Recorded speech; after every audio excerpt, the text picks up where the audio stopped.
the drama, only venom when I get my dues. Respect, I'm the next tycoon. Got a pad full of greens, couple M's my soon. Unbeliever, do you see the confidence? Got some people waiting for me on the fence. I live it, but never see me on the fence. Best believe that when I win, it's common sense. I'm designed to fly, defeat all demise. The best me, no fear, no compromise. 100 degrees, I breathe more to life. You should disconnect and throw in the wires. And the hand that's in this, gotta back it up a high percentage. Got a heart in my sleep, non-stop. Stepping up to the seat, more shots. Getting those I'm alive, unleashed in the fire. Out in the wild, you can never stop me. Watch me dive and free, and it's my time. Up in the stars, you'll never forget me. But not holding back on the side, only get better with time. Ready to own what is mine tonight. I'm alive, unleashed in the fire. Out in the wild, you can never stop me. Yeah, I never wait up. Flowers say so they coming on the way up. A true fighter's what they always been afraid of. Cards had a close on my circle when I lay up. Switch the game every quarter like a time zone. Aim for the buzz, tryna build up to this mind zone. Pave the way with only items that I might own. Imagine what I'm about to do, be an icon. And the problem just the haters that I might know. It's a night show, the way I'm about to make a movie with these lights. Know they wanna be like me, they can try. All gold, everything when I write. Can repeat it, every legend gotta fight. A new world, when I flip, make it tight. Ain't nobody doing minutes how I like. Seat buckled up, going up like a bike. I'm alive, unleashed in the fire. Out in the wild, up in the sky, into the light. Watch me dive and free, and it's my time. Up in the stars, with every stride, our future's bright. Cause I'm on to the next. The way I shape shifts makes them call me a threat. Running on this path, never done, no regrets. There is nothing you can do when the face on the set. You're in front of the best. Different league if you wanna get to me. I game and pedigree. Yeah, I only got a picture on the centerpiece. I'm alive, unleashed in the fire. Out in the wild, you can never stop me. Watch me dive and free, and it's my time. Up in the stars, you'll never forget me. But not holding back on the side, only get better with time. Ready to own what is mine tonight. I'm alive, unleashed in the fire. Out in the wild, you can never stop me.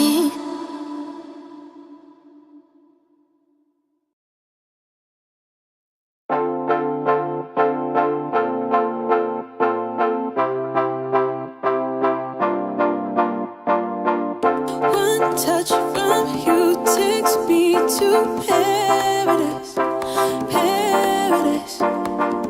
One look from you and I fall in your arms, in your arms. Baby, don't stop, baby, don't stop, baby, don't stop it. And give me your love, give me your love, give me your loving. Say that you want, say that you want, say that you want it. Cause this is my love, this is my love. Something about you feels like heaven came along. Baby, can you feel it? Can you feel it? Something that you do makes me feel like we belong. Baby, can you feel it? Can you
feel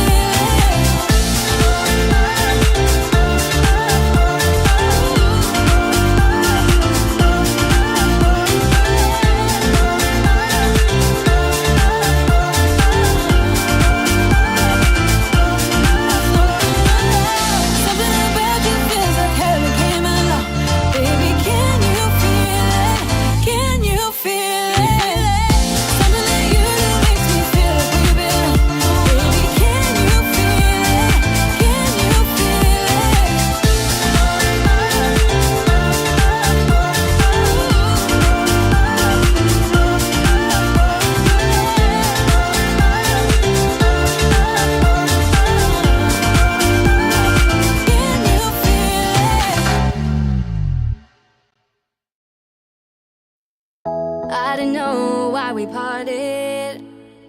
I don't know what went wrong. I just know that I want your body here with me tonight. With me tonight. You know what I need, know just where to touch. Make me feel like I can't explain. Oh no, don't you leave, it's just a bit of fun. You know how to drive me insane. I know it shouldn't feel right, but baby, don't go. Just love me all night. Just love me all night. All night. Just love me all night. All night. Just love me all night. All night. Just love me all night. All night.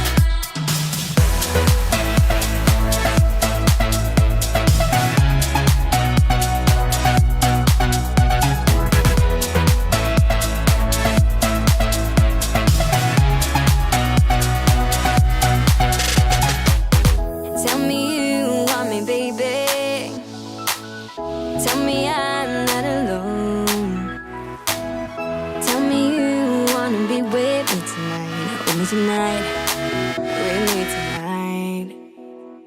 You know what I need, know just where to touch. Make me feel like I can't explain. Oh no, don't you leave, it's just a bit of fun. You know how to drive me insane. I know it shouldn't feel right, but baby, don't go. Just love me all night. Just love me all night. All night. Just love me all night. All night. Just love me all night. All night. Just love me all night. All night. It shouldn't feel right, but baby, don't go. Just love me all night. Just love me all night. All night. Just love me all night. All night. Just love me all night. All night. Just love me all night. All night.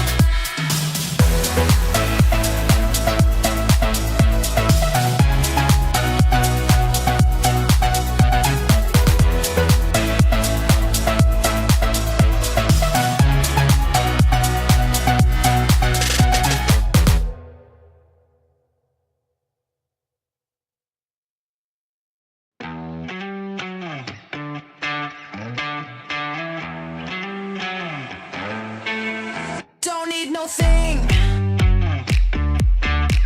Ain't into bling. Just use enough. You fill me up.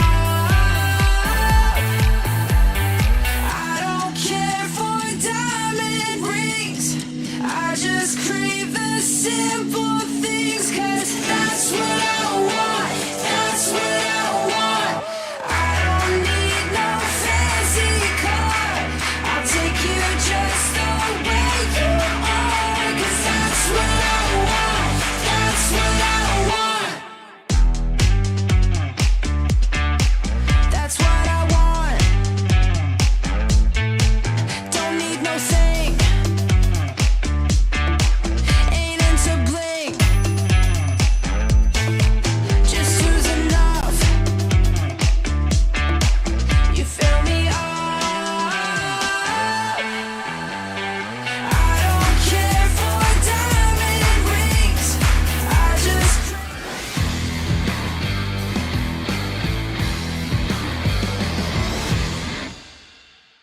The fourth week of the competition was filled with numerous surprises, especially by the teams giving their all as we're now halfway through the regular season.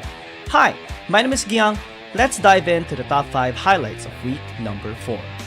Starting with number 5, Setting the stage for those surprises was a display of mastery by Y1 on the Lee Sin, taking down Faye under the turret and narrowly escaping with just a sliver of health. There's no kills there. But there might be some in the mid lane as Faye gets jumped on by DMM. That's a lot of damage by that Cassidy. He tries to Proto Belt away from Y1, but he has no more blood pool, and he gets taken out by the Lee Sin. Just a tiny sliver of HP on this Lee Sin. He's gonna get over the wall, Sonic waving onto those Krugs. He gets the Dragon's Rage on the fan as well. Tries to juke over to the Krugs. Oh my god! Here. He gets seen by the turrets. He is escaping right now. God, how's he gonna catch Y1? He might actually even get over here to see Duan Yu get taken out. Number 4. Despite playing in a new role as a support, the former mid laner of KT Rolster Y showcased his skill with an excellent engage in the match against Oh My God. In the 9th minute mark, Zero delivered a stunning Solar Flare, hitting 4 opposing players and combining it with a Fairy Assault to kick off KT Rolster Y's destructive display. Try to intercept. Check here, Call of Force God gonna be used, face steal as well onto the backline, double knock up. But they do get the dragon, especially when Ichima would have got it. But Rel's gonna be here, at least for the cleanup. KT Rolster Y is looking for picks. Number 3. Akena also left his mark with Cerberus Esports by executing a daring taunt on 3 members of WBG Gaming, setting the stage for Y1 to unleash devastating sword strikes that wiped out the entire opposing team and secured the victory for Cerberus Esports. He has to flash out of there or else get knocked up by the Aatrox. The Shuriken lands, but they have to get out quick as Van has to flash that out as well. There's a triple taunt by Akeno. Already 2 members out of the fight. 2 members down. There's a Hextech ultimatum onto Faye. He's gone as well. Zihad and Duan Yu, the last man standing. That's a 3 for nothing. Very clean for Cerberus Esports. They're going to take this Nexus, and we're going to be going to game number 3. Number 2. The jungle god, Long, has regained his touch with Nilla in the jungle during their clash against FunPlus Phoenix. In the 14th minute mark of the second match, taking advantage of the opponent's bold turret dive, Long unleashed all of his skills to approach and skillfully secured a quadra-kill. Interceptor comes in! Chow with explosive cast brings it down, yeets it down very low. It's the time for Long to go in for the ultimate as well, but Stacy denies it. Chow body slam onto Long, but this is not enough! That's a triple. Long! Triple kill secured. SkyFL comes back in. Hopes to get that kill onto Long, but explosive with a blasting cone brings him back to safety. I mean, Long is starting to become a monster right now. 4-0-3. Dawn 1-8. Slow down. Dashes in, Dawn 1-8 in danger with a shuriken flip. There's no escape. They can get the pentail for Long. And number 1. The most mysterious backdoor play of the tournament up to the current moment belongs to T3 of Team Flash. In the 16th minute mark of the second match, after losing a teammate, Team Flash found themselves at a disadvantage with the Elder Dragon being taken by KT Rolster Y. However, T3 remained vigilant. He identified a favorable minion wave and seized the opportunity to secure a crucial victory for Team Flash. Breaker is ready it up. Zero goes in for the Shield of Durant, taunts onto 1, you have the Justice Punch, takes his hand at his bot, but KT Rolster Y secures the Elder Drake, and Team Flash will be deleted! Aatrox coming into the backside though, Counter Strike going in for the stun, it hopes to get the trade back, but Team Flash will still succeed! Which one did you love the most? Let us know in the comment section. Keep supporting teams giving their all here in this tournament.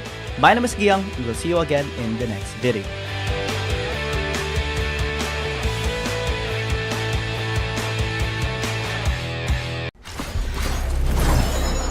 Step light, strike hard.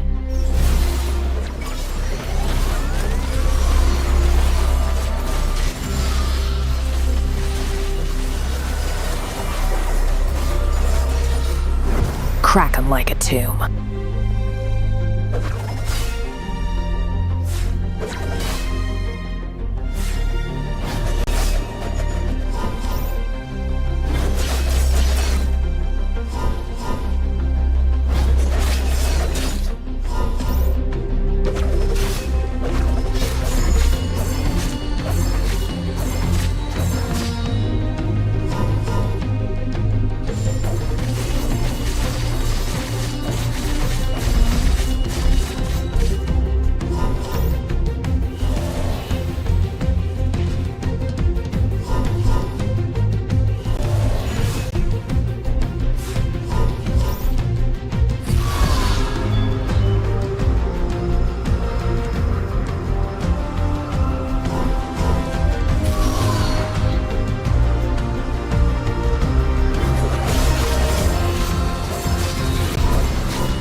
I go where the trouble is.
There's something about games.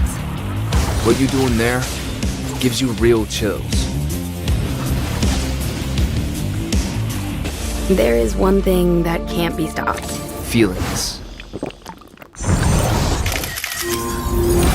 And if you can feel it, It must be real, right? and that's real magic.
It's time for a brand new day and whoa! I just realized we wore blue. We didn't coordinate this. I'm sorry.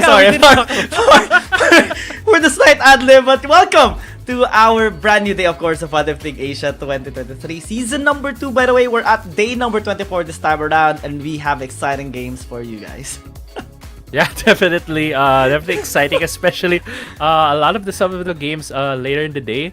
But I'm also laughing. Like we didn't talk about this. It just so happens that we're wearing the same color. But yeah, we are now at the last day of the week for at least for this week of WRL-A, and we have a couple of great matches. First off, it's gonna be Buriram and Nova. I like this. I like that we're kicking it off today with at least an APAC team against a Chinese team, something that we always look forward to in terms of the matches. Absolutely. I can't just wait actually for the last series as well that we're gonna be seeing later on. Man, Thunder Talk, so far unstoppable. Every single game they've had, always 2-0, and they have 7 already. Nobody has been able to even just give them a hard time. That's how strong they are. And later on, EDG, after picking up so many wins recently on a 5-game win streak so far, is going to be challenging them later on. And we see the standings. Yes, 7 games, no games dropped. Trace Esports, they had no series drop, but has been challenged quite a few times lately. Yeah.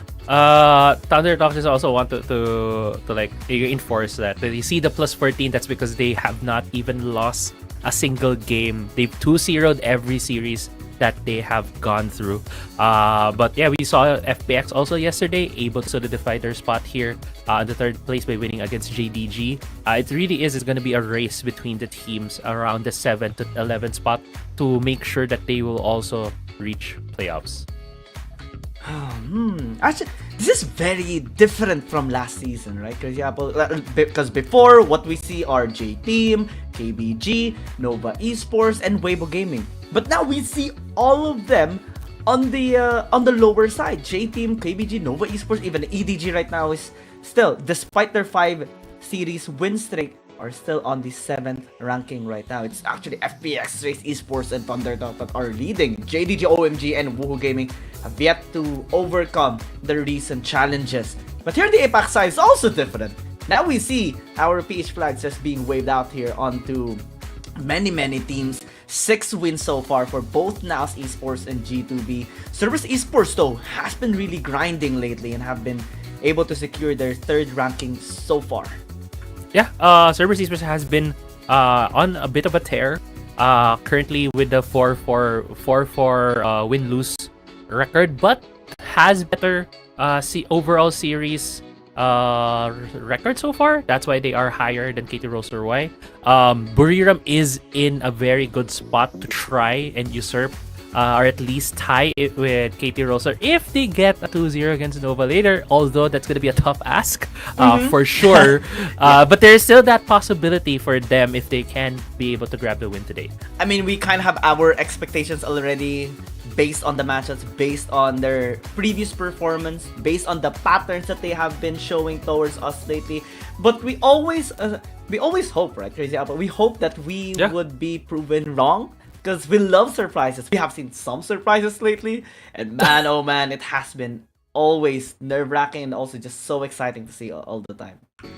Yeah, from like big comebacks and stuff like that, and weird picks. But before we get into some of the weird picks later on, this is the schedule for the day. It's gonna be Buriram and Nova for our first match, Trace Esports and Weibo Gaming for our second match, while the last match of the day is gonna be Thunder Talk and EDG, something we both are looking forward to, because there's like two big things that could happen. It's either we've seen Thunder Talk just keep sweeping their series, which is kind of the norm if they still do it, but still it's a big thing because it still puts them in an 8-0 spot. That's insane.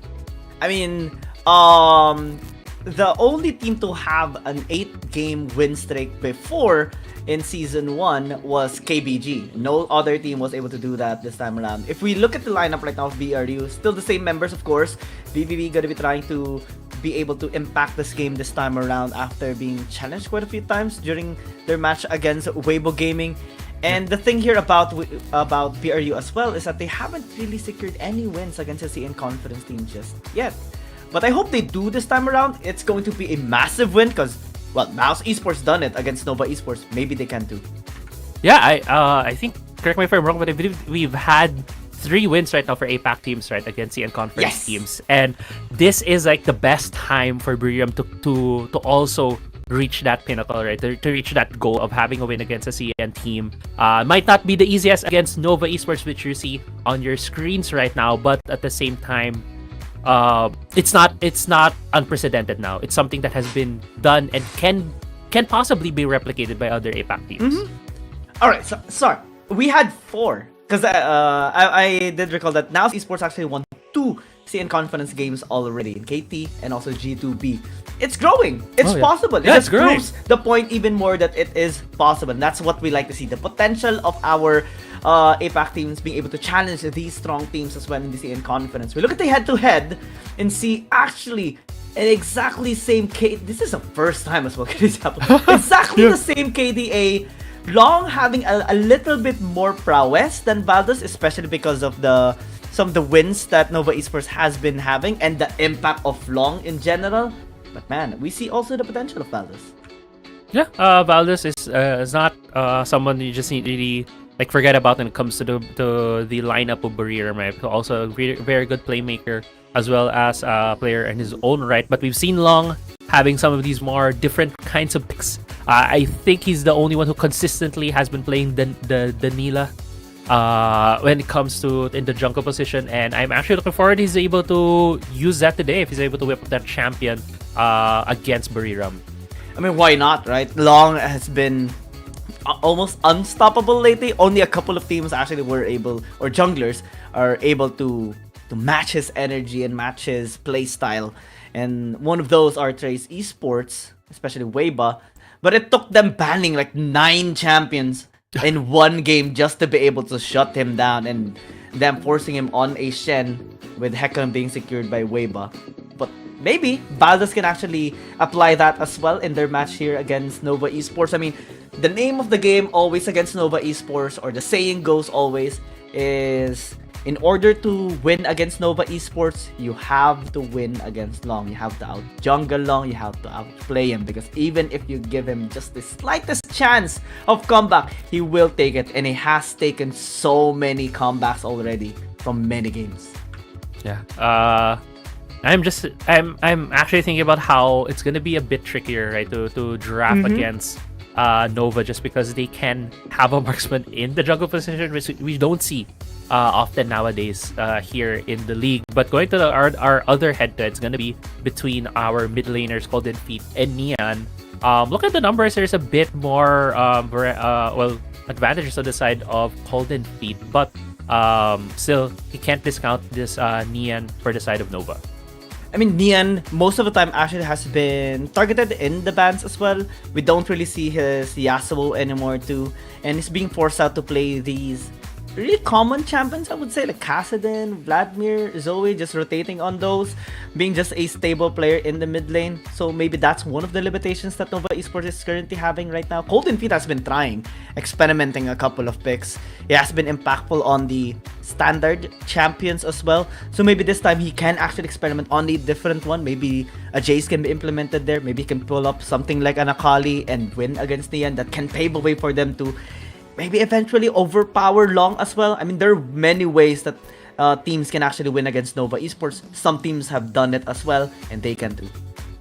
Yeah, if you can put behind their jungler with a very strong, or rather a stronger mid lane pick, a bit of a lane bully, something like a Lucian could be the way there to put Long behind. As you mentioned, Long is at least one of the keys that you can try to put Nova behind on, since he is one of their main carries. But going to the next head-to-head, it's going to be between the Dragon Laners, VVV, and Remake. And as you mentioned, VVV is one of the players to look out for when it comes to Buriram. I mean, VVV has been really pivotal here on Buriram United Esports. And the thing about VVV is that he can use the ADC and the APCs quite well, and sometimes we do see Golden Feet and him just swapping around. But before we talk about them even more, we'll just go to the stage for the host to introduce. Hello， 各位现场以及屏幕前的召唤师们，大家晚上好！欢迎大家来到2023英雄联盟手游亚洲联赛第2赛季的比赛现场，我是主持人维嘉。今天是常规赛第5周的最后一个比赛日，本场比赛将由无岭南 BRU 对阵到 Nova。在最近的比赛里，我们看到了状态回暖的 Nova， 不知今天又能否看到 BRU 的新面貌？让我们赛场见分晓。Hi everyone, welcome to the stage of 2023 Valor League EDG. I'm Olora. Today is the last match day of Week 5, with the first match being played by BRU and Nova. In the recent games, we have seen the recovery of Nova, and whether we could see it on BRU today, let's check it out. And now it's time to welcome Buriram United Esports and Nova Esports. อยู่นิ่งๆดูแล้วจำแล้วนำไปใช้ What? No. And it's long. 你们的演技，大魔都作假。 Well, Oh, sure. wait. Wait, did you understand what he said? No, I didn't. Oh man, I thought you had. You had me there. The most that I understood before, like yesterday, was them talking about the team, and I'm like, huh? What team? What KBG? What KBG? Yeah, that move. Maybe soon. Hopefully we get some like live captain, even if it's I mean, the platform does have that as well. Like AI is developing, and Yeah, a live call this translation. 首先让我们有请 Noah 战队登场，有请丹尔卢选手 in the solo lane We 一 can 泽 look into it. There might already be a software for it. We can look. some players are actually turning into like AI right now. It's so different. 下面有请打野选手 impact or like in the the vibe jungle that, 龙 that when you say someone is playing an AI is so different from like 10 years ago. Because before AI doesn't really do well. It's very predictable, but 接下来 AI 有 now is 请 like 中路选手 faker in the mid lane 面 That's true. I like your point. Yeah, that is true. Like I remember like 10 years ago, 10 plus years ago, you're playing other games and you're 下面有请 like, so 射 who 手 did you 登 go 场 against? Oh, I went against in the AI. dueling remake You're, not good. it's like you're weak. You're not good. You didn't go against true competition. And nowadays, if you're saying I went against AI, you're like, huh, bro. Like, bro, really? Did you 最后 really? 有请辅助选手 and support No, I'm just Yami remembering the time when I started out playing League against beginner bots, and then I lost the intermediate bots. So, Yo. Ooh. oh, I'm just going with a 接下来有 nice, 请无里南 pose right BRU 战队亮 there. 相 Like 欢 AI 迎丹如 in 选手 in intermediate the solo bot is lane Saber different, man. It's it's different now. 下面有请 They're a 打野 lot 选 better 手 now than in before. the jungle Wait, yeah, Vegas I believe they tried to nerf it as well. 'Cause some 接下来 people 有请 keep 中 on 路选 losing 手 on AI. in the mid lane Yeah. Coden Feet That's what I don't know. Forgot.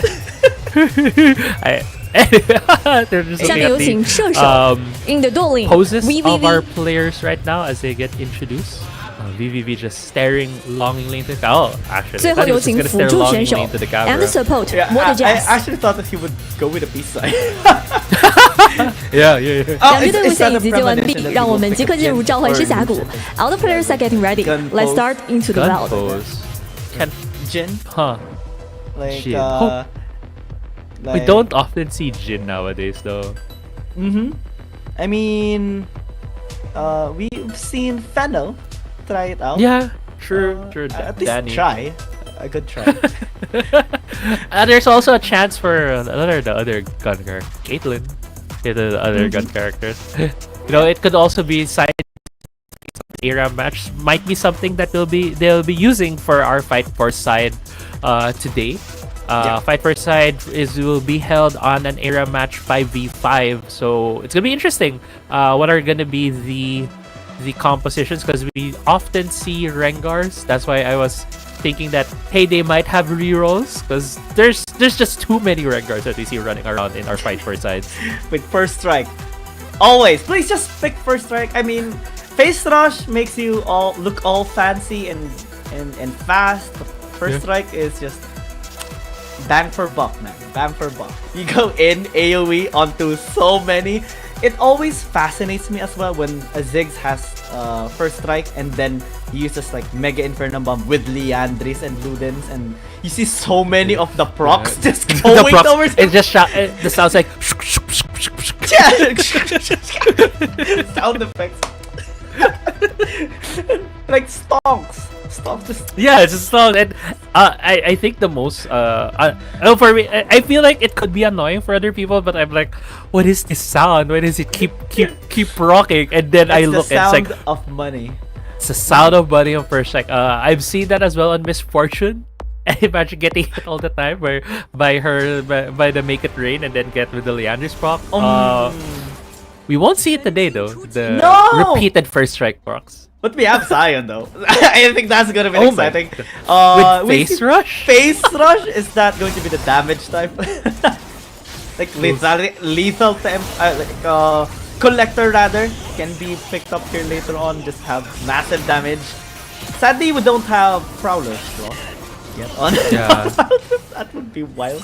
Well, Prowler Scar is different now as well on PC. It won't be as the same. But still, we'll see what Tipper does. If he also goes for like Dust Blade, that's also very annoying. Wow. Great knockout. Especially it is a Rakan.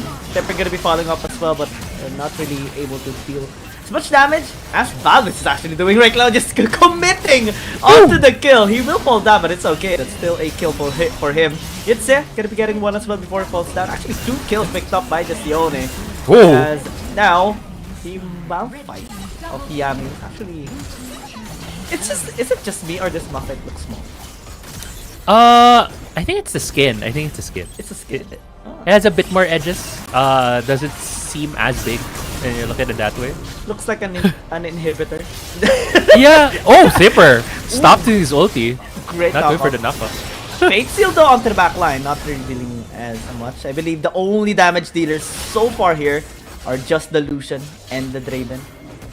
And Zoe. Zoe hits bubble. That's still gonna hurt. That's why BRU is kind of having a hard time right now. They don't really have as much damage on their side. They have a Kassadin. They have a Twitch that needs to scale. Golden Feet though, very aggressive. Let's see what they are actually going to be doing this time around. It will take some time, of course, for them to be able to fully impact on the fights. Great knockup coming in here from Tipper and followed up as well with the rest of the team here, BRU. Of Esports though having still the upper hand in terms of kills. Later on, I think the sign is going to be so irritating. I just want to know what Tipper is having in his mind right now for his build. Because Face Rush kind of helps you with the gap close. Normally, I would go for Grass, but maybe he wants to just have that mobility.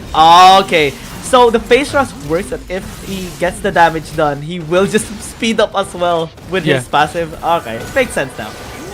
Yeah, so yeah, that's the case of how he's gonna use it. Theoretically, there's a couple of CCs on the other team. If he gets Sleepy Trouble bubbled in his passive, he won't be able to make use of the Face Rush. Oh yeah, that's a sad part. Well, you don't really know your opponent's champions before you start the game, or until you start the game, which though getting so many kills. But still some answers here coming in from Nova Esports. Get knocked out, or at least 2 members into the quickness. A follow-up as well is gonna be Pure. And Tipper just saying hi to Remake. No damage just yet, even the flash and invested here by Remake just to kill him. And yeah, he's just gonna be screaming now. Yeah, it's just Zoe thinks she gets in front of you and she can just run away as fast as she can just because she's able to pick up these bubbles on the floor. She's also level 9, by the way. This Zoe is like out leveling everyone on the field right now. Yeah, even Long is just level 7 at this point. And Remake is about to reach level 10 with him actually being able to maintain in the lane as long as he can. BRU now will be losing their tower, at least the first one. So Esports is going to be continuing to push, or maybe just go and reset. Oh man! My God, Tipper. Alright. Hi. Oh! Kills. Nova Esports still actually... I thought they would go on a reset, but they might just want for kills first, and they do get it, and it's only Valdes remaining alive.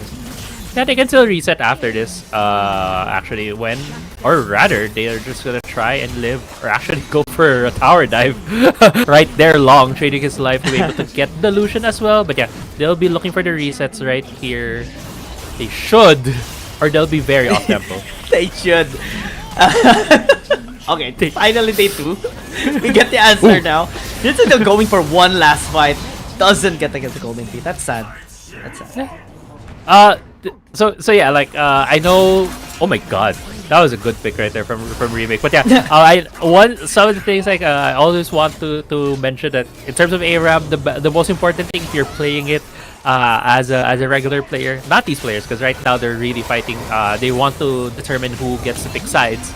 But if you're playing as a regular player, play ARAM for fun. Yeah. So what you usually, but if you want to play it a bit more optimally, is what you want to do after destroy a turret. You're aiming for a reset. At the least, try to deal as much damage to the enemy team if they're up, so that when you go back into the game onto the leverage. field, you have leverage, right? And you can take them. If you take them out cleanly, you can take the next turret. Okay, I'm taking notes of that because I usually just run to the turret. Sorry.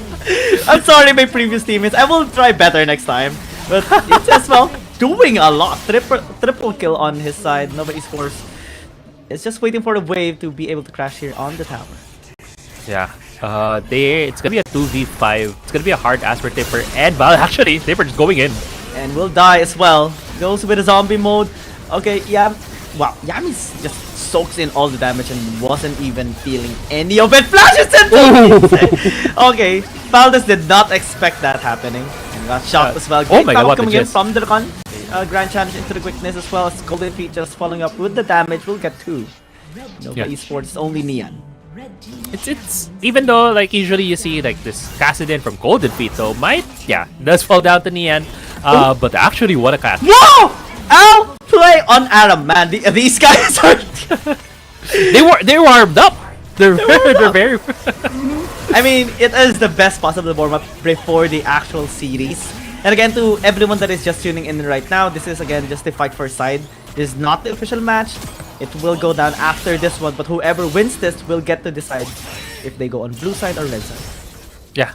Now we're seeing the items. Sadly, yeah, it was something that I was looking at. It didn't feel like it was an AD Scion. It wasn't enough on the Scion. Yeah. It's the Sunfire for now. I mean, okay, Golden Feet. It's actually down right there.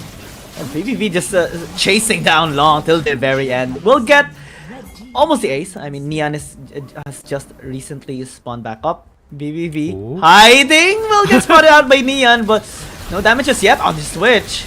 This is AP one. Just proc it up already. Come on, proc it up. Come on. No, he's shot. He probably procced it a bit earlier, not when it was at full stack. Maybe I think that's what happened there. But now he's still there. No! Oh no! Nice try. Nice try. I think Neon had knew that it's either the middle or the right side, so he just pulled back the ball and it's enough damage to take him down. Oh, this time the counter engage by Nova Esports is much better. He anticipated the engage there by what the Jess and just completely countered him out. Neon as well is just on the side and wasn't able to be hit by anyone in that particular instance. And Esports should get a chance to maybe chip in some damage onto the Nexus. Oh my god, the Am is just too tanky. Yeah, it took like every calling there from Valdez, but this time they were actually back in the fight. Shockwave not hitting onto anyone. Fate sealed! This is massive here for Yitze. We'll get at least VVV. Nova Esports low HP. Valdez is still alive. Maybe it's not gonna be enough. I mean, they'll just go and go with the cleanup. That's 1 down, 2 down. Last one remaining alive. Long trying to kite out and will not survive. Yeah, BRU right now given a bit of a chance, but actually, oh my god, the damage from the Zoe. Okay, fortunately, what just did not get hit by the paddle star. Busted. Yeah. See, kinda in air. Zoe's very strong. There's nowhere to run. but the thing was, it was very unfortunate. Valdez and Golden Feet were like, "Hey, bro, I think we can push now. Okay, let's go." And then Remake just comes jumping in with a long range paddle star. Immediately deletes the Lucian and the Kazu. What are you gonna do about that? You can't do anything because, as you mentioned, it's ARAM. The map's too small. You can also they tried to flash out, but they basically just gifted the flash to Remake. Yeah, that's what's problematic if you're going against a Zoe, and that's what's so fun when I actually play the Zoe. If you run away with the flash, you can just use it to chase them farther in. It's amazing, especially when Zoe was just new. Right, there was at least on the PC one, there was a debate on how useful she is. Some people don't like her. Some people love the champion kit. I'm on the latter one. I love the kit of the Zoe, the burst potential, and just when you get your paddle star from a mile away, it just looks so good, like highlight worthy. Yeah, definitely. But I think this could be the end right here. Nova will be able to choose their sides for the series. BRU had them in the first half at least. But Nova Esports, after becoming all serious, will be closing out this game. 10 minutes exactly is the timer before that game or that mini game ended.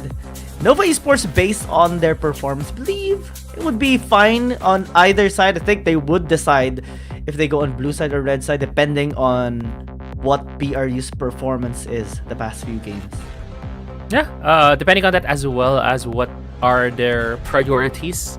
Would they rather go for a one big priority pick? Because if the read is right, so we've seen this yesterday in the I think third or the fourth series yesterday, wherein some of the teams were prioritizing red side, and then they left open the Hecarim, let the other team pick it, and then just stop the Hecarim. Because actually Hecarim in this current patch has been nerfed by just a bit. So there is a chance that we'll see that the horse might be being released by some of these teams. So if you go red side, if you let that push that pick through, and that is a priority pick by the other team, you can grab 2 power picks, right? I think some of the bigger power picks right now that we have been seeing is Fiora, just because of how stable she is on the Baron lane, as well as the late game, the mid to late game potential for split push, as well as the 1v1s has been shown with great importance for some of the strategies that these teams have been having, as well as Ornn and Galio as some of the more priority engage supports that we have been seeing. Especially when there's a Camille, right? It's usually the combination Camille, Galio. Mostly on red side, unless Camille gets picked on blue side. Normally, the red side even just that opens up other avenues for supports like Alistar. Gragas, of course, is a major priority. That kind of conflicts the first pick as well, because do you secure the Gragas but the other team secures Camille, Galio, or do you pick up Aatrox first? Some teams actually pick up the Aatrox first as well, especially when they're jungle centric. Yeah. But it's more so what they're taking into consideration, right? That kind of conflicts the whole decision. Yeah, basically a lot of factors, a lot of variables, a lot of thinking goes into it as we get into the draft. It looks like Nova did choose blue side for game 1 of this best of 3 series against Buriram United. This is going to be a crucial game for Buriram if they want to at least tie with KT Rolster Y in the standings for the APAC conference to be in that spot for the playoffs. Kind of forgot about the Ornn, well, because Gragas and Galio has been picked up so much, but we have seen so many Ornn bans as well lately, and yeah, it does make a whole lot of sense that BRU banned out 3 jungle champions and Long still had something to bag on. But they left open the Evelynn. We've seen Evelynn is one of those champs along with Hecarim who has perennially been banned. Evelynn is such a strong assassin when it comes to later in the game. She deals so much damage, and earlier on, she can pick out the target with her charm. And we have seen Long as well do very well when it comes to assassins. I remember one of the highlights we have seen of him on the Kha'Zix. This is a very similar champion that he's piloting. Just giving J-Team a traumatic experience, especially X1. It's just 100-0 them after just getting out of Envy and just running away without being punished at all. This time, it's gonna be the same for the Evelynn. It's basically Kha'Zix, but with a permanent Envy. Yeah, exactly. And also what's more annoying for Evelynn is that when she gets a successful assassination and she gets out, she's able to regen her HP and get back into the fight at like almost half.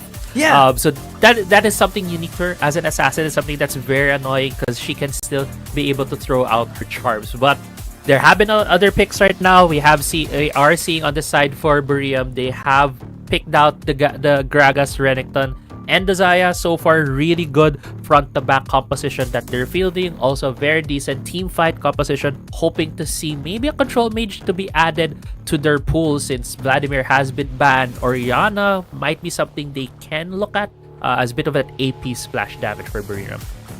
I mean, it's a great amount of champions secured here by BRU, but Camille, Galio going on Nova, there's not gonna be any front-to-back team fighting at all. There's someone going down and then a team fight continuing.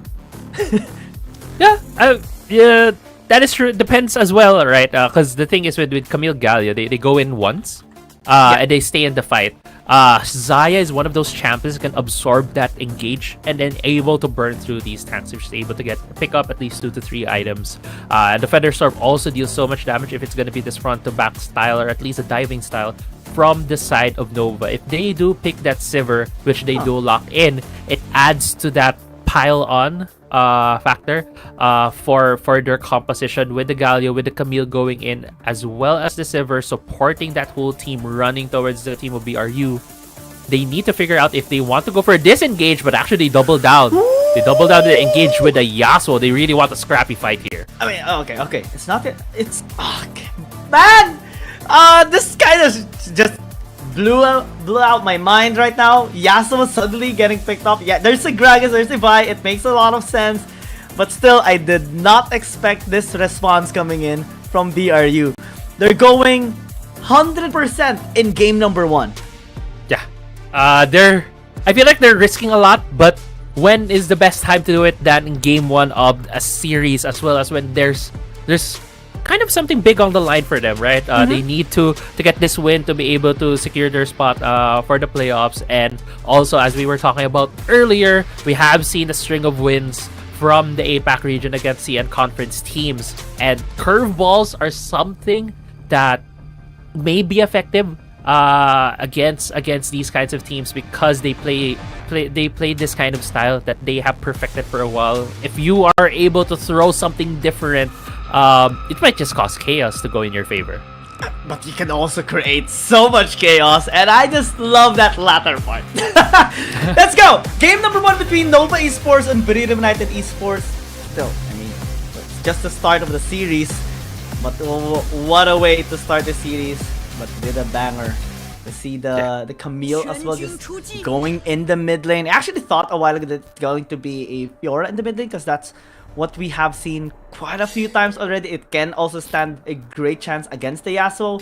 But Nian might be wanting to have more of room to explore the map later on for the rotation.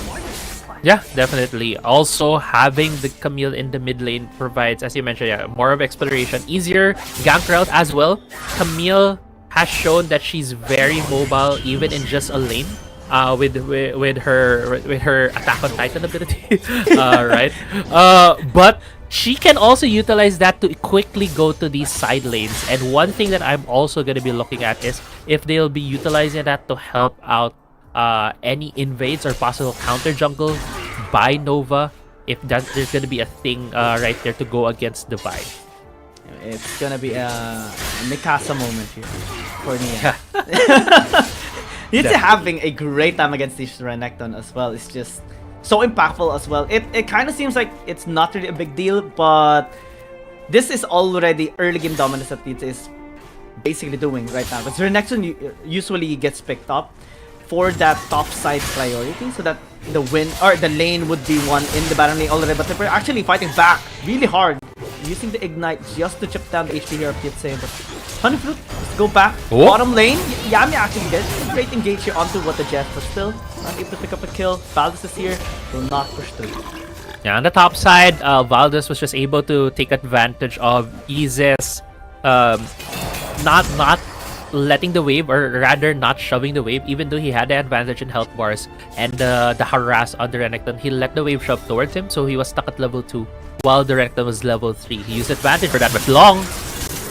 Fate is just gonna be spotted out, but yeah, not much damage actually being felt this time around. Valdez actually going in.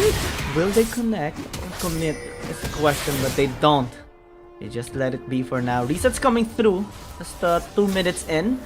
Not really a whole lot of ganks happening so far. Not much commitment. Just some jabs onto each other.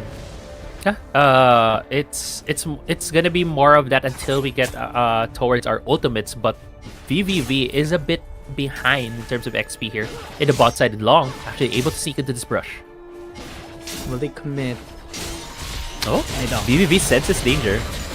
He kind of felt, and also saw Long right there. Yeah, great reading, to be honest.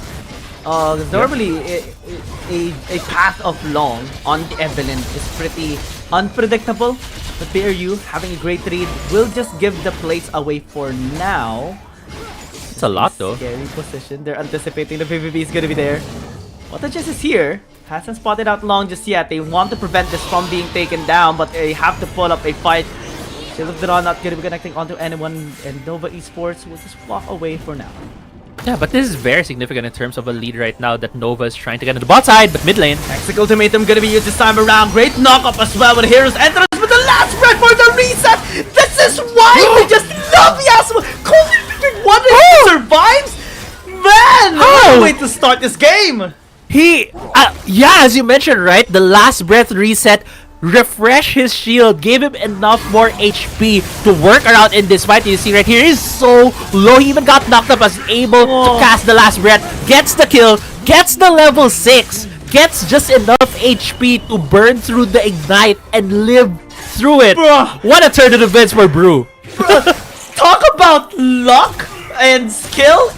Everything can be said there in that one fight. Yasuo things, man. Just Yasuo things. It's the enemy's Yasuo at this point. It's the enemy's Yasuo at this point. Oh man, the tumor's getting big. yeah. And yeah, that's just honestly before that, things were not going well for Buriram, right? Bot lane was left for too long. The rotation for Buriram was to have the Gragas go mid and top side, maybe look for plays for there, or predict a counter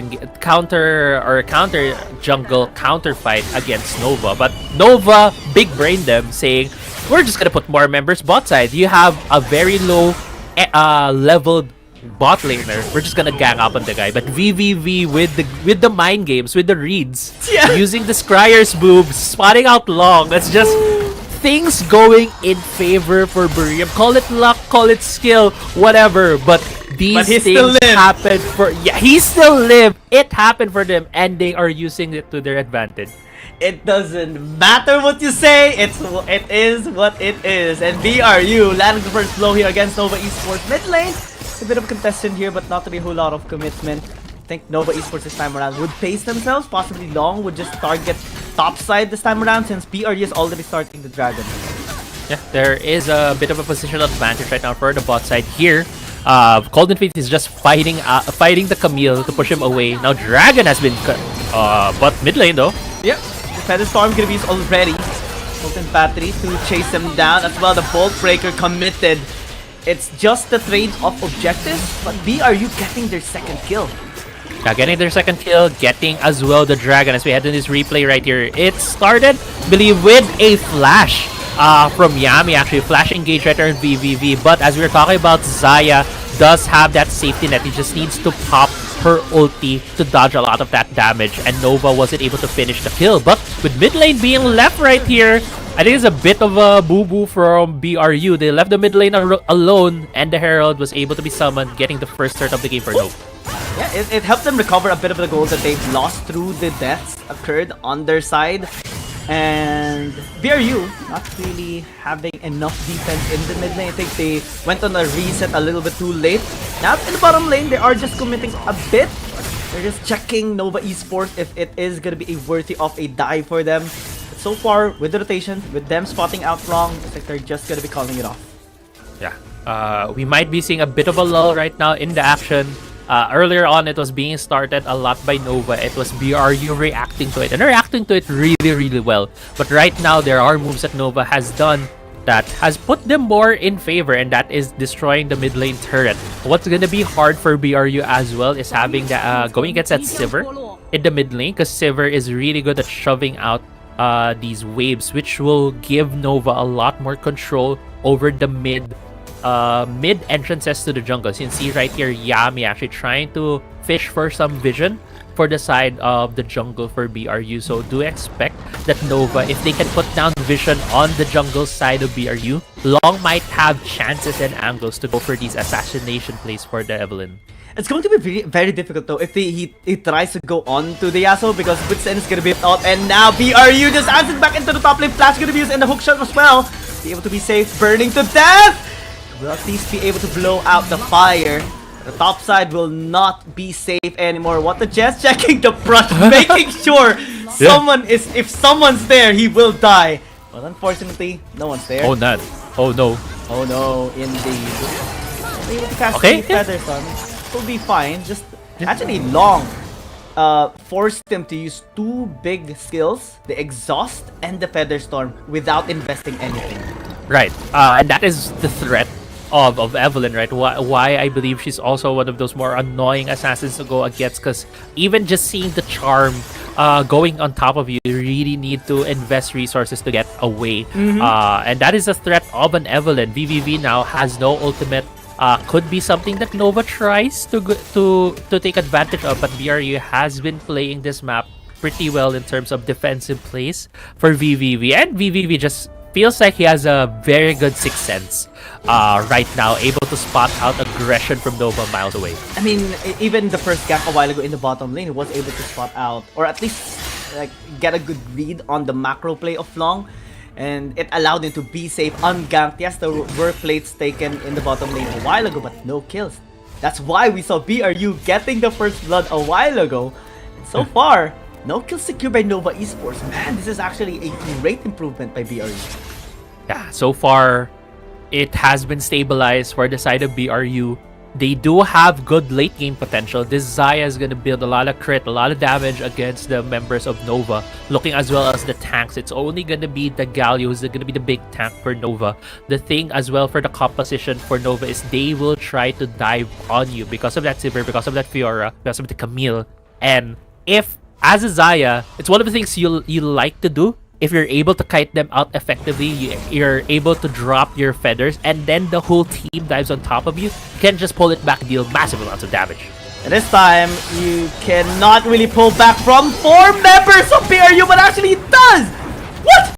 It's able to just easily walk away, parry also some of the abilities, but the tower will fall down still. BRU getting some slight gold edge for themselves, and now the Dragon's gonna be on the table here for Burrito United Esports. Nova Esports needs to really contest this. Yama's gonna be the first target. They can still tank in some of the damage here with the shield to but Tipper actually going in towards Long. This is gonna be very crucial. Lascar is gonna be able to be safe, and Ascari is gonna be flashing away as well. Still, Dragon Pit is the location of Tipper, and it gets taken down by Neon. Manchan is gonna be at the stamina for the healing here. Next to meet him here onto the backside as well. It's a massive outlay coming in from Nova Esports. BBB gonna be walking away. The ricochet is just working. Thunderstorm as well gonna be used here onto the backside. Still able to deal damage here for BRU's side. Nova Esports now turning onto the Dragon, forcing Baldus to actually commit so that they can actually take him down as well. But looks like they're just gonna be walking away. Nova Esports gets this win. Yeah, BRU calling off that Dragon fight, and what started out was a bit of an advantage for BRU at the start of that fight, but look at the replay right here. Remember that there's 2 key ultimates down for BRU. Both the Yasuo and the Vi don't have their ultimates, so the longer the fight goes, the more members of Nova that gets here, the more the better for them. Long does get taken out earlier on by the Ignite from Tipper, but look here, it's gonna be the Camille going in with her ultimate. It's gonna be the members of Nova going in with their ultimate, and who has no ultimate? The members of BRU. So they don't have their key cooldowns to win this Dragon fight, and it's just gonna be the cleanup here for Nova and getting the Dragon as well. Yeah, extended team fights really are so well orchestrated and executed by Nova Esports, and that sets them apart from many other teams. That has been demonstrated in that team fight as well. You mentioned the lack of ultimates on BRU's side.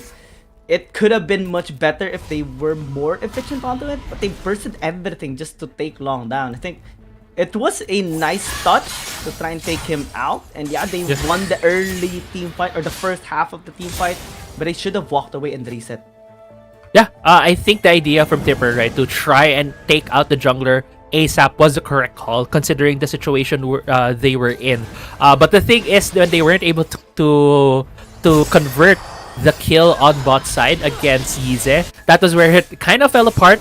I think they weren't banking on how less damage they were able to bring out. I think the Vi wasn't able to do the 3-hit combo that Vi's do. Yasuo was not able to have enough time to deal damage against the Fiora, and unfortunately that was a turn of events. They tried to make the best out of that situation, and now there is an advantage now for the side of Nova CNC on the gold. It's playing around 1.5k to 2,000, but this does not mean that BRU is out of the game yet. They have a lot of ways to force these fights. If they're able to catch the Sivir, if they're able to catch the Evelyn early on, that's hard. But if they're able to do it, they can get a big advantage early in these fights. Also, if they're gonna be able to catch out Long as well, I think that's a big shutdown to the whole comp of Nova Esports, because BRU doesn't have AP, doesn't have any magic damage at all. They're full on AD comp with Yasuo, with Vi, with Renekton, and the Xayah. Nova Esports at least has one on the Evelyn, but if they are going to be able to take him down without using too much resources, maybe they can have the edge now on the fights. Especially in the late game, because Renekton falls off, Vi kinda falls off just becomes a CC person, not really dealing much damage anymore. But Nova Esports, they have great scaling, especially with the Severe. Yeah, Sivir as well as this Fiora right now, who's becoming more and more of a threat on the side lanes against BRU. Because we are gonna match him with the side for BRU. The Yasuo can just be 1v1. The Renekton can be 1v1 as well eventually. So the timer right now is definitely on the side for Nova. BRU needs to figure out a way, needs to find those picks to be able to take these objectives.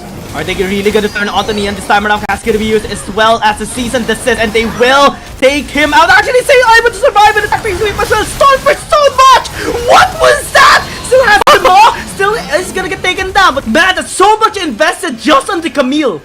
Yeah, so many flashes have been burned by BRU. They are trying though, and actually they're moving away from this Baron because they know that they have so many cooldowns that they have burned to just take down one champion, and it played to effect there what you were mentioning earlier. They all had physical damage, right? The physical shield from Camille was enough to give her that lease of life. And that was so much as well. That is the main reason why BRU, despite them getting one kill already, didn't push through. But they will push the tower in the mid lane. At the very least, get something after that kill is still a good sign. Yeah, something that they can get, but now because they committed so much into that mid lane, they might lose a bit of control. Golden Feet. I don't think he had any inkling that Long was there, but Long was just keeping himself safe. Now though, because of the recalls from Buriram, they don't have any positional advantage on this dragon. Although they needed to do that, they needed to do the resets, they needed to buy items because Nova was able to do that already. And now this could be a fight for dragon that could determine who will get a larger lead in this game. Let's see if they are going to be proceeding. Last dragon left here, at least elemental dragons. Grand Challenge already has been used on Golden Feet, so that's one key already expended on Yetze. And on Nova Esports, they're gonna be turning here, spotting out Yami. Not really the best target this time around. They're trying to find Long, but unable to find him at all. Actually, crashing into the season. This is onto the backline this time around. The cat's gonna be onto Camille, but unable to pin him down. Just one hook shot, and the hero's entrance is gonna be used. Are they gonna turn here onto BRU Long this time around? It's gonna get spotted. Gets a spot onto Golden Feet instead. Some damage. Not really too much felt here, especially with the Wit's End. That was so far away. The start of the fight right there for the side of Buriram, they didn't really thought that they would get a pick from their jungler. That's why they weren't able to stack the CC effectively. This now gives the opportunity for the Dragon, for Nova. Buriram kind of botched that fight right there. If they were able to layer the CC, it might have been a pick for them. And they want another fight. They want to force Nova Esports to commit onto them, but they're kind of taking much damage here with Baron. Last breath gonna be used, and Gallius down. That's a major CC player here on Nova Esports down. BRU not gonna be resetting on the Baron just yet. Yeah, they also needed to burn the last breath from the Yasuo right there. So now they're just liking that they'll be able to get some more control here. There might be a bit of split calls right now from BRU. I think right now what they're prioritizing is shoving the lanes, but they are going back to this Baron. They're going one more time, telling Nova Esports to come right at them. They deal. Oh, great knock-up coming in. The CC layering is a little bit off here on BRU Esports side, but they're turning still on Nova Esports. Long with the last caress gets the fight down. This time around, Yitze is gonna be pursuing. Nian as well going back towards the team, and BRU running away. Losing so many members when they started the fight with 5 versus 4, and BBB is gonna be last. Yitze is picking up 2 kills, and the Baron is for Nova Esports. Yeah, Nova takes everything away from Buriram right there. Whoa. As you mentioned, Buriram started out their fight. They waited for the ultimate to come back on cooldown, but Nova just said, bet. We're taking you on with a loving embrace, taking them all down with an ace, with a Baron, and they're looking to end the game. You want a fight, we'll give you a fight, and we will win it as well alongside with game number 1. Yeah. Game number 1 goes over to Nova Esports, and at the start we had so much hope for Buriram because they were making it work. They were making full advantage of some of the things that went well for them, like the Yasuo surviving with that sliver of health. But in the end, Nova was able to out-team fight Buriram and take game 1. I mean, we saw the potential, right? BRU actually pulling off great fights, but I think one big disadvantage that they had is the lack of magic damage. I think that kind of affected the itemization as well of Nova Esports. They adjusted accordingly and just played around, letting BRU burst one of them. But since they have lesser resources, lesser abilities to work around on the extended team fight, that's when they strike. That's why they let someone die first, or at least the one that is going to be targeted, mostly Neon, just plays for stall, and then they reposition, they trap them, and just compress them out. And that happened in the Baron fight, and that paved the way for Nova Esports to just get game number 1. Yeah, and what we were also talking about, right, when it comes to like objectives for team fights for Buriram, is that they need to take out Long as well as the the marksman. They need to take away these two champions at the start of the fight, and they weren't able to do that. They jumped on the tanks, they jumped on the front line, and yes, it is a front to back composition for them. But the thing is, Long was able to be freed up. He was able to deal so much damage that immediately bursted down the Vi as well. So yeah, even though that fight that started for Buriram felt like it was something that they wanted, in the end they weren't able to catch the key targets that they needed to get. So unfortunate for Buriram. I actually like their composition. Yeah, it if was I fun. were to change something on their draft, I would have picked up Gwen in the top lane. That's the only thing. And just have the adjustment.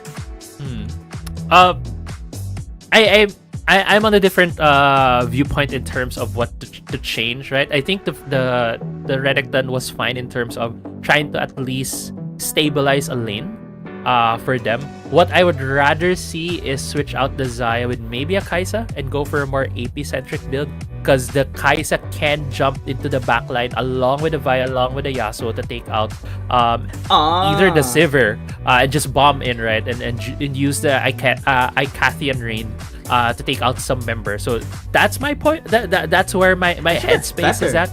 Like a Corki. Yeah, it's like a Corki but more flexible. You don't need to scale as much. You just probably need get the Dustblade for a bit of safety and get the Nashor's Tooth. You're good to go, right? For the side of BRU. But in the end, it was not only the team composition that I felt like was a problem for BRU by the end there. It's also how Nova was navigating these fights. We kept talking about how ultimate cooldowns is something that Nova really took advantage of.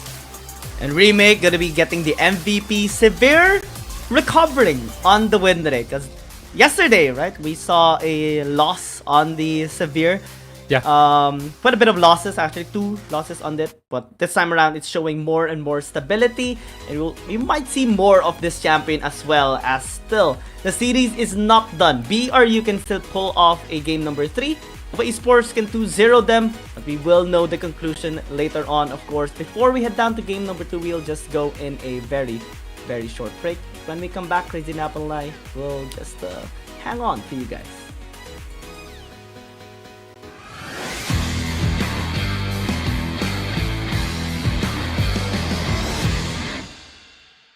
The fourth week of the competition was filled with numerous surprises, especially by the teams giving their all, as we're now halfway through the regular season. Hi, my name is Giang. Let's dive into the top 5 highlights of week number 4. Starting with number 5, setting the stage for those surprises was a display of mastery by Y1 on the Lee Sin, taking down Faye under the turret and narrowly escaping with just a sliver of health. There's no kills there. But there might be some in the mid lane as Faye gets jumped on by BMN. That's a lot of damage by that Cassidy. He tries to Proto Belt away from Y1, but he has no more blood pool, and he gets taken out by the Lee Sin. Just a tiny sliver of HP on this Lee Sin. He's gonna get over the wall. Sonic waving onto those Krugs. He gets the Dragon's Rage on the fan as well. Tries to juke over to the Krugs. Oh my god! Here. He gets seen by the turrets. What he is doesn't matter right now. God, how's he gonna catch Y1? He might actually even get over here to see Duan Yu get taken out. Number 4. Despite playing in a new role as a support, the former mid laner of KT Rolster Y showcased his skill with an excellent engage in the match against Oh My God. In the 9th-minute mark, Zero delivered a stunning Solar Flare, hitting 4 opposing players and combining it with a Fairy Assault to kick off KT Rolster Y's destructive display. Try to intercept. Check here, Call of Force God gonna be used, face steal as well onto the backline, double knock up. But they do get the dragon, especially when Ichima would have got it. But Real's gonna be here, at least for the cleanup. KT Rolster Y is looking for picks. Number 3. Akena also left his mark with Cerberus Esports by executing a daring taunt on 3 members of WBG Gaming, setting the stage for Y1 to unleash devastating sword strikes that wiped out the entire opposing team and secured the victory for Cerberus Esports. He has to flash out of there or else get knocked up by the Aatrox. The Shuriken lands, but they have to get out quick as Van has to flash that out as well. There's a triple taunt by Akeno. Already 2 members out of the fight. 2 members down. There's a Hextech ultimatum onto Faye. He's gone as well. Zihad and Duan Yu, the last man standing. That's the 3 for nothing. Very clean for Cerberus Esports. They're going to take this Nexus, and we're going to be going to game number 3. Number 2. The jungle god, Long, has regained his touch with Nilla in the jungle during their clash against FunPlus Phoenix.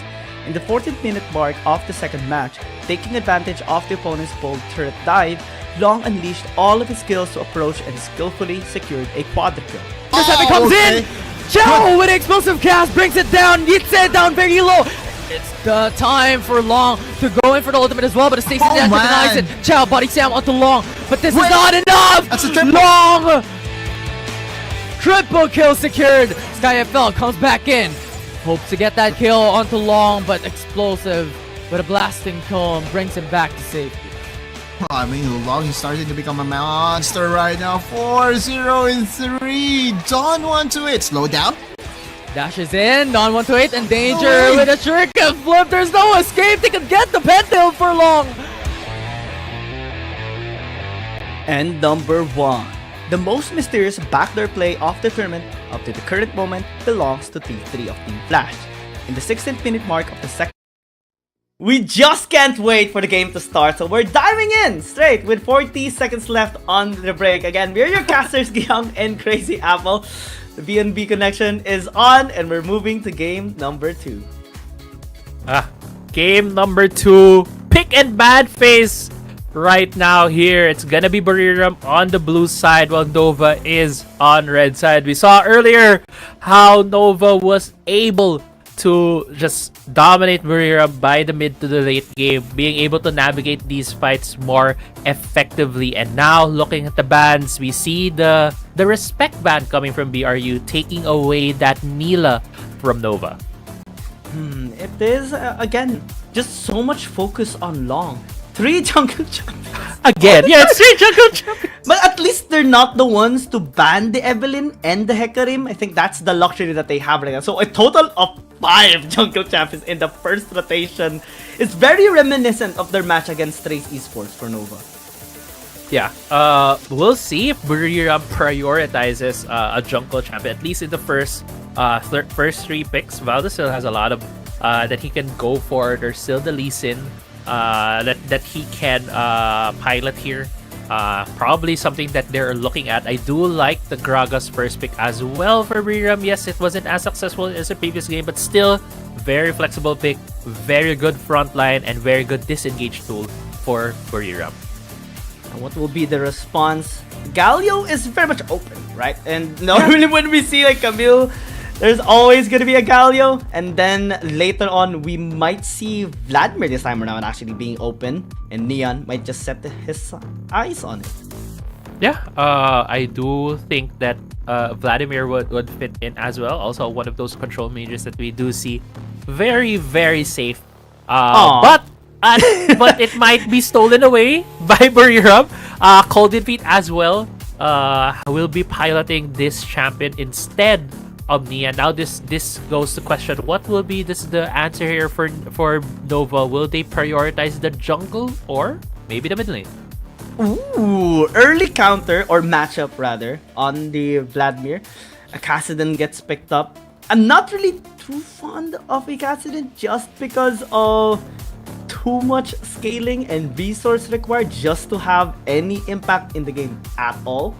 It might have been better for a Zoe, but let's see, because Nian is an incredible mid laner and we have seen him just spam out this champion and the Vladimir and the Zoe as well. So equal amount of potential for this game compared to a Zoe pickup by him as well. Yeah, we'll see what will be the supplement, right, to this Kassadin pick, because he does need a bit more resources. So if you're building a team around him, you would want to think, I want to add champions that need less resources or more early game focused champions. So that would be in the marksman position as well as possibly the jungle for Nova. Something that BRU should keep in mind of to take away some of the more either safety as well as early game gank junglers. Yone and Shen is kind of that direction, taking away two different kinds of junglers, one that can carry, but also the other one gives a bit more safety for Nova. I mean, I don't really like the Shen on long anyway, so good thing. At least it is better. I mean, you have to give a carry position for long, or anything that he can actually impact with regards to damage, plays, and also just maximize his pool mechanical ability. And Lee Sin is one of those champions that he can just fully utilize as well. So BRU would just go with a stable pick once again. We talked about the Renekton a while ago in game number 1, and it kind of serves great purpose as well for game 2.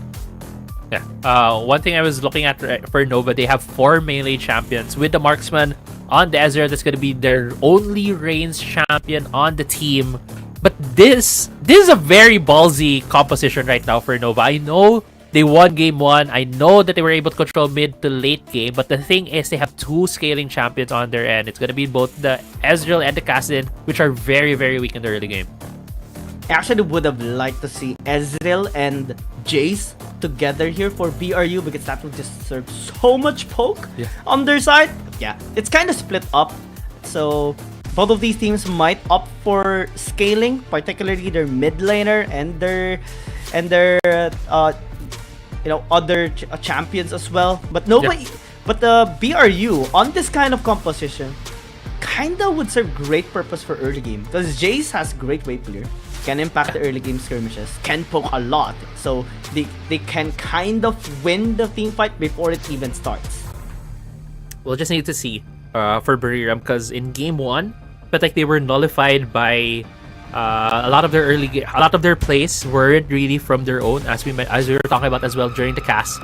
There was moments where Buriram was reactive, and yes, they were able to pull through some wins of that in terms of the fights. The sliver of health Yasuo was able to live through because of a reactive play from Buriram. But if you're a reactive team going against a late game scaling composition like Nova has, the timer's on you. You need to be more proactive to put them on the back foot, because this Kassadin has a huge potential to just run through your composition right now. Look at the composition of BRU. They don't really have a lot of champions that have AoE CC. It's only going to be the Gragas. So after Gragas throws a lot of his CC, this Kassadin will have free reign to go through the composition of BRU. And that's why we see sometimes a combination of Camille and then something like a Galio as well against a Kassadin one. There's so many CC involved. Sometimes even a Vi picked up just to make sure they can lock down the Kassadin and just nullify him. But that's not present at all for BRU. So this is kind of scary, to be honest. Especially that Nova Esports is already match point. Yeah. It's something that we will need to, or rather BRU needs to address. Come into this game. They do have the tools. They do have the Lucian and the Gragas, which I think would be really good when it comes to early to mid game against this composition right now for Nova. I also like the starting point for Valdez. He did start to the top side quadrant of the jungle, meaning that he can get to this bot side as soon as he clears his whole jungle. Maybe he can make a play in the bot side to get this Lucian ahead against this against the Ezreal. Ezreal scales so much as well, or like it takes so much time for the Ezreal to scale up. I think it. Whoa, that's slow. We were just talking about draft. We were just comparing champions. Little did we know there's already so much bullying happening in the top side. Yeah, and earlier on, right, in game 1, we were asking why is Nian the one piloting the Camille, not Yize? I think that was why they didn't want Tipper to be too traumatized in the early game yet. So let's traumatize him game 2. So they nerfed themselves in game 1. They were nerfed that way and still like so buff. Man, Nova Esports is built different. Well, other way to think about it as well, right? Fiora is more safe in the top side rather than putting her in mid because there's gonna be more chances there, more chances for CC. But Long might look for an insect play here. Yeah, unable to land the Dusty Punch. Kind of calls off the whole engage here in the bottom lane. Long still will commit though. Has the Dragon's Rage, will be getting damage here onto what the Jess, but again, he was able to land that kill. I actually thought they would just be walking away, but man. Yeah, Nova able to pick that up. What the Jess felt like he lived a bit too long there because he was able to drink from his barrel, but Valdez is trying to go for some counter jungle. Yize is just tried to swat him away, but that is at most the answer that BRU can get on the other side of the map. We're going to this replay right here. What the Jess, had a bit of that damage reduction, but was it enough? He was only level 3. If maybe he was able to get level 4 as it was 1 minion away, he might have lived. But yeah, Nova with a good timing on that game. I was so close, to be honest. So close. And they kind of invested a lot on that as well. Like the commitment onto securing that kill. BRU unable to answer in the top lane though is kind of detrimental for them. We see already a spike in gold lead without much kills established here by Nova Esports. Now an invade commences and Long just says thank you for the leash onto Valdez. Oh, it's just salt to the wound at this point.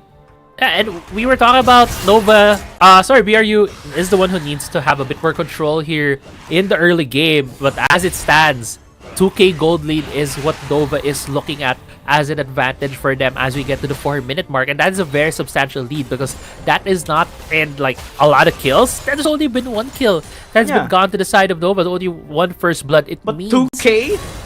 Yeah, 2k is just lanes being won right now by Nova outright against BRU, and that is a scary proposition. If you're the team that needs to be in more control over the early game to try to spike up a lead in the mid game, BRU needs to dig deep, needs to figure out how they can stem this bleeding and try to get an advantage against Nova. Yeah, because I mean, they have the tools to actually set them up for themselves, right? Top lane, they have CC. Bottom lane, they have crowd control as well. The Jays can initiate too with the burst. So there are many ways for them to actually establish some control through small skirmishes, but so far that's not what has been happening. It's almost 5 minutes into the game, and for sure we're gonna be seeing a fight that Nova Esports will not really fall back from. Dominance is gonna be used. It's still pursuing here. Yeah, but Studios Parachi just land the damage. Long will survive. It's as well, and they will just walk away. How often do you see a dual lane being here in this part of the map this early on? Nova is just out-rotating BRU right now, catching them out in awkward situations. But they have to kill the top side. There are a couple of cooldowns right now down for Nova, but they still have numbers advantage. They're just waiting for BRU right now to overcommit on this objective. I mean, they have the Skull Crab to at least give them some movement speed. If ever they do engage, they can full engage or disengage. It depends on them. Cass gonna be here onto the gal, but not really the best target. As they do secure the RH, someone will die. Yitse will be hook-shotting away. Great from Long just for the disengage. Nova Esports, they give 1 kill. They got a major objective. Yeah, that was a great kick from Long for disengage, knocking up 3 people from BRU, stopping that fight. BRU decided to go into the fight when the Rift Herald was taken by Nova. As we see in the replay right here, they chipped down the HP bars of Yami, and then as soon as the Herald was taken, they felt like they had to open it go in. But the kick right there from Long essentially stopped this fight from BRU. Now, Herald is being dropped in the mid lane. It should be enough to destroy this turret. Remake, though, is getting chunked out. Will be fine as this dragon started. You mentioned no contested this time around for BRU. I think they're making some plays in the top side as well to maybe secure their second tower. And that's just gonna help them so much on the gold. 6 minutes in, 2 towers secured. BRU, they're only able to secure just the 1 kill a while ago and the dragon. Yeah, and these are like different priorities, right? If you are the early game team, you should be prioritizing getting the Herald, and unfortunately BRU was not able to pick that up because Nova did challenge it, knowing full well that that is something that BRU needed. Now, as the later game team, as the late game scaling team, they have secured a lot more gold for themselves, which means they can scale a lot faster towards this late game. Golden Feet very low. Will not be pursued here by Yami. But just gonna be here, and I kinda don't like seeing him engaging or using all of the CC just on the Galio, because they don't have any CC anymore after that, except for just the Ruthless Predator. Charging up, great shot blast here onto the execute him onto the top side though into Dragon's Rage, and True Shot Barrage is just cherry on top! Man! It was gifted. It was gifted to the Ezreal. He was like, hey, we're fighting topside. Yeah, I'm just gonna use my True Shot. Like, I'm gonna keep you. Thank you. Thank you for the gold. and now even topside's being pushed right here. Yise. Oh, that's scary. Oh my god, they just what will have to just going in right here. Yeah, it's gonna be very difficult though, because later on the sick card is gonna be okay, great exhaust. Yitse is just saying, nope, you're on your own, Long. And Long says, okay, fine, I'll just try to make an outplay myself, and yeah, just gets a faster trip back to the base.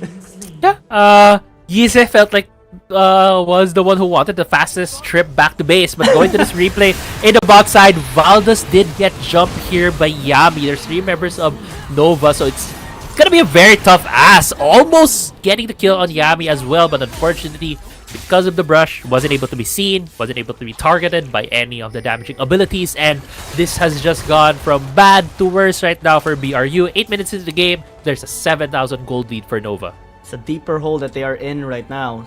7 feet deep, to be honest. Yeah. And Nova Esports are just keep on pushing them down. There's really good on the macro play, micro as well as top notch on this team. And this is one of the reasons why, despite their position right now in the CN Confidence standings, we still look forward to them being able to have a great performance. A single ultimatum here and a hook shot away just to be able to be safe, but after getting stunned, he did force out a flash. Nova Esports still are fine. Yeah. But BRU, they're not able to get any of these small objectives now that they're fighting for in their jungle. Blue buff has been taken away by Nova. Nova's been fighting them from every inch, and as BRU, anything, any small thing. I even think at this point maybe a honey fruit would be fought over by Nova just to force the fight against BRU, and they could very well win these fights because they are scaling so fast into this game. Just looking at the items right now of Diaz, he's only level 11. He has 2. He has 2 completed items. Yeah, if they do Nova, do it. Prove me correct. Please, I would want to see that as a highlight as well. This one fight over a honey fruit, because well, sometimes right, they take the honey fruit for the extra gold and such, but don't really like that rune anymore. That's still 45 gold, right? 45 gold you're denying from the enemy team. It's like 2 minions, half a cannon. Half a cannon. Take it. Nova. Fight for it. Fight for it. but going back right now, they're not fighting for the honey fruit yet. There's no big honey fruit objectives that they are anywhere close to. But Nova is positioning themselves for this eventual Infernal Drake that's going to be spawning in a few. BRU as well are putting more members here in the bot side, but even with just 2 or 3 members from Nova, they're definitely a lot stronger than BRU at this point. Yeah, I mean, the scaling is starting to be online here for Nian. Level 11? Yeah, that's already quite a bit of fed Kassadin, to be honest, especially with the similar conversations happening already. But it's gonna get taken down with the Sort of Barrage. Heroes engine as well to displace some of the members. BRU and Tipper is trying to run away. Calling gonna be used as well just to force them back. But Nova Esports is happy to fall back, because they have their sights on the dragon right now here. Yeah. They traded the life of Camille, who just picked up the Hull Breaker as well. That's gonna be a very scary split pushing Camille for the side of Nova, and now they have a Drake on their hands. They have 4 turrets as well. Going to this replay, Yize just really forcing the issue on Valdez, even dodging a bit of that damage with the Hexic Ultimatum cast.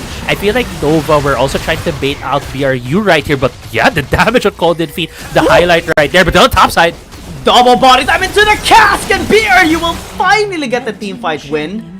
They just won. They still need more. They need to bash up this tower in the top lane to secure, or maybe just recover rather, a couple of gold loss that they've had over the course of this 11-12 minute game. Yeah, welcome back BRU into this game, making plays. Welcome back. Glad to see you playing the game right here, cutting down that gold lead, which felt like got to about 10k at some point. Now is at 5k, and now you're starting up this Baron. Yeah, this is gonna be very scary. Dominance gonna be already still committing onto the Baron. Hextech ultimatum here as well as they are just going in with the Hero's Entrance as well, coming from Yutse, teleporting coming on Remake, and they're just forcing BRU to just fall back. Colin got hit and gonna get killed as well. Greinke coming in into the Sonic Wave. Resonate is trying to just follow up. In the end as well, this is gonna be accessing the backline. It's only one the just remaining alive. To think that BRU had 2 kills beforehand and still got aced, and Nova Esports gifted with a Baron, with Rapper and a note. Just thank you note for Nova Esports now for this leash. Long took the triple V highway, the expressway towards the backline of BRU as they were trying to get back. He kicked the Lucian over the wall, but going to this replay right here, BRU going for a very desperate Baron at this point, but you're gonna see the damage output from the late game, casted damage. He's gonna jump on Timber, taking a quarter of his HP with just the Rift Walk, and by the end here, BRU needs to fall back. They need to get as much kills, much damage on Nova as they can, as Nova is fighting. But look at Long. He's gonna have this Sonic Wave, kicking VVV over the wall, and having this expressway towards the 2 members of BRU left, letting Nova clean up the fight. Man, it's chef's kiss. Also, just man, you could have ended the highlight a little short. Yeah. Yami was done a bit dirty there. Yeah, just a little dirty, to be honest. Just also gonna get taken down. Yami's all alone.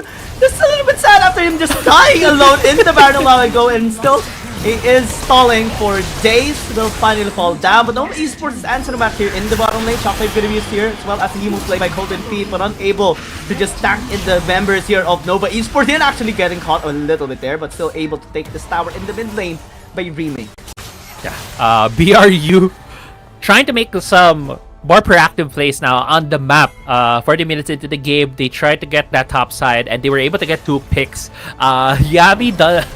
Well, it's just a series of unfortunate events for him. He died first in the Baron, and then he got left alone the top side trying to help out the Camille.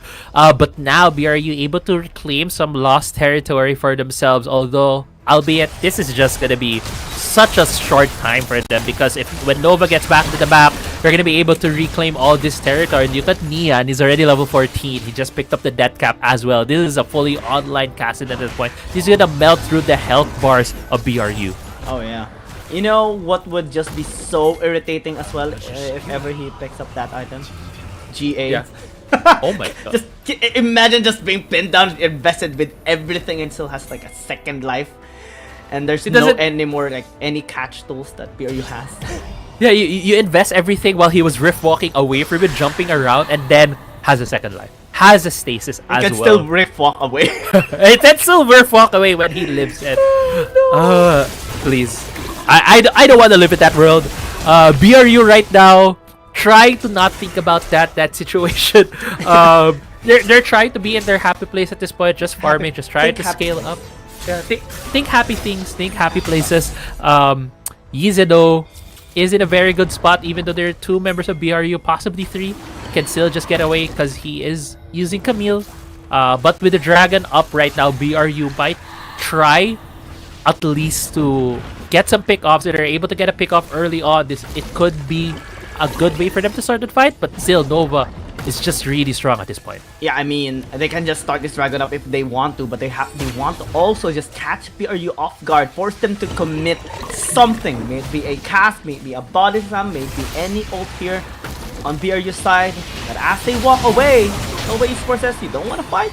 Fine, we'll take this dragon for free. Yeah, take it for free, walking towards a Baron that's just about to spawn.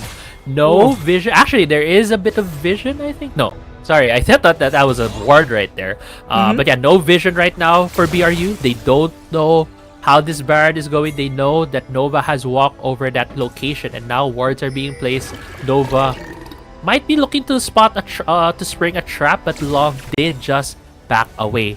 What can BRU do at this point? BRU can only try to poke out the members of Nova, maybe try to capitalize on a mistake. The biggest mistake that Nova can make here right now is a misposition on either the Ezreal or the Lee Sin, which is still a very tough ask because they have ways to get away. But what the Jess might be getting caught out here. Body slam away. But again, one bigger problem as well is the Camille that is already winning against a Red Necton, split pushing into the bottom lane. So that's 2 pressure being established here by Nova Esports as they just linger down into this topside river.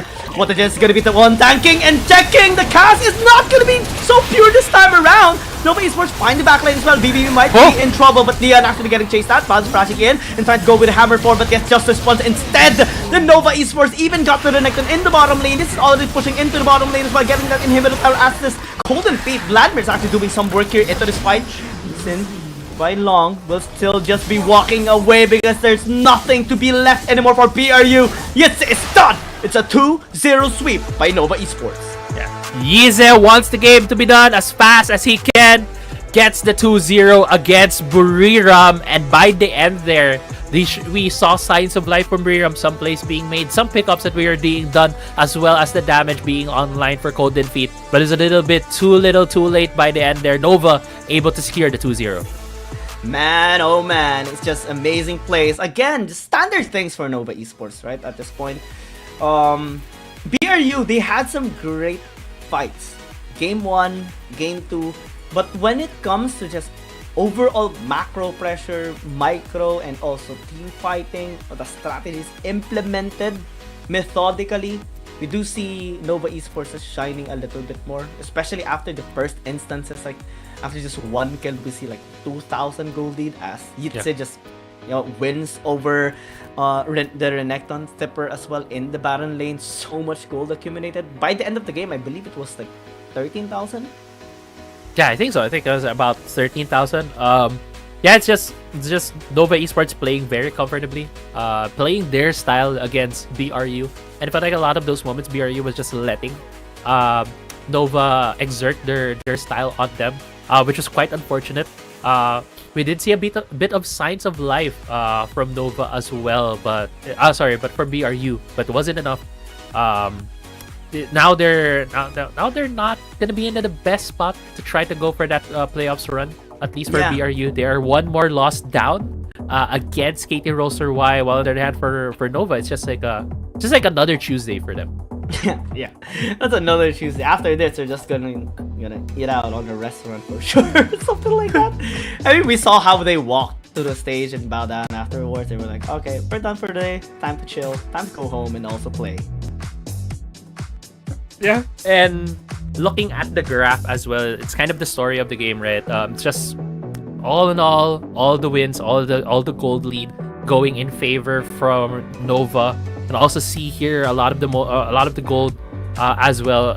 One of the things that I just want to mention for Nova, something that's going really well for Remake was whenever he just casts his Roost Barrage, just gets a kill. Whenever there was a side lane fight. I think so some of the things that also helped them to scale up into the game, letting this Ezreal get his items comfortably, as well as the Kassadin by the end. Yeah, I mean, Yetze was just so good in the side lane. Neon was playing around everyone that were trying to chase him down. It was a little bit sad for Valus because he actually dealt quite a bit of damage, but unable to just fully impact the game. I think the lack of double poke kinda gave them a bit of much more harder time to fight against Nova Esports. It's one of the reasons why whenever we see a Jace, I kinda look forward to seeing another poke champion as well, but that wasn't the case. Nova Esports won. Yitze with the base race just had the MVP, and it's well deserved. Yeah, well deserved from Yitze. He was kind of he was very solid all throughout. They talk about how top laners are usually like the islands, and he did show very much the dominance in his own island, his own lane kingdom, forcing the early back on the Renekton. And we are going to be done here with the series between Nova Esports and BRU. Congratulations, Nova Esports, of course. Next up, it is Trace Esports and Weibo Gaming. Before that, of course, Crazy and Apple Live will just go in a short break, and we'll see you again later.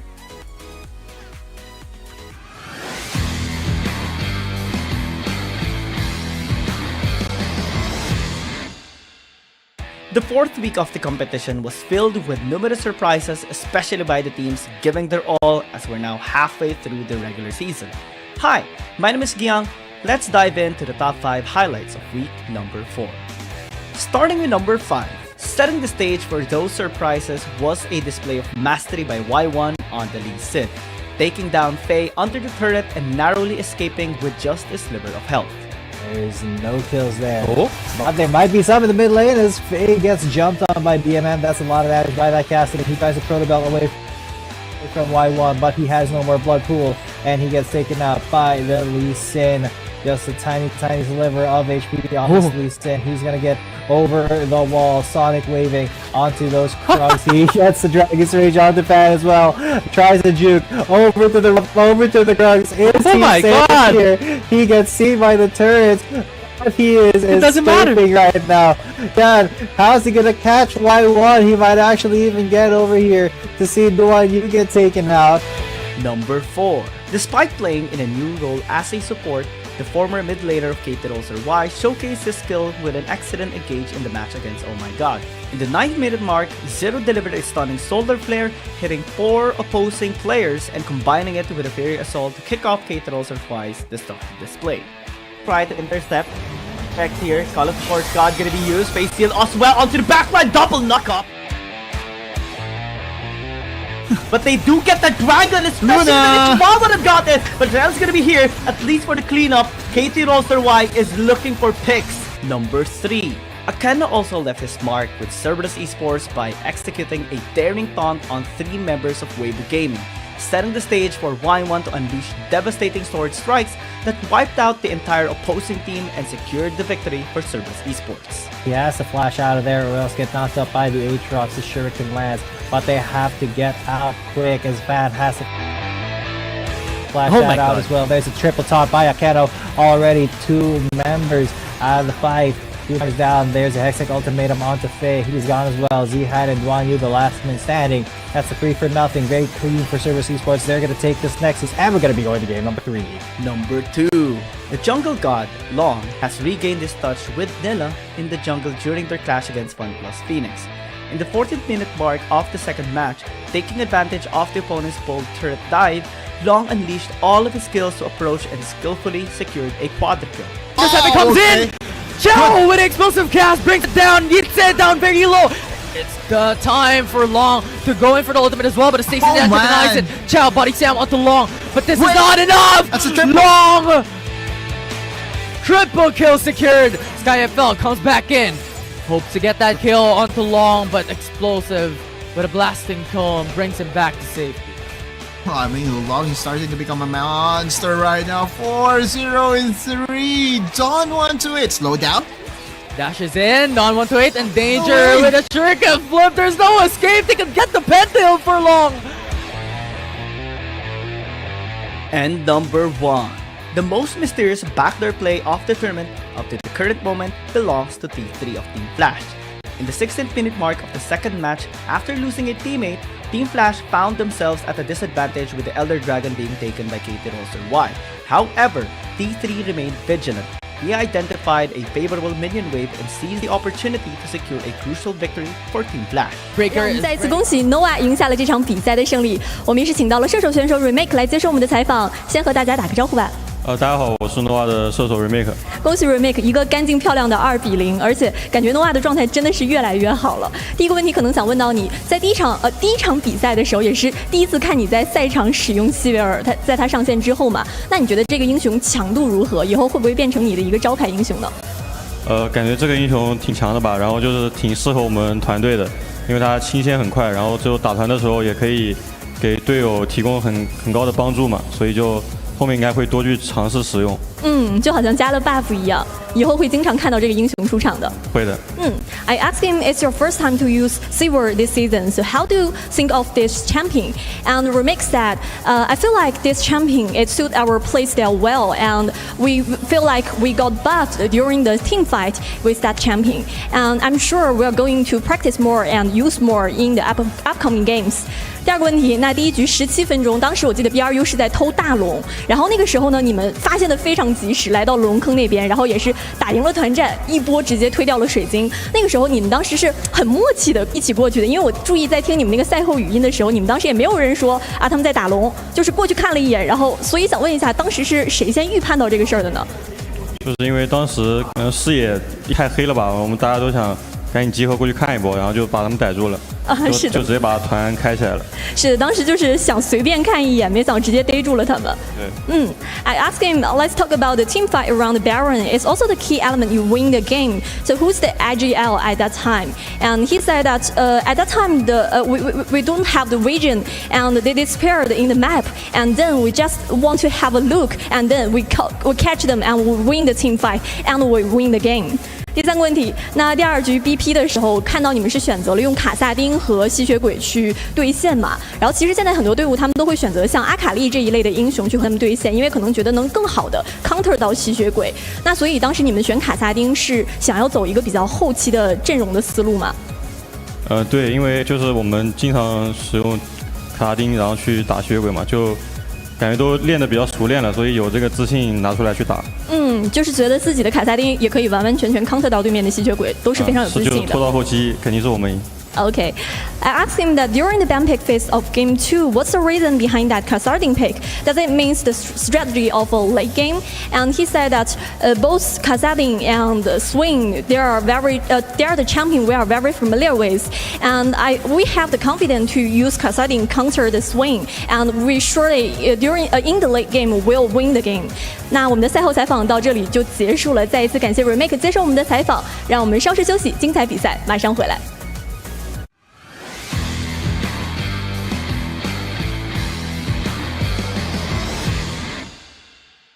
The fourth week of the competition was filled with numerous surprises, especially by the teams giving their all as we're now halfway through the regular season.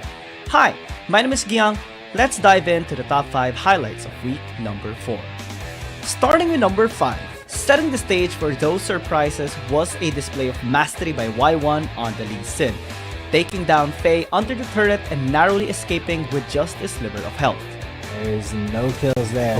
But there might be some in the mid lane as Faye gets jumped on by BMN. That's a lot of damage by that caster. He tries to proto belt away from Y1, but he has no more blood pool, and he gets taken out by the Lee Sin.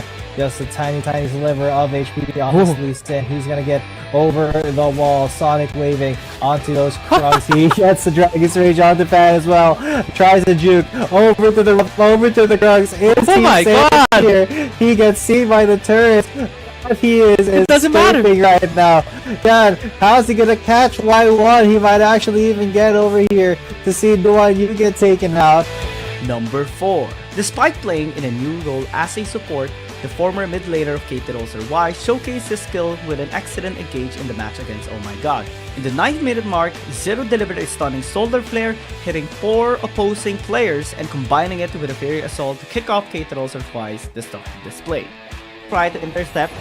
Check here, Call of Force God gonna be used, face steal as well onto the backline, double knock up. But they do get the dragon, especially when Ichima would have got it. But Rel's gonna be here, at least for the cleanup. KT Rolster Y is looking for picks. Number 3.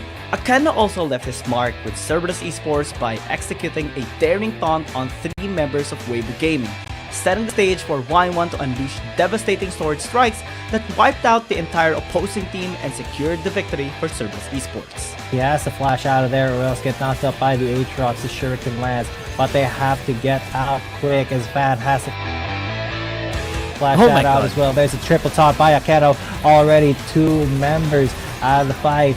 2 members down. There's a Hextech ultimatum onto Faye. He's gone as well. Z-Hat and Duan Yu, the last man standing. That's a 3 for nothing. Very clean for Cerberus Esports. They're going to take this Nexus, and we're going to be going to game number 3. Number 2. The jungle god, Long, has regained his touch with Nilla in the jungle during their clash against FunPlus Phoenix. In the 14th minute mark of the second match, taking advantage of the opponent's bold turret dive, Long unleashed all of his skills to approach and skillfully secured a quadra-kill. Interceptor comes in! Chow with explosive cast brings it down, gets it down very low. It's the time for Long to go in for the ultimate as well, but Stacy Dancer denies it. Chow body slam onto Long, but this is not enough! That's a triple. Long Triple kill secured. SkyFL comes back in. Hopes to get that kill onto Long, but explosive with a blasting cone brings him back to safety. I mean, Long is starting to become a monster right now. 4-0 in 3. Dawn 1-8. Slow down. Dashes in, Dawn 1-8 in danger with a shuriken flip. There's no escape. They can get the Pentail for Long. And number 1. The most mysterious backdoor play of the tournament up to the current moment belongs to T3 of Team Flash. In the 16th minute mark of the second match, after losing a teammate, Team Flash found themselves at a disadvantage with the Elder Dragon being taken by KT Roster Y. However, T3 remained vigilant. He identified a favorable minion wave and seized the opportunity to secure a crucial victory for Team Flash. Breaker is readied up.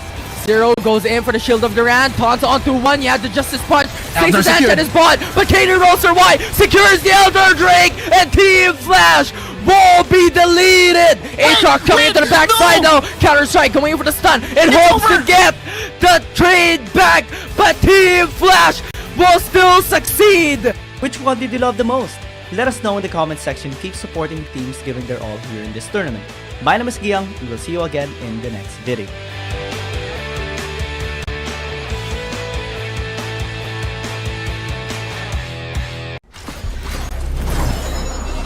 Deadlight, strike hard.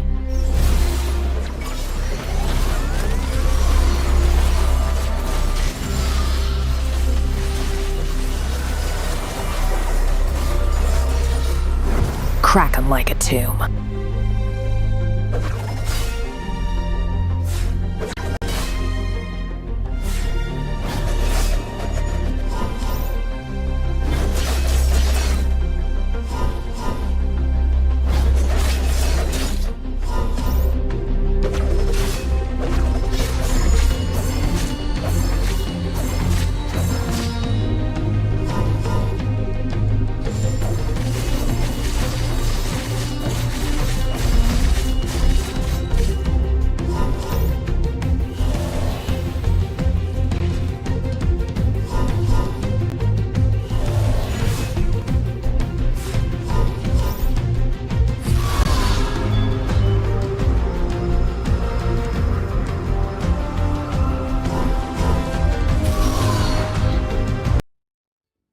It's time for match number 2, everybody, and this time we are going to be watching Trace Esports and Weibo Gaming battle against each other.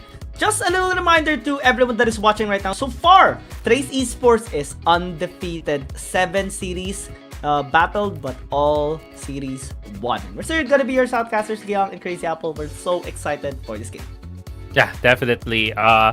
One of the it's kind of similar, right, to how we're excited for the next match as well. Will Trace Esports continue their undefeated streak in terms of series, or will this be the first one that they give up? But it's gonna be against Weibo Gaming as well, one of their fellow CN conference teams, and Weibo has not been in the best forms lately, but obviously it's one of those teams as well that we have seen to perform really well before. So anything's still up in the air here. I would say, Giyang. Could still see maybe Weibo stealing away a win against Trace Esports.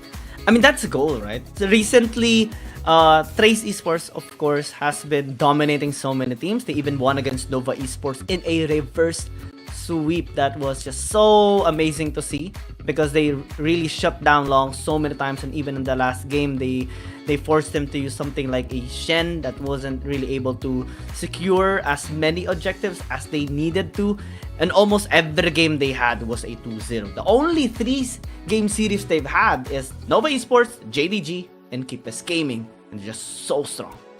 Yeah, definitely something that we want to see in terms of like to continue their winning ways. But on the other hand, it's still gonna be Weibo Gaming, as you see their lineup here. I believe in the last couple of games they have won their last 2. It was against both against some of our APAC conference teams, KT and BRU, along with Fan actually showing the Shyvana as well. Hoping to see him, maybe play that here. We haven't seen a lot of Shyvana lately in the league. Oh yeah, I mean, Shyvana actually had great potential, but I think not all the teams are really preferring that, or not all the junglers are preferring that just yet. We see more of the Kha'Zix, Lee Sin, Aatrox. There was a point where we saw a Riven that was amazing.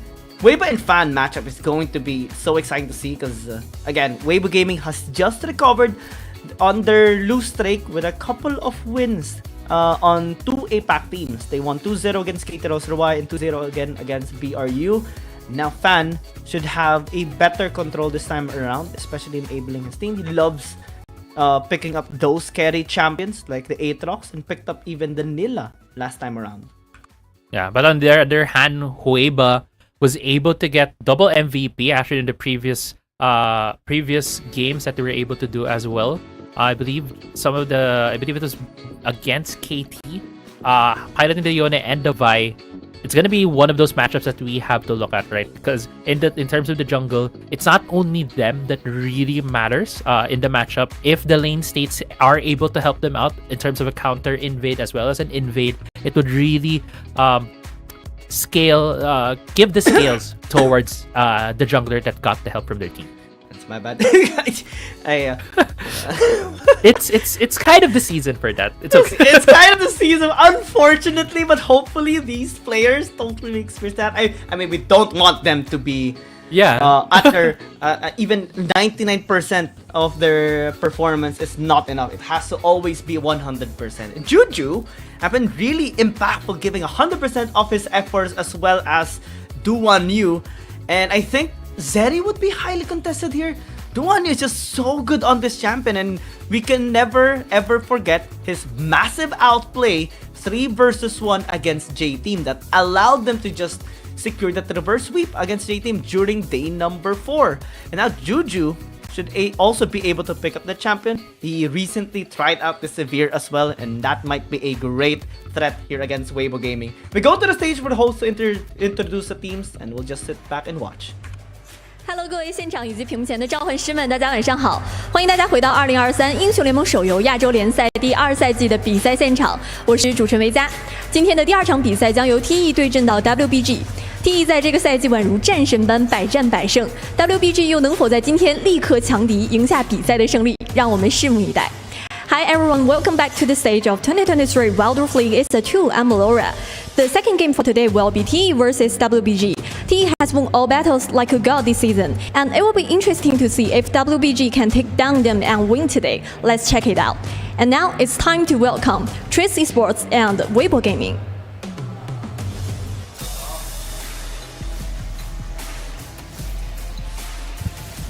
搁浅说把玉米打成爆米花，把灰巴打成八哥。你们几个真不行，赶紧请那个男人回来。今天由我们操办大杯老师的复出仪式。I want to give a comment about something, but it's something that I personally relate to. Just something about the player from Weibo Gaming unable to reach the mic. Yeah, I get it. It was kind of pronounced there, but I don't know. It's okay, Zion. It's okay. It's okay, Zion. I But feel you. I was trying to understand again as well, but the only thing I was able to understand is they said something about Hueba. I think I heard Hueba twice. When they were talking, so Weibo Gaming really, I guess, targeting Hueba in that, trash talk standoff between the two teams. 接下来，让我们有请双方打野选手登场。In the jungle, TE 灰巴 ，WBG 凡。Weibo and Tak is also notorious and very much felt, especially in season 1, and that remains to be the case here for. 下面有请双方中路选手登场。In the mid lane, TE Con, WBG 飞。One of the teams that we were looking forward to see battle against them is Thunder Talk, but that's still on week 8. Yeah, it's still a ways away. It's very much a ways away to see the two titans so far in the league to go against each other. It's definitely gonna be a banger when we get there. But right now, bit of friendly banter between these 最 two. 后有请双方辅助登场 and support TE Tech WBG 搁浅 Drop the beat down or something. Drop a, oh yeah. Okay. I thought it's like drop the beat though. Like the topa. Yeah. 两支队伍现已集结完毕，让我 So 们 far, 即 it's 刻 been 进 a 入召 Dragon 唤 League. 师 Like 峡谷。 we have All seen the the players trend are of getting Baron ready. leaders Let's being the step more into the Welsh. gentleman kind of players. And now the Dragon leaders are showing more being more friendly, or as we say it in Tagalog, tropa, meaning kind of like a very close friend, kind of thing. So yeah, I love seeing. That's why, again, you talked about this yesterday. We would love to see our APAC teams also compete in this kind of stage, also have this banter, so that we get to see more of their personality. Yeah, I mean, last season, right, we saw, the formerly Nigma Galaxy be there as well and just have a lot of fun too. Maybe this time around we would see different teams as well, as different players. Maybe someone from KT, someone from BRU, someone from Cerberus Esports or Naos can be there as well. I mean, it's all up to them if they would be able to qualify, of course, with their performance. But in here as well for the CN teams, especially for Weibo Gaming and Trace Esports, they have been here so many times already. Some of the newer players are a little bit new on this tournament. It has been in the scene for many years now, and it's going to be important for them to just really have this win secured, especially for Weibo Gaming, because if ever they do secure this series win, they're going to be the first one to shut down Trace Esports. And that's definitely something that you want to do, or every team wants to do, to take down some of our undefeated teams in the league. That is something you can build off as momentum as well. If you're kind of a bit lower in the standings, also shake things up at the top of the rankings as well, because Trace Esports is the team that's closest to Thunder Talk. They are the only team right now who are in a very shallow distance in terms of the points. So any weakness being shown by these teams is something that definitely other teams will be looking forward to. I mean, the only difference is 3 game losses, right? Not series, it's just one game. One game each series has been gifted away. But in here, of course, we are just gonna go on the fight for side. Amumu is something that has been hovered so many times in the actual games in Season 1 and here on Season 2 as well, but we never got, fortunate enough to see. Maybe someday. Someday. Hopefully we get to see Amumu. Curse of the Sad Mummy is something that is very hyped to see each time. But going to this game as well, Weibo Gaming has 3 marksmen in their composition. Well, I already see there's this actually going in, Lee Sao is quite low. Will be able to survive. Jikan is the one being targeted this time around, especially by Korn, but unable to get the damage done. Also, just stack spamming his emotes. It's so funny to see. It's this guy. Every single time, whenever they win, or start to win, Tak spams out those emotes, and it's always so entertaining to watch. Yeah. But actually, first blood does go to San Trace Esports. What a pull right there. Takes down the Draven. Yeah. It's a heal back and is still able to survive a bit longer before it got taken down. Maybe Esports will at least get 1 kill. It is a bit hard for Weibo to do anything, just because there is a lot of AD carries on their team. Weibo almost got taken out there. Fortunately, he does stay alive and is still able to free hit a bit, but BAM! Is the Aatrox of the one you just finding the kill is so funny to see. It has so little damage. But it just gives out a bonk. It's like it's like this light boop, but you just fall over and die. Yeah.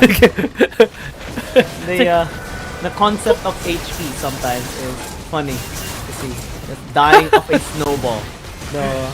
The least lethal thing in the game. Weibo Gaming this time around are gonna get chased out. The Noxian Guillotine rather is just gonna dunk on the members here of Weibo Gaming. I miss Darius as well. It's been so long since we've seen Darius as a meta champion. Yeah. I also miss Darius. Darius has a lot of these hype moments, but I don't miss going against a Darius. Yeah. It's such torture as if you're ever playing any top lane tank to go against a Darius. But I also want to mention that you're talking about how funny it is for a snowball to hit you and you just fall down, but actually Cord be very aggressive against the too much aggression. But I also want to mention, like, at least it's not as egregious as like other games where you just get hit on the foot and you immediately die if there's too much damage, like in some RPGs. I remember a YouTuber with memes of those as well. Like, my foot! You hit because of just social anxiety. You die because of social anxiety. Social anxiety. hit by a leaf and died. Oh, that's Curse of Sad Mom actually having some crowd control here on WBG Gaming side. There's not much follow-up coming through from Trace Esports. He will be fine. You fall down because of emotional damage. Wow. Damage. And the Moonfall is not really dealing the damage it is supposed to just yet. He's now the only one left, and Weibo will maybe able to take this tower down. Yeah, they might, but Lisa can be able to defend it. No, I don't think he can. Oh, Lisa. Wow. That's a problem with the Darius. You don't have that much wave to you. Oh. You do have fighting ability, but against everyone of Weibo, it's gonna be much difficult. Faye gonna be initiated here. Jihan as well should get taken out. Some damage onto the turret is actually worth it already for Weibo. Yeah, good reset for them, able to buy their items, also deal some damage, and also Gechan being able to be the one alive gives him a bit of that AoE damage to try and clear the wave, but it feels like tower's still gonna fall. Should take this down. Weibo Gaming are starting to feel this scaling here of Trace Esports, especially with summoning ADC.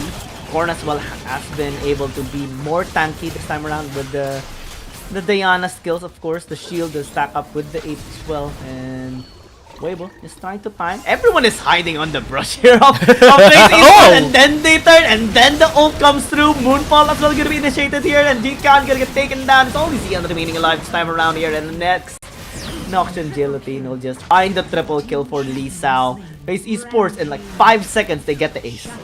Yeah, they get the ace. They're gonna get this turret. There's still gonna be like 5 seconds before any Weibo members are up, but there's still the shield on this Nexus. They won't be able to take it down, but they're getting some really good resets. Yeah, everyone just went straight to the Nexus, not to take it down, but to get killed by the Nexus. Yeah, I mean that's the most efficient way to get backs, to be able to get back as fast as you can, not letting Weibo get any gold. Looking at the items as well, there's 3 bloodthirsts. 3 bloodthirsts. Caught your eye too, right? Yeah, it's like, huh? There's just 3 red things lined up so well, and 2 of them are building Trifor so far. So yeah, a lot Why of didn't they right make now. it 5? Would have been better to see. Huh? A bloodthirster on the Gragas. Like I'm thinking, bloodthirster on Gragas. He goes in with the snowball, gets the drink on the cast, and then all those gets the lifesteal. Bam! And gets crit as well. the animation on the crit on Gragas as well is so funny because it's like using your second skill. Yeah. He 2 hands the cast. It goes about just smacks it on top of you. Like, Yeah. Die! Imagine if we have like max attack speed as well. The animation just starts to look even funnier.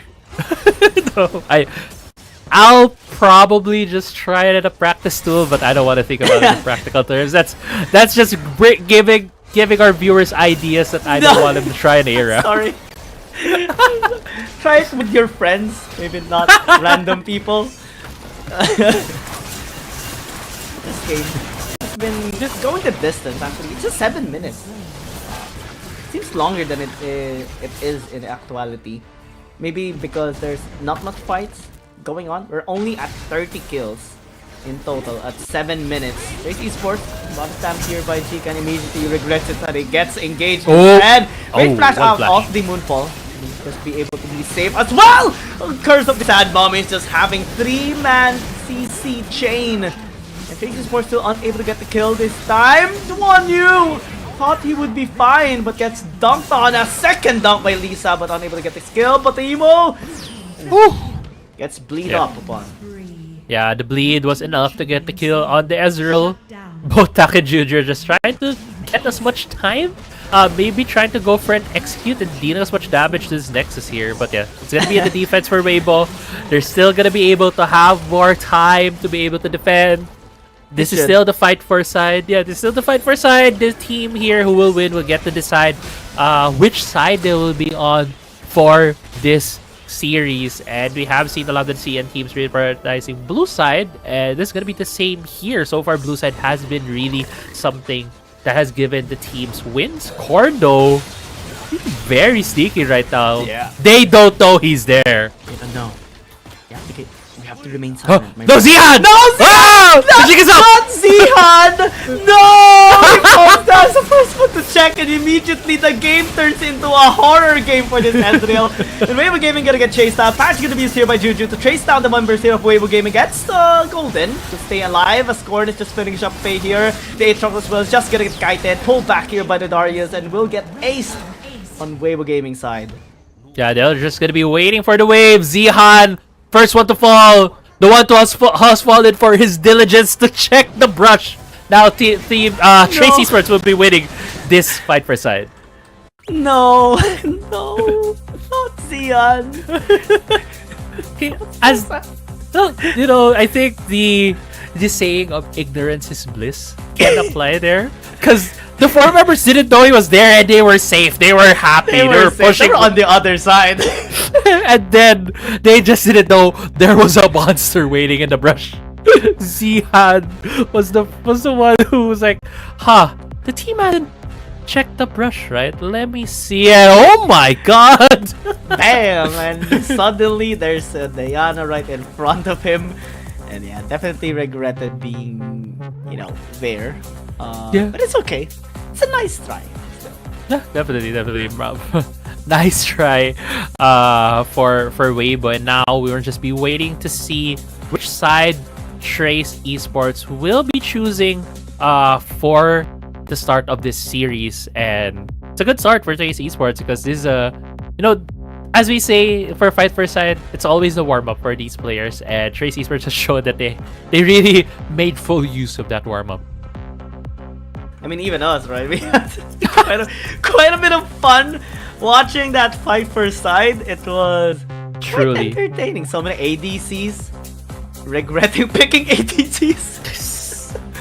I mean, it's Weibo Gaming had 3 marksmen on their composition. If anybody had to check it, it would have been one of them. One of them. Zihan just got the short end of the stick. I can only just imagine them looking at each other and saying like, "You go." No, check. you. No, you go check. Not me. I'm too squishy. You have 50 more HP than me. You check. They told Zihan, "You have a jump." You have a jump. you have an arcane shift. They did, but it's a Diana. What is your arcade shift gonna do if she hits you with the first ability? It's just gonna go straight with the dash and you're gone. You got at that point. But I think we're gonna go in straight to the draft. It seems like it's gonna be the blue side here being picked by Trace Esports. As we keep talking about in terms of the draft, we have seen a lot of patterns, and one of the biggest pattern is that red side always or usually bans the Hecarim as well as the Evelyn. Trace Esports having, incredible performance both on blue side and on the red side as well. And if we, are to look back at the sides they have most losses from, it's actually a bit on the blue side. They lost game 2 against JDG when they were on rather red side, and was, I think, an interesting one as well how they lost, because it's more so them just experimenting a little bit on the composition. So maybe it's better that we disregard that, especially that it's also a long time ago in the previous patch. But maybe something to be considered by Weibo Gaming still. Yeah, we'll see if Weibo Gaming will give them that space to try to experiment around. So far, the bans has been Evelyn and Vladimir.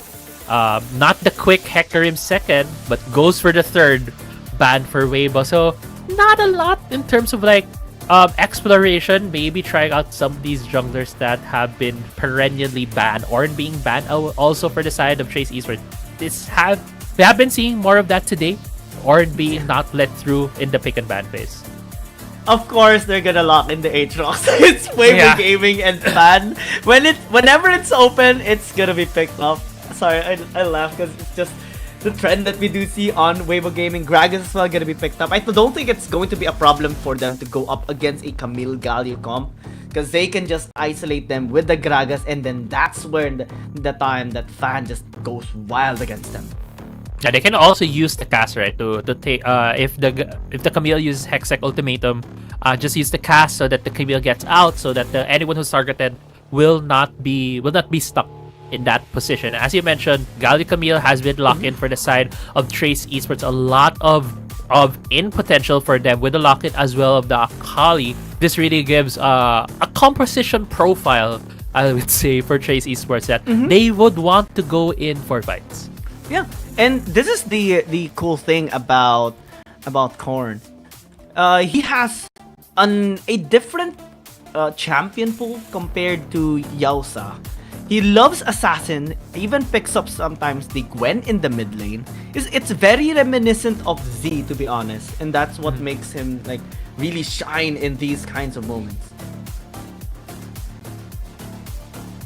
Let's see what's gonna be the response though. Corki is the last, or at least an early ADC picked up here by Weibo Gaming. Something that we did discuss earlier as well during the match of Nova Esports and BRU. And this might be really useful as well to just have those pokes. Maybe Jace is going to be an option here for Weibo Gaming as well. Could be. Jace would benefit from having two poke type champions on their composition. Also, it means that they would need to switch up this Aatrox from the hands of Fan, or maybe even switch up the Jace to being in a solo lane. They do hover right now that Jace. One thing I also want to mention, like the Corki pick from Weibo Gaming, is that it's got the biggest thing for Corki is the package. So Trace Esports needs to be mindful of that. Maybe wait out the package each time it's picked up by Weibo Gaming. You know what's going to just blow my mind if they go like triple poke on Weibo, like pick up the Ezreal if this doesn't get picked up by Trace Esports, have the Jace in the jungle, Aatrox in the top lane, Corki in the mid lane, Ezreal in the bottom lane. Yeah, we always see the Amumu being hovered but never gets locked in. Come on, Tak. Just do it. You already used it. But yeah, like taunts him to pick up the Amumu despite having the Galio. The Galio. No, they can put Galio somewhere else. I'm confident they can put that. Put it as Dragon Laner. Put it as Dragon Laner. It's gonna be mid Ezreal. Oh my god, it's our top Ezreal, our jungle Ezreal. What throwback, jungle Ezreal. Not in Wild Rift though. Back in the day, 2014, I think. Yeah. Jungle and mid lane Ezreal was a thing before. But going back into the game one of the second series of the day between Trace Esports and Weibo Gaming, I do like the damage spread from Weibo Gaming. Splashing and Death Corki gives them both a marksman as well as magic damage in their composition. So far, they do have a lot of physical damage.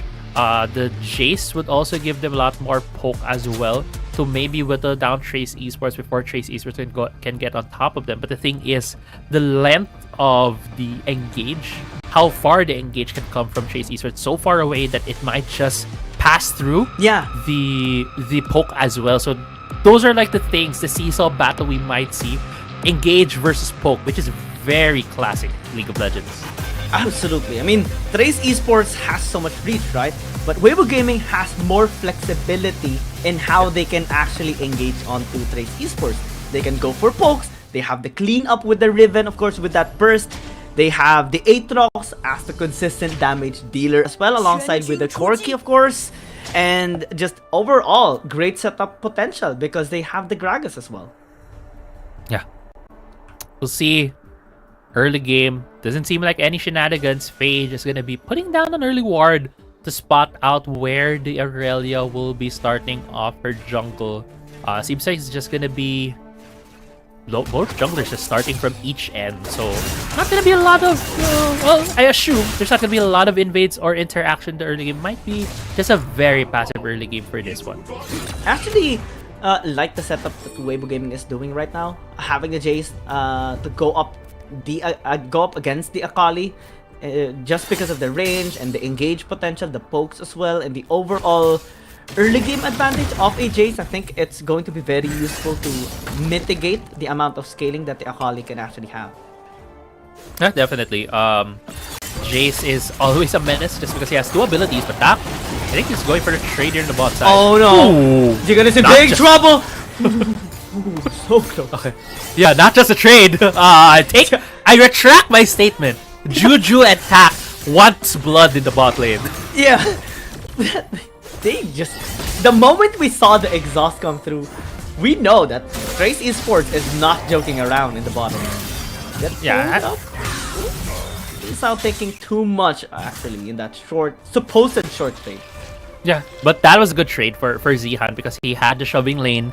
He was also able to punish the Camille as well, taking her down to about a third of HP before popping that honey fruit. This will give Zihan more control here. He can crash this wave, limiting the amount of XP and gold that Camille has if the Camille does push through with that recall. What will be the plan here for Weibo Gaming? Again, this composition can thrive early and also a mid to late game. Okay. You see Weibo actually lingering in the bot side river. They do have a ward just spotting out, so might be some adjustment that Weibo Gaming is making, either for an invade or a follow-up for Fan. Ooh. But even though he was spotted, he's still going in. They do dive under the tower. Jikan might be in a lot of trouble this time around. The first blood gonna come through here for Trace. Esports actually just drifting away, still flashing on the other side, and we'll be fine. And thumbs up from Weibo. Well deserved. Actually, really good tower dive on their end. But still, Weibo Gaming still fancying his Fan is actually level 5. If they dive this, there is a bit of low health bars. But yeah, they call off the possible tower dive. But going into this replay right here, this is a really good tower dive from Chase Esports. Attack starting it out, getting a lot of tower damage on him. But as soon as we get the kill and as soon as he loses the tower aggro, he immediately flashes towards the team because there was still minions so that he wouldn't fall. If he went towards a Tribush and exited the other route, he would have died and gave a kill towards Weibo. Yeah, because Faye was there, right? Just going there. About to enter the Tribush, but bottom lane, the Windslash does take him out, but still is gonna get taken down. This time, Weibo Gaming answers back with their own kill. Yeah, good call right there for the Weibo, Weibo jungler as well as the bot lane, catching out a bit of aggression from the Ezreal, catching out, getting a decent kill for themselves. And even though feels like there has been a lot of good plays that we have been seeing from Trace Esports across the map, Weibo Gaming is holding a gold lead against them. That's the thing about Weibo Gaming. I think this composition is really stable. I think that's the best way I can describe it. It's not like a full late game composition. It's not a full early game composition. So they're going to be very effective in any sort of scenario against Trace Esports. Yeah, I agree. As well as we have been seeing these trades right now happen in the top side where Zihan has been winning out on Lee Sao a lot of these short trades, and that is where the source of the gold is coming in right now for Weibo Gaming, as well as some of the trades we have been seeing in the bot side, mid lane as well. Faye has been winning against his Akali just because of having that range matchup as the Jace. So what does that translate to? It means that Weibo Gaming does have a stronger early game, is winning some of these lanes right now, and they are trying to translate that into further objectives. As we get nearer to the 5-minute mark, it's going to be now on Weibo Gaming to decide which objective they want to start, as well as if they will try to contest Trace Esports on these objective things. Because it might be better for Weibo Gaming since they have great leverage into the early game to just go with the RH, right? And then maybe send someone in the bottom side to delay the taking of Weibo on the Dragon. That has been demonstrated so many times by many teams as well. And that can be made by Weibo Gaming. Fan is going to be starting the RH up while Trace Esports is not yet starting the Dragon. It's going to take a while for Weibo to be there as well in the bottom side river. So now's the start for Weibo to just go with the gameplay. Yeah, they also have the package. Could be something if you use here with Wanyu. Has to be used, bought them as well, but Juju is still safe. Duan has to just retreat, but they're just trying to delay the dragon take. RH gonna be taken down. Actually took a bit more time since it is gonna be interfered here by Korn. Still, it's gonna be in a lot of trouble this time around. It's gonna get taken down. Span is able to heal himself back to full health with the honey fruit. Yeah, I was able to dodge as well. Fan was able to dodge some of the shurikens coming out from that from the Akali, but on the other side, Dragon was also taken, I believe, by Trace Esports. Oh! Fan overextended this time and trying to get that RH going, but this time Trace Esports found an opportunity to punish, give 2 kills to Juju. What happened there? I mean, yeah, it's just the Herald being shadowed. He overcommitted to it, or probably overestimated how long he could live through that, and yeah, it was just taken down. Great punish from Trace Esports, giving a bit of the momentum back towards their side. Because he could have just reset him, right? And then go with the spawn the RH afterwards, after picking some items, because they had the kill a while ago on Korn, so that should have been some gold he has secured. And the tower's still standing here in mid. Yeah, definitely they could have played it safer, but in the end, I think he decided to place down the Herald and just Trace Esports just doing a better play at that point in time. Kudos to Trace Esports for punishing that mistake. Now, with the map state as it is a bit more even now. The early game advantage that Weibo Gaming does not matter as much since the matchups have become so much more different. Faye now is going against both the Ezreal and the Galio in the mid lane, but Zihan and Weibo's here, waiting patiently. Just posing as a great predator as they call off the Hextech ultimatum here, but Zihan's getting the popping off the world and they're able to flash away with the bunker's edge. Man, the reactions are just top tier on Zihan. He's just popping off right now. Yeah, Zihan really limit-testing himself as well, making some great plays in the Baron lane, escaping that gap. Also, Fan backing him up to scare away the 2 members of Trace Esports. Weibo Gaming so far having a really good showing in this early game. I mean, Zihan has been so stable. That's the best way I can describe him right now. As they turn here onto the Galio, there's nothing that Juju can do except deal some poke damage, but it's not yet being felt that much by Weibo Gaming despite 2 kills that they had earlier. Yeah, Weibo Gaming getting some of those small advantages right now. Something that they can use definitely because they do have a stronger service composition. They do have champions that are very strong when it comes to the mid game. Aatrox, Jace, but Zihan.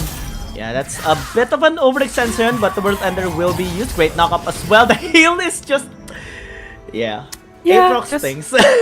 Yeah, definitely. It's just Aatrox things at this point. Able to hit the sweet spots against Lee Sao. Getting the heal off. It's just...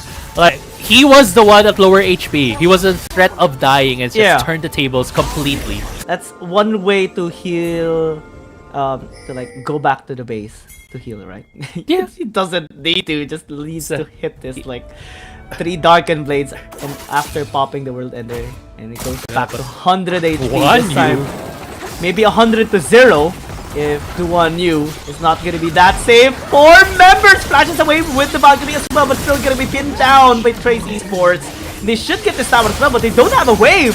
So now Weibo Gaming is just going to go with a punish, taking Weibo down. Yeah, so far Trace Esports showing signs of vulnerability here against Weibo Gaming. Even though they did have a plan to take down Duan the bot side, Weibo Gaming was able to answer immediately, having members as well, because there was no wave, as you mentioned, to crash to the tower. They were able to take the turret. Still, that turret stands. I think the play right there from Trace Esports is to try to take down the turret, try to have more control over the bot side so that they can transition into a dragon take. Now that plan is in ruins. They won't have as much control on the bot side. They need now to challenge the package that Weibo Gaming has, as this dragon is gonna be spawning into the map. While Duan carrying that package can threaten Trace Esports if they get too close to the Corki. Man, Zihan as well, 1,600 gold lead against. Now he's gonna get turned by 3 people. We're gonna be Frost trying to stay alive, but will not anymore with the meteor enchant as well used against him. Pinned down already. 1 member out on Weibo Gaming.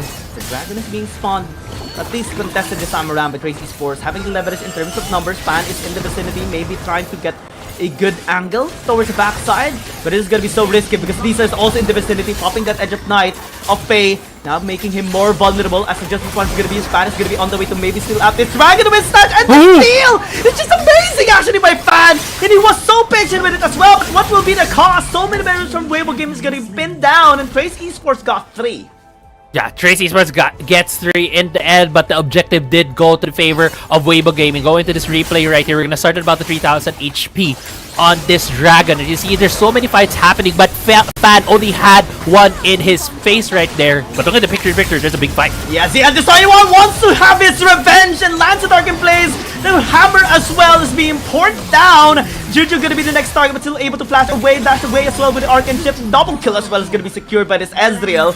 Zihan getting kited, outplayed, unable to land the sword this time around, gets hookshot in, lands the sword, but a triple kill instead by Juju. And the tables have been turned here by Trace Esports. Early game felt like it was Weibo Gaming getting the advantage, but still getting away. Yo, Weibo Gaming is chill. So aggressive. Yeah, chill man, chill. You need to chill. Weibo Gaming, you need to chill because we didn't see how the fight started. How that fight started for the Ezreal to get the triple kill, but because of that triple kill, Juju now is in such a great position, having the most gold for his team. We always talk about how a Ezreal needs to scale to the game, needs to at least get those 2 items. I bet he already has a Triforce. Muramana might just be getting to form right now. Let's see. Yeah, already has a Muramana. As you can see, the particles when he was able to hit that Mystic Shot on the cannon. So this Ezreal is fully online at this point. It's going to deal so much poke damage against the members of Weibo Gaming. Weibo Gaming definitely still has an avenues in which they can scale up. I mean, Z practically is still ahead, and the majority of people here against Trace Esports expect Juju leading charge, 2,000 gold lead, and it's just starting to deal the massive damage now. Banging it's gonna be already. Zion as well popping the World Ender, but Sis is gonna be hookshotted away. An extra ultimatum here onto the Riven, taking him down as well. Zion's gonna be next. The damage so pure coming from Juju. Perfect execution gonna be onto the back lane as well, chasing down Dwan Yu. No man at all, but still able to deal some damage. Zion as well is gonna be able to heal himself back to full health, but Faye getting kind of away. Juju as well, just unstoppable, untouched into the back lane, but Zion as well is still alive, slowing down the Camille. And it's done for the fight. Man, both of these teams just not giving any toward each other. 3 for 3. Yeah, Weibo Gaming fighting for every inch, defending everything with everything that they have. You watch here how the fight started. Tak was the one who got kited in, but Gekian was in a bad position because he needed to start the fight. But I want you to check out how Juju navigates this fight with the sidestep, arcane shift, just having that safety net to be able to just throw the Mystic Shots. He's not being challenged to throw this damage. He's just free hitting until by the end when Weibo Game was able to take out some of the front line. But because that Juju was given that space, Weibo Gaming, even though they were tower dome by Trace Esports, at the end Trace Esports still had higher health bars by the end of the fight. So much stability on Trace Esports, to be honest. They've been challenged so many times by so many teams, but they still strive and strive and thrive every single time. This time, even Zihan is having such a hard time against them, unable to land the Darken Blades, and I think that was very crucial for Trace Esports to actually equalize the fight. Yeah, a lot of microplays as well, being done by Trace Esports. But look at the KDAs right now of the members. 616 on this Ezreal. 3 items, having that Blade of the Ruin King as the 3rd item. That's why we saw how he's able to take down the Gragas. Even though the Gragas had a lot of HP, have a lot of resistances, the percentage health damage coming from that Blade of the Ruin King renders tanks, can whittle tanks down. Just because as well, we all know for Ezreal, his Mystic Shot also counts as basic attacks, so he also gets the passive from Blade of the Ruin. Yeah, and that's really just what makes Ezreal so strong to use, especially with the impact. Muramana, Trinity Force, Blade of the Ruin King, everything gets procced with auto attacks, and also the Mystic Shot already pinned down. Weibo Game might be in a lot of trouble this time around. Duan Yu going with the package. Way possible, getting burst down. That's so fast, especially with Zihan right now with the World Enders. Through the Barrage gonna be Gekan as well, still able to dodge it away. Trace Esports 1 for 1 to think that they started it, but they got overzealous a bit, and Weibo getting caught is actually so crucial right now in this Dragon fight. Yeah, Dragon is up. There's no jungler for the side of Trace Esports, while Weibo is starting this out. They want to force Trace Esports into this fight. Camille is in the back line. Lee Sao just checking the area as well, unable to actually get a good read because Faye is also in the vicinity. They saw the shockwave as well. Are there any steals? No. Weibo Gaming will get it for free. Yeah, Weibo Gaming getting it for free. The discipline being shown right there by Trace Esports. They didn't fight for that Dragon, so it's not Soul. It's the second Drake for Weibo Gaming. They're able to grab one earlier on, so it wasn't as crucial.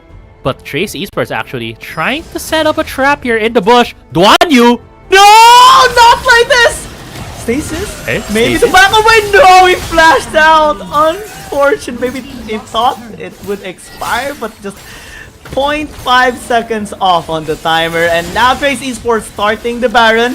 Weibo Gaming, are you really going to be checking the area? Because Stack is going to be here with the Shield of the Run. Still able to zone them out. They force. They commit. The cast going to be used. Sienna's going to be here as well. Landing damage. Having to get the isolation as well. The steal is not going to come through. But still, Zihan wants blood. Wants to stop everyone for Trace Esports. Is going to be knocking up Tak. Slowing him down. Getting the cross back. Just over the pit. Over the objectives here. Still is going to be enough to slow him down. Block as well his trajectory. Pathway, and Weibo Gaming at least will get 3.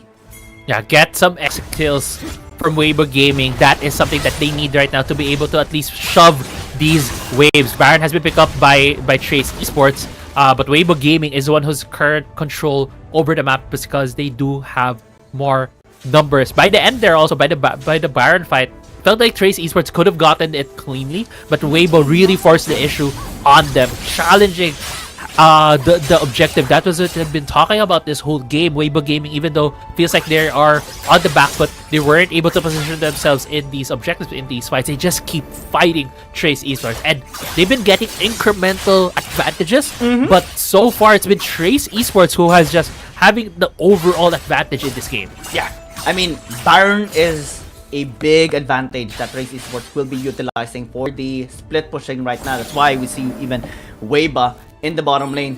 Juju, that was so scary. Fortunately, Jikan didn't have any vision. He just got shot a bit, getting hit by a mystic shot.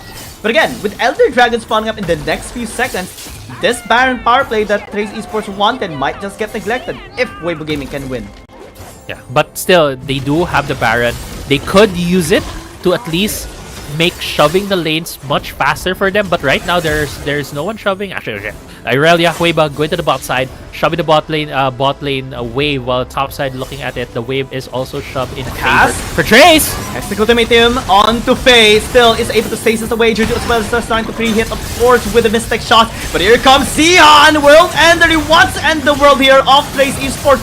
Backline is going to be breached with a perfect execution by Cord. 2 kills picked up already, and Weibo Gaming, 3 members left. Elder Dragon's going to be started. Zihan is trying to capitalize onto this, but will just be pinned down, forced to use stasis to buy some time. The one who goes in, picks up the kill onto the Akali. Faye is trying to poke, but is unable to do it at all. Now Zihan's going to be chased out here.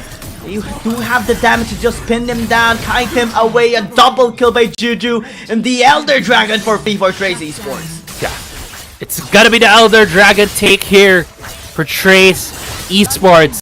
Look at the gold, it's still slightly in favor. Okay, just shifted slightly in favor now by Trace Esports, and every nook and cranny, every inch of this map has been challenged by both of these teams. But with the scaling from Trace Esports, they must just have gotten that edge that they need against Weibo Gaming, especially they're carrying the Elder Drake buff as they siege down their turrets. One thing I've noticed as well is that Trace Esports goes in with the Hextech Ultimatum after Jikan uses the cast, and I think that has been the timing that they've always been watching out, so that they can make sure that they can just pin down someone. Yeah, that is a smart decision from the size of Trace Esports side, so that they can make sure that they get someone. Unfortunately for Weibo Gaming, that is their only long-range engage tool, and it has been used by Gekian to try to get a pick-up. But I think it's really hard to get a pick-up against Trace Esports. They have a Ezreal, they have a Camille. So mobile these two champions are currently. Lisa. Okay, the body slam is a little bit better this time around, especially because of that Hextech Ultimatum, but still it's gonna get taken down again. They have the Elder Dragon, and it's gonna be blown up upon by Trace Esports. Now without the support, now without major CC here on the Weibo Gaming, they're gonna be starting the Baron. And it's still in the vicinity, throwing out the wind slash to anyone if they're on that Fire Brush, but unable to find anyone as well. Faye also gets cancelled on the edge of night. Shock Blast gonna be used, but unable to just get any sort of room towards the Baron, and Trace Esports gets it as well. Yeah, Baron buff, Trace Esports. With only a 3k gold lead, but that's certainly enough at this point. They can siege down these turrets. They can slowly whittle down the inhibitor turrets against Weibo Gaming and run themselves towards a game 1 win. But on their hand, Weibo Gaming still has so much threat. They have a lot of damage. Riven, Aatrox, and this Chase, if they're given free reign to throw a lot of their cooldowns against the squishies from Chase Esports, they can still turn this game around. And this is still very possible. Anything can happen. Trace Esports recognize that as well. That's why they've been playing this so methodically and safely as well. They recognize that Weibo Gaming can still turn this fight around. Just one mistake coming from Trace Esports. Still, the push is incoming. Top lane inhib tower gonna get taken down. Bottom lane as well is being threatened. The cast is gonna be used here on to Weibo. Still is gonna be protected by the hero's entrance. He gonna be in a lot of trouble this time around. All the inhibitor tower is gonna be taken down as well. As the top lane is being pushed as well. Lee Sao starting it up, goes on the stasis. Still is gonna be walking away. The Nexus is exposed. It's taking too much damage. Trace Esports will just focus on it. Actually goes in for one more fight, as they want the blood here of Weibo Gaming. Will get the outplay as well. As Faye falls down, Fan will not get killed because the Nexus is already out. Trace Esports looked like they were going for a clean win, but instead they kept going for a couple of kills, trying to increase their KDA there. But in the end, it is game 1 win for Trace Esports against Weibo Gaming.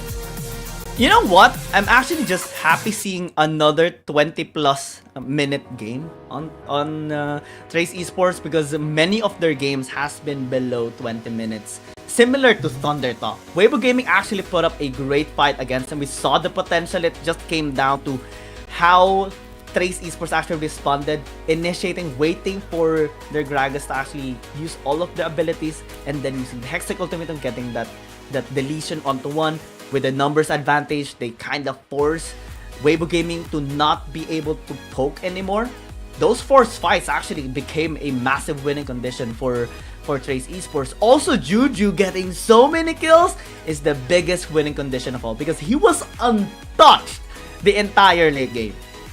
Yeah, also has really good positioning. I was looking at how he was positioning his arcane ships, trying to navigate these fights, and that's a hallmark of a really good Ezreal, knowing which angle you have to be at to be able to deal a maximum amounts of damage, using your mystic shots, using your second ability. You need to layer those to be able to deal as much damage as you can. You can see how efficient he was. He dealt 54,000 damage against Weibo Gaming. Okay, we have a winner, everybody. We have a winner, because I am keeping track of the highest damage. 50,000 was the biggest one, coming in from JDG Payby on his Vladimir. But we have Juju this time around. We have a winner. Yeah, taking the throne. It's usually right. We talk about these like poke champions, and we say, hey, they just have high damage because they have poke.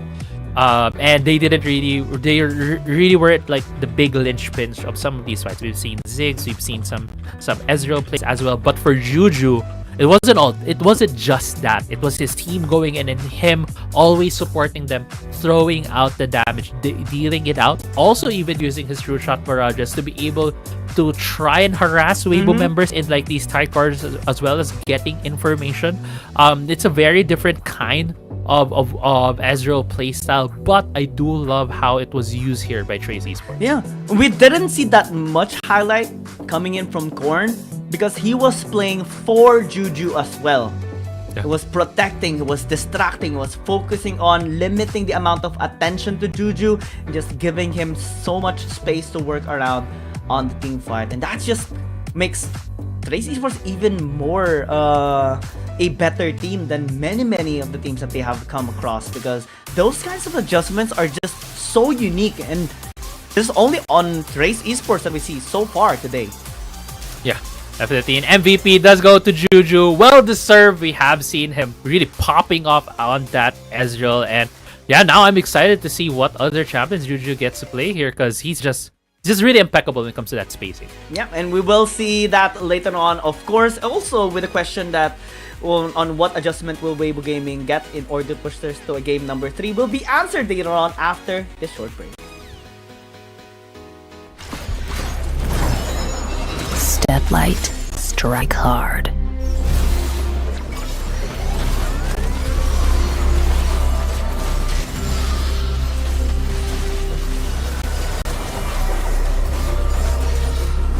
Crack 'em like a tomb.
I go where the trouble is.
There's something about games. What you're doing there gives you real chills. There is one thing that can't be stopped. Feelings. And if you can feel it, it must be real, right?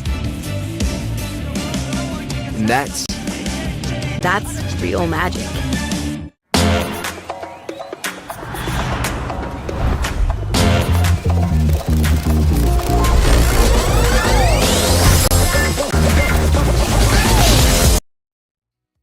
We proceed to game number 2 between Trace Esports and Weibo Gaming after an incredibly close game a while ago. 21 minutes and 53 seconds is the game time. And Weibo Gaming this time around, maybe on blue side, they would have a better standing chance. Especially that they secured or decided to be here this time around. Yeah, we'll see. We'll see. These two teams really battled it out. As you mentioned, it was a 20-minute game. Weibo Gaming and Trace Esports were fighting for for every inch, for every advantage in that game. Vladimir Gragas interesting ban as well towards Stack, because he's just so good. I mean, it makes so much sense. He's too good on the Gragas. Even on the Gali was so well as well. But having on red side, I think can threaten for Camille Gali once again here for Trace Esports. Maybe Weibo Gaming should pick the Camille up early if they want to deny that, because Lisa was so good at initiating a while ago. Every single time he gets a target, everyone followed up and they immediately get the one person down on Weibo Gaming.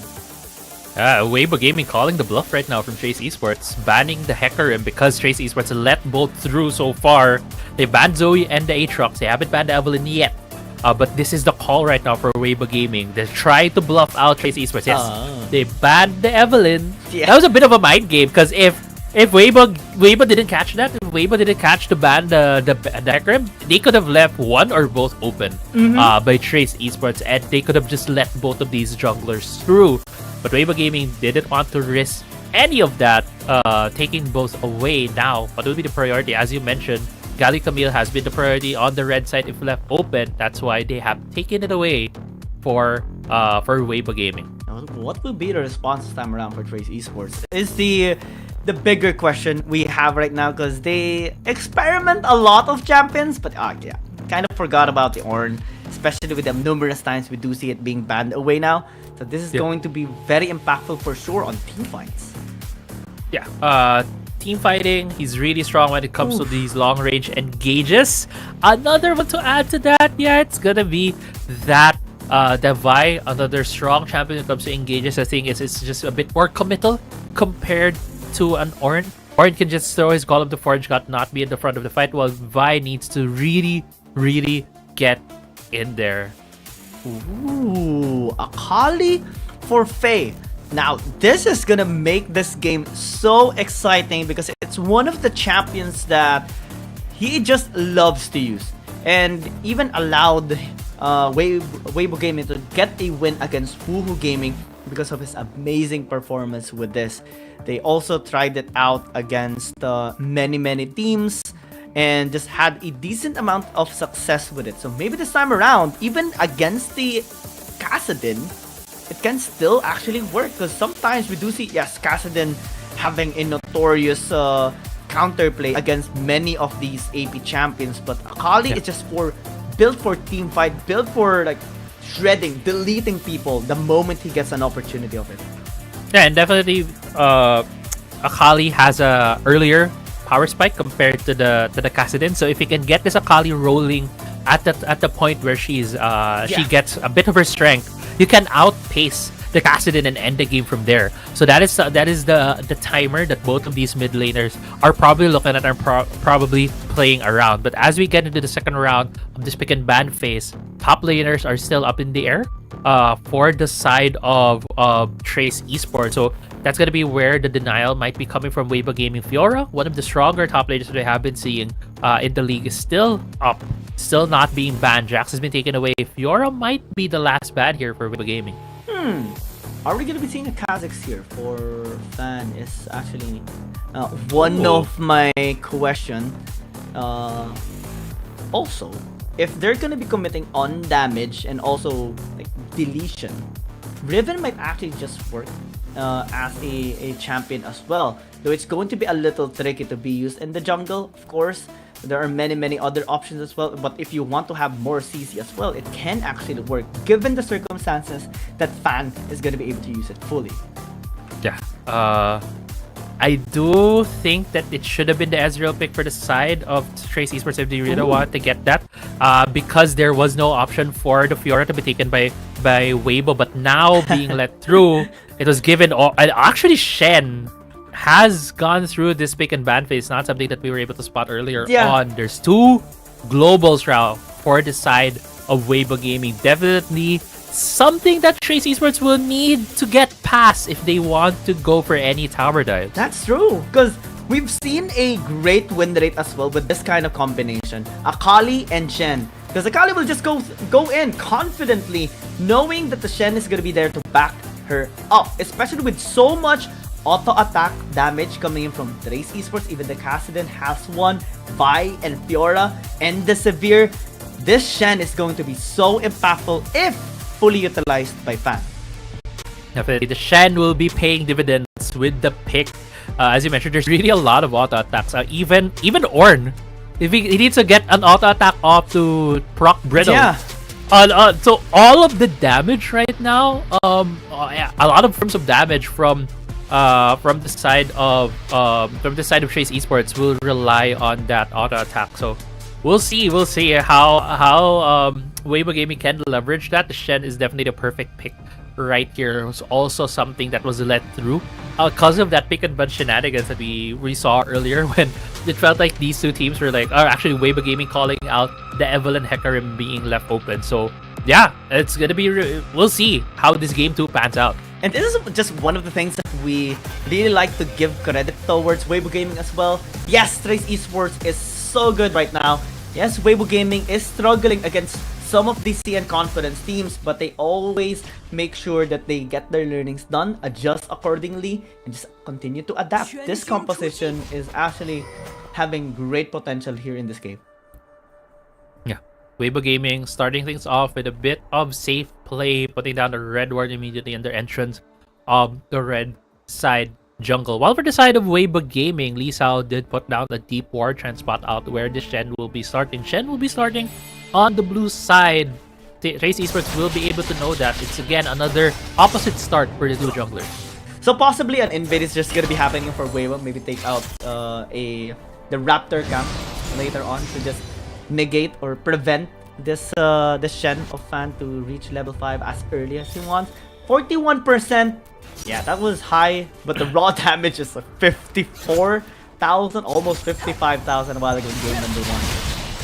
That could, yeah, what mentioned, right, that try to prevent the level 5 from the Shen is something that Trace Esports might be looking at. But the thing is, they do have a Kassadin in the mid lane. Kassadin is notoriously weak in the early game. So if Vi just goes and try to do an invade, she would not get as much support from the mid lane. It could come from the Ornn, and the Ornn is now walking towards this Raptors camp. So maybe it's only the Ornn who's gonna try to do some bit invade, no, actually he walks away. So yeah, this Shen will go unchallenged into getting towards that level 5.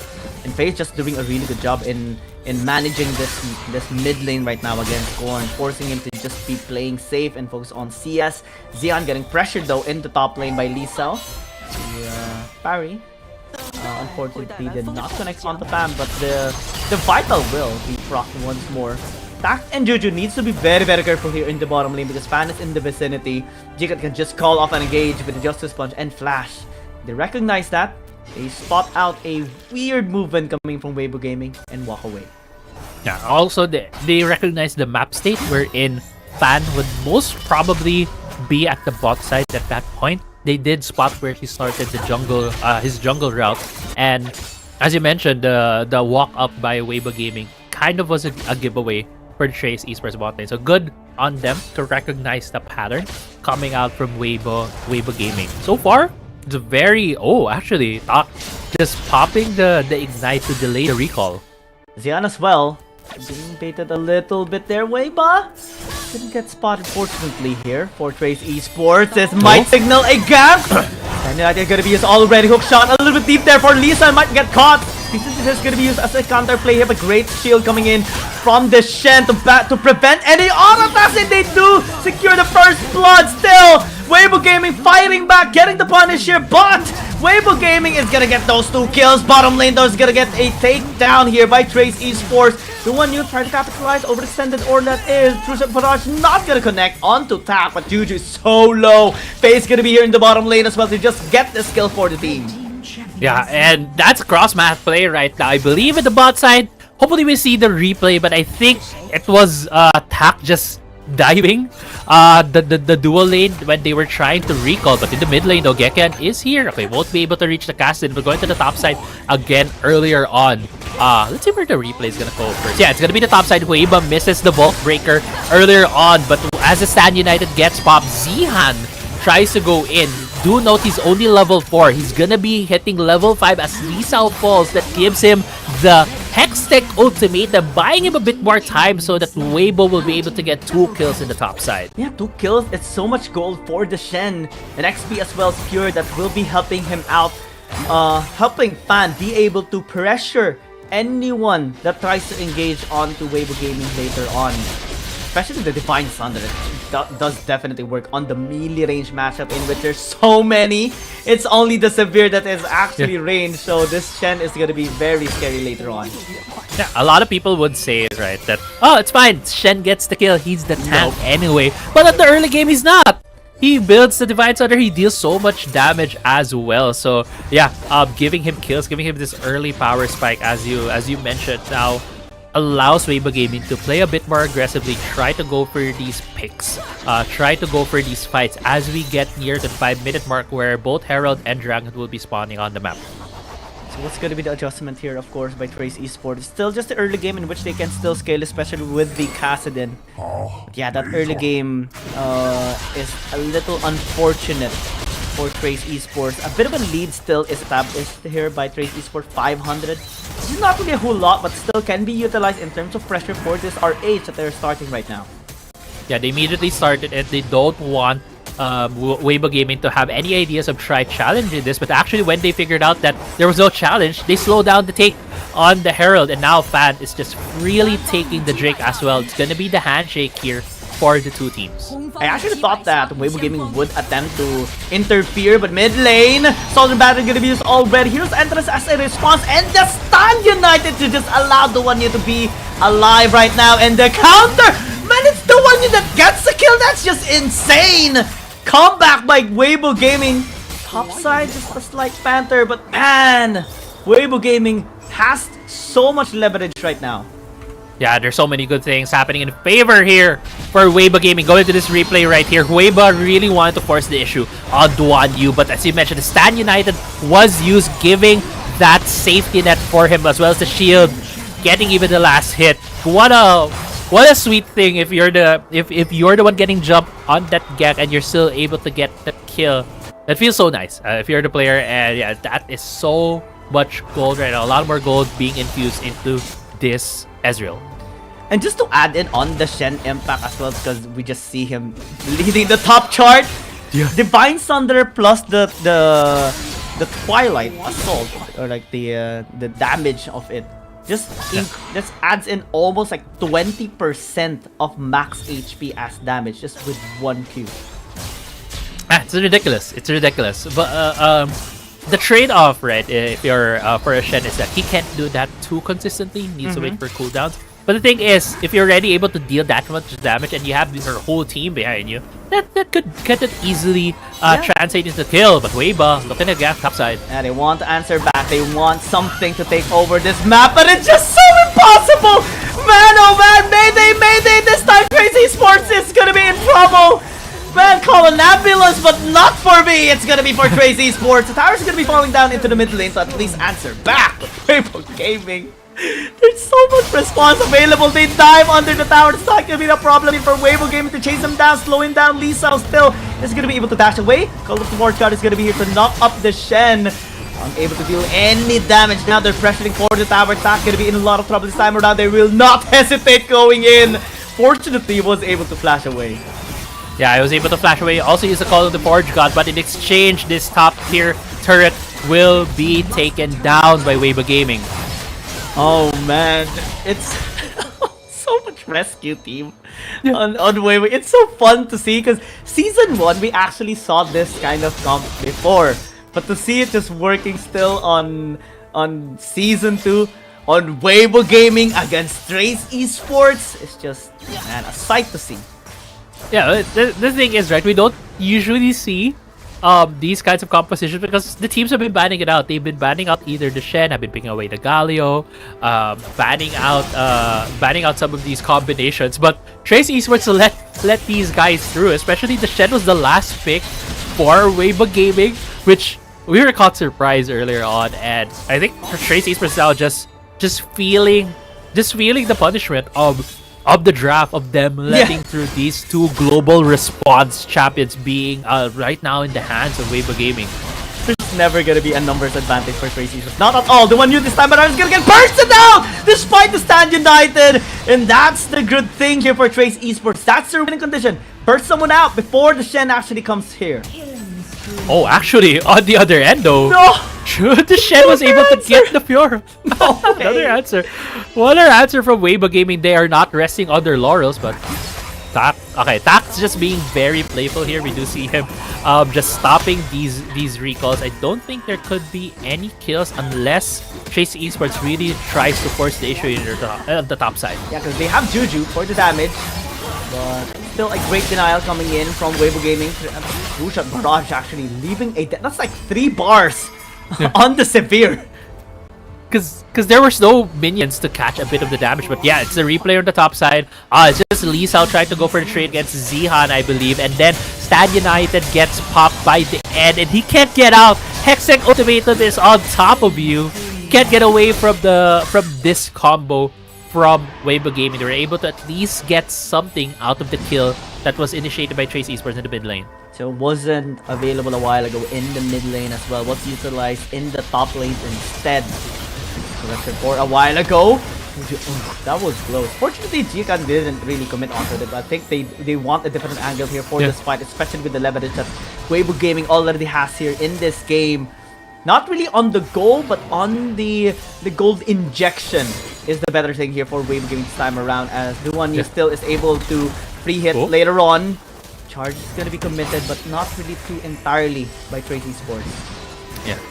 Right now, this is the Dragon Dance between the two teams. Trace Esports now has control of the river.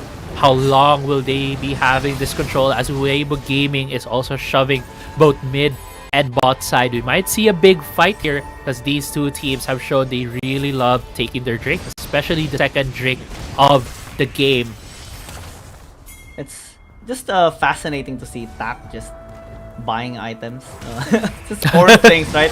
Online shopping is the game for Tak. Yes, he's the king of e-commerce in Runeterra. Shopping around, they turn on to Sion, but still it's gonna be fine.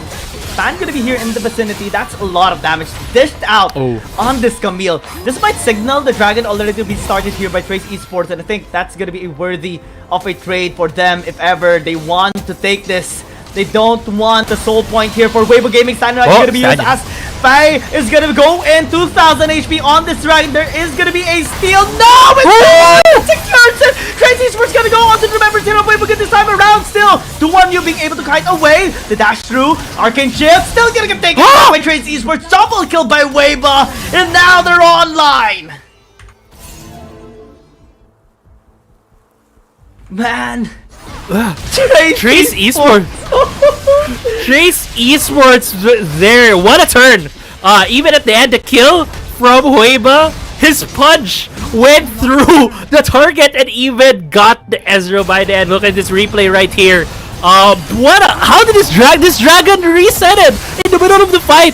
Two smites went down, and who got it? It was Tak. I'm the Tak jungler on the Ord. I'm the jungler now. I'm everything. As they mentioned, Ord is mage, fighter, rogue, thief, priest, cleric, everything. His every job ever created in every RPG. He's also a thief, stealing away the Dragon and Trace Esports. If earlier on felt like Weibo Gaming was in control, look at the goal difference. That's obviously now and the hands of Trace 1-5 difference from a while ago, but now it's just going towards Trace Esports still. Weibo Gaming is fighting back, getting a kill onto one of the members here of Trace Esports just when the Baron is available. But bottom lane is being pushed. That's massive pressure right now being established here by Lee Sao. And it's a ticking time bomb here for Weibo Gaming. Now the Call of Forward card gonna be used here into the mid lane. Double knock-up gonna be used. Weibo, are you gonna be committing? Shuriken didn't connect. It wasn't followed through here by Faye. Yeah. Okay. So far, Trace Esports split push has been stopped. Fiora has not continued, but Weibo, bit too aggressive there. Yeah, that was scary. I mean, Faye lands a big punch. Tan as well, and you have to respect it. Yeah. But let's collect ourselves again into this game, because Trace Esports has been able to get back. Earlier on, it was really Weibo Gaming's game, and there's one guy we have not talked about for the majority of this game, and that is Korn.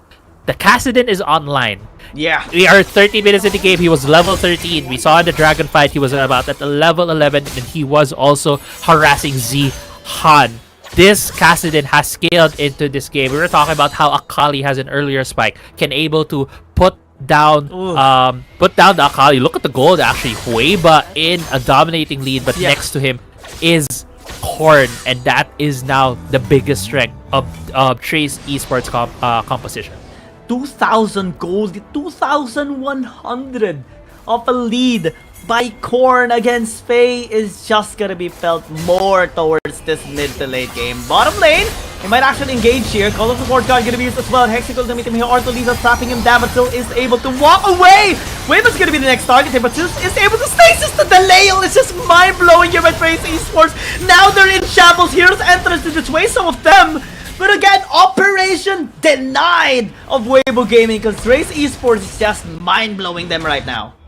Yeah, Trace Esports gets away with essentially no casualties on their side, while Korn continues to split push here. Not gonna be pushing it too much, getting away from the turret as Weibo Gaming collects themselves. Kills very even between the two teams, 7-7. Baron is still up. There's gonna be the big objective attack. Whoa! Assassination on Juju! And now, Weibo will get at least 2 people here of Trace Esports now running towards the Baron. This is gonna be big. Yeah, it's gonna be big. Weibo Gaming. There's 5 members of them on this Baron. There's only 3 members of Trace Esports on the map. I don't think they have any right to try and contest this. It was here. Lingering in the area, Xian spots him out, just going with a tactical sweep, will be locking it out with the Hectic Ultimatum, denying on the steal, and Weibo Gaming will secure the Baron, but they have to take on Korn, is dealing massive damage, still able to stasis away. Weibo Gaming still fighting back, Lisa as well, fighting back here despite only 3 members of Trace Esports. They're shoving the members of Weibo Gaming away. Xian's gonna be going in here, Simon's gonna be here to try this way, members here of Trace Esports, and they look back, Great Party still dashing away, Face chasing them down, teleporting coming for Trace Esports. They want more. They want to fight. They want to chip down the members here of Weibo Gaming. They won't be successful this time. Yeah, but Faye is spotted on that ward, but he also knows that Juju is there. He's an Akali, can very well assassinate this Sivir if he gets on top of him, but Juju is too fast. Now, let's recollect. Baron is on the hands of Weibo Gaming, but they're not stopping anytime soon. The gas is still on the pedal for them. They're starting off this Drake. Mountain Drake did very well be taken by them. I mean, this is going to be very crucial for sure on both sides. Trace Esports has been scaling so hard here in this game. Despite them losing the Baron, we still see them being the one to pressure. It's as if they're the ones who have the Baron.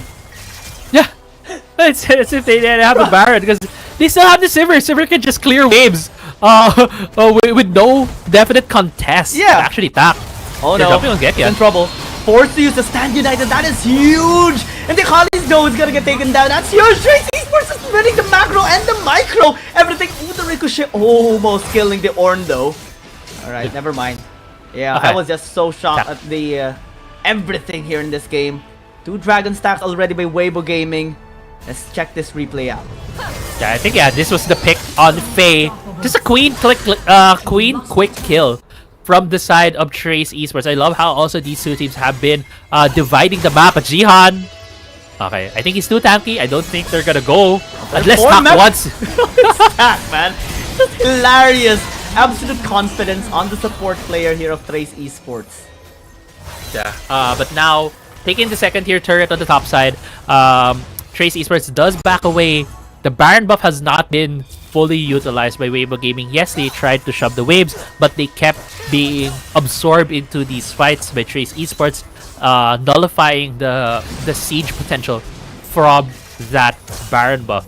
This game, even though the gold is so much in the lead right now for Trace Esports, but with how Weibo Gaming has been finding these openings of how they've been punishing some of these small mistakes coming from Trace Esports has really been paying dividends for them. Now it's gonna be Weibo Gaming. How will they be able to take advantage? How will they be able to force the mistakes against Trace Esports? If they will be able to do that, they just might be able to extend this series to a game 3. Champak Chainsword as well on the Ezreal. It's gonna be key here. A bit of anti-healing towards Trace Esports. Let's see. Elder Dragon is gonna be started out already by this team. Members of Weibo Gaming lingering on the area again. They only have one shot here. One shot to take it all. Zihan gonna be spotted out. Yet, gonna be securing anything here.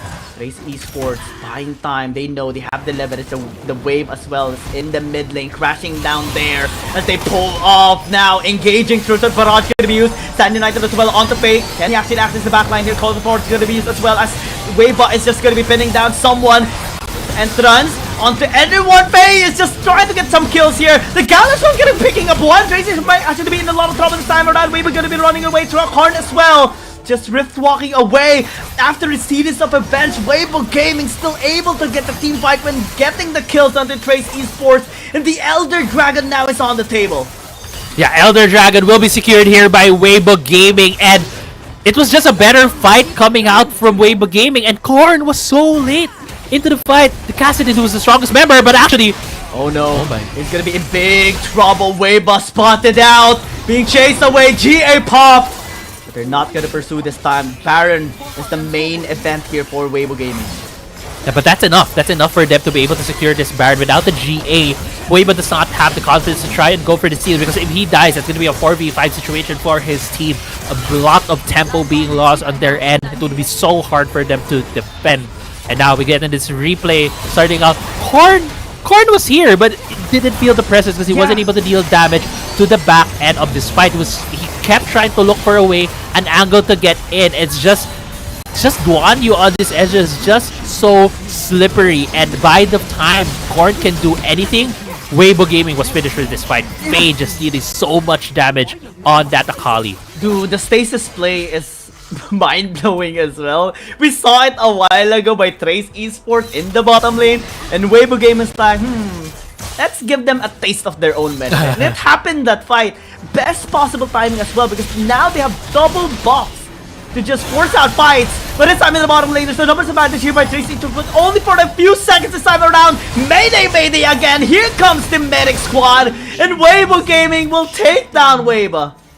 Yeah, this one thing you try to do is you attack the global, but Trace Esports didn't really have a lot of choice at that point, because only Xian was the one who's showing up on the map to try to get that a bit of an advantage. And now Weibo Gaming sieging down the Surge with the Baron buff, with the Elder Drake buff. They are in such a strong position in this game too. Yeah, they're knocking on the base. Trace Esports this time around, similar to game number 1, 21 minutes in. This time they're being challenged, they're being contested. The Elder Dragon is breathing fire onto Trace Esports. Weibo Gaming, after so long they wanted this, and they're one step closer. Still, it's gonna be defended here by Korn, still getting the damage done, but the base, the Nexus is exposed. This is gonna get pinned down, and we're going to a game number 3. Yeah, game number 3 has been forced right here against Trace Esports. Weibo Gaming with a valiant effort in that game 2. Early game was theirs. Mid game felt like it was going to the way of Trace Esports, but with that one mistake in the mid lane where Juju and Tak was caught out, Weibo Gaming was able to take control of this game and push it to a win. Man, it's such a great adaptation that Weibo Gaming actually did in that particular game, especially in the Elder Dragon fight. I think that was the most important of all. Them being able to throw off Trace Esports. Korn wasn't able to deal damage just because of the kiting ability that was demonstrated by Duan Yu, and the stasis play as well. Felt as if Trace Esports were making so many bad mistakes, but no, it was just Weibo Gaming playing for stall, playing for delay, just making them, confusing them in general in that one team fight that allowed them to get the Elder Dragon, the Baron as well, as they got the GA from Weibo, and then the push. Yeah, I think if Trace Esports looks back on this, they need to look back on the draft. Definitely, letting both the Galio and the Shed through was, lack of a better term, was a mistake on their end. It's something that went under the radar, and I think they were having a different mindset coming into that series. As you mentioned as well, Trace Esports likes to make these kinds of experiments. Maybe this was it. Maybe this was an experimental game for them, but at the same time, you can't take away how Weibo Gaming was also able to punish the mistakes of Trace Esports, because the gameplay from Trace Esports was in no way perfect, Yes, they were able to scale up this Kassadin, but there were a couple of positional mistakes that Weibo Gaming were just able to take advantage of. Yeah, and in the same time frame, we see this time a win by Weibo Gaming as well. And I have to credit Zihan as well for his stability in the top lane. Fan and Jikian on those grandiose saves. Duo on his kiting ability. We didn't see that much action from Faye, especially that he was just trying to manage the Kassadin and wasn't able to in the mid part of the game. But at the best part, in that last team fight, he was able to shine and gave a great platform for Weibo Gaming to just close out this game. That's glorious. Yeah, exactly. Looking at the head-to-heads as well, we were Zihan also, I would say, had a lot of those like really good times to stall out the fights. Had that really good Hextech ultimate on the top side as well. But I really think it's if we're looking back to the drawing board, it's really just gonna be the draft for Trace Esports. Next game, please don't let both Galio and Shen through. Thank you. Yeah, or if they're really gonna... No, just don't. Yep. I was trying to think of like a response to that. It was something that they could have adjusted. Yeah, it's but really just don't. Yeah, we talked about them supposedly getting the Galio a while ago, but they picked up the Ornn. So some minor adjustments just need to be made here by Trace Esports, and they would be fine. And before that, of course, before game number 3, we'll just go in a short break. Tracy and Apple and I will be back after this one.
The fourth week of the competition was filled with numerous surprises, especially by the teams giving their all as we're now halfway through the regular season. Hi, my name is Giang. Let's dive into the top 5 highlights of week number 4.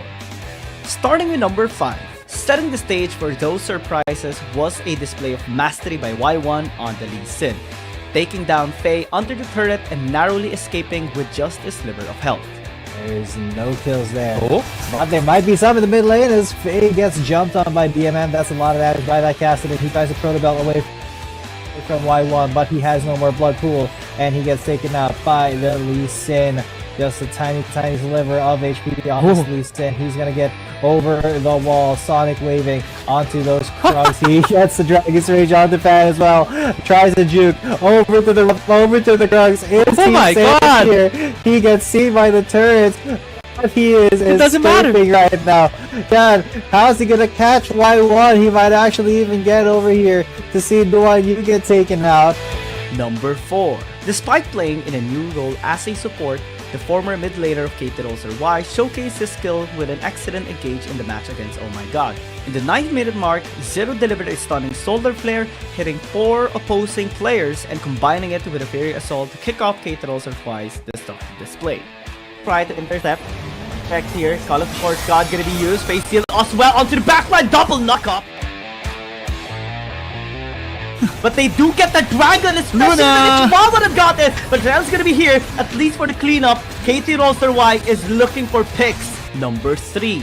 Akena also left his mark with Cerberus Esports by executing a daring taunt on 3 members of Weibo Gaming, setting the stage for Y1 to unleash devastating sword strikes that wiped out the entire opposing team and secured the victory for Cerberus. It's time for one last game between Trace Esports and Weibo Gaming. We're having a series, everybody, especially after that incredible comeback by Weibo Gaming. It was a slow-paced game, but we saw the potential of that medic squad of a composition. Yeah. Shen and Galio should be no longer be allowed by Trace Esports, if ever. Yeah, it was an emergency medic squad. Just a push of the button and we're there. That was basically the composition that Weibo Gaming had. Both the Shen and the Galio was let through in the previous draft. Now, with Trace Esports back on the blue side, back to where we were in game 1, I don't think we're gonna see any of that draft shenanigans that happened the previous game. Hopefully we don't, because we already see the Evelyn being banned by Weibo Gaming. Let's see if the Vladimir is still... Okay, yeah. Because whenever we see a Zoe, it is just supposedly a Vladimir ban. But this time, Weibo Gaming has to ban the Evelyn and possibly the Hecarim as well. And that has been one of the ways that Trace Esports has been just able to pick up many of those strong champions in game 1. Yeah. We'll see if... Sometimes for blue side, right, we see these Ornn bans as well. Could very well be the 3rd ban by Trace Esports. No, they actually banned the Jax. They really want to force probably the Hecarim ban for the side of Weibo Gaming. Let's see if Weibo Gaming goes for that, because probably if they do ban the Hecarim, it's gonna be the Fiora for the side of Trace Esports. Wait, what if Weibo Gaming allows the Hecarim? If Trace Esports picks up the Hecarim, Weibo Gaming can pick up both Galio and the Shen again. Yeah. Or even Galio and Shen, another emergency squad. But actually, they're not even touching the Hecarim. Oh, it's a bit of a mind game for both of these teams. See what Weibo Gaming is gonna be responding to. Akali and Shen should be really good already, but that would open up this Galio towards Trace Esports. No longer is the medic squad gonna be coming through for Weibo Gaming. It's gonna be spread out on both teams instead. Yeah. Ooh. Or actually, they're leaving open both the Galio and the Shen. They're just picking up outright the Hecarim. This is scary, but yeah, because they can still pick up the Ornn if ever. What will be Trace Esports' response is a bigger question that we have right now. The Vi is gonna be very useful, of course, for Weibo. We have seen his potential in game number 2. The only problem, though, was the Shen Galio. But this time around, maybe it's not gonna be the case because Hecarim has been picked up. Shen no longer is an option here for Weibo Gaming. Shen, yeah, most probably it's not going to be an option unless we go way back and Shen gets picked up Shen top as a support. Shen as support? Yeah, it's not that far away. Not that far, sorry. Shen was different back then. Shen was different. He doesn't have a floating sword. Anyway, that was very old Shen. But yeah, with the Ornn being picked up here by Trace Esports, that's a very long range engage that they have. So it will limit a bit of the marksman options for Weibo Gaming. There's still Galio a little bit up here. As I mentioned, that is being hovered right now by Weibo Gaming. They do pick it up, so we'll see if Shen This passes through again because we earlier on Shen did pass through Galio already in the hands of Weibo Gaming. They could very well have Shen, Galio, Hecarim. Now imagine a horse running towards you with the Stan United, and then as he pushes you, there's also the big circle from the Galio. Please just bring us back to 20 feet already. Trace Esports, don't hurt us like this. Come on. Give us the... of course, the Shen is no longer going to be on the table here for both teams. They have picked up their jungler and their support already. But maybe in a different dimension, in a different reality, that would really happen.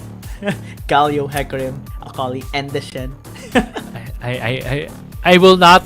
I know that we do have like the support, the jungler still plays for Shen, but still he used to be a top laner. As you mentioned. I mean, we're just saying it. Shen used to be a top laner. Weibo. Wink, wink, nudge, nudge. But yeah, I don't think Shen will be picked here. That is something that could have been used, but it might have been too many tanks on the side of Weibo Gaming. They might not have a lot of damage. Instead, they go for a safe marksman pick to dodge away from the long range engage potential coming from the Camille, Vi, and Ornn from Trace Esports. It's just so funny to see that always just hovering the Abubu. One day, we just hope that champion gets locked in. But Ione instead, with the Fate Sealed, is gonna be locked in. Will it be the Zeri? Oh, no hesitation. Actually, on their side, what will be the adjustment? Looks like it's going to be the Akali in the top lane, the Zeri in the mid lane, and massive, consistent DPS actually on Weibo Gaming side. And there's so much DPS coming from this team. If the Ezreal is able to get on top of the members of Trace Esports, is just going to be able to poke as well as Zeri just navigate these fights. But one thing I'm looking at for Weibo is they don't have a lot of catch potential, especially knowing that there's a Xayah. Just a lot of the threat that they'll be throwing towards Trace Esports is just gonna be damaged. So we'll see how it pans out, because so far Trace Esports feels like they have an easier composition to navigate through compared to what Weibo Gaming has right now. I remember one of the matches before in Season 1, there was actually a player that is spamming out Akali in the top lane. And we look back on that, of course, it has been so long, almost half a year since we've last seen it. But it's gonna be here again. Yeah. Akali is not often seen in the top side because it's a longer lane. It's harder for her to get away from danger. Unlike in the mid lane, she could just pop her smoke in the middle of the lane, run near her tower, and then use the third ability to dash away, right? For top side, it's a bit harder. But considering as well the jungler right now for the side of Trace Esports, still hard as well. Still a Vi. If she sees you and she hits level 5, she'll just use Cease and Desist, and you'll be locked in even if you're invisible. It's a tough one, to be honest, as a setup here for Weibo Gaming. Yes, we see the burst, we see the damage, we see the consistent DPS, even some front lines on their side. But we cannot deny the engage potential of Trace Esports. There's so much. Everyone goes in. This Xayah as well is going to be a problem to penetrate through just because of the Feather Storm. And it's basically just a team fighting based composition that Trace Esports has invested in. Yeah, it's a very quick and easy composition that they have front to back.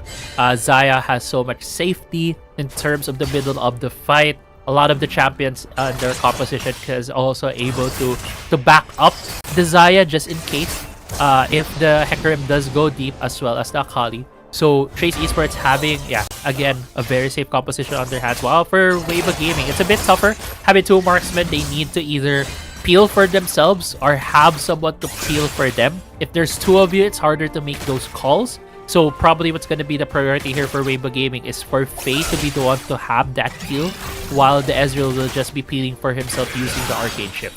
Actually, just like seeing Faye poke out Korn.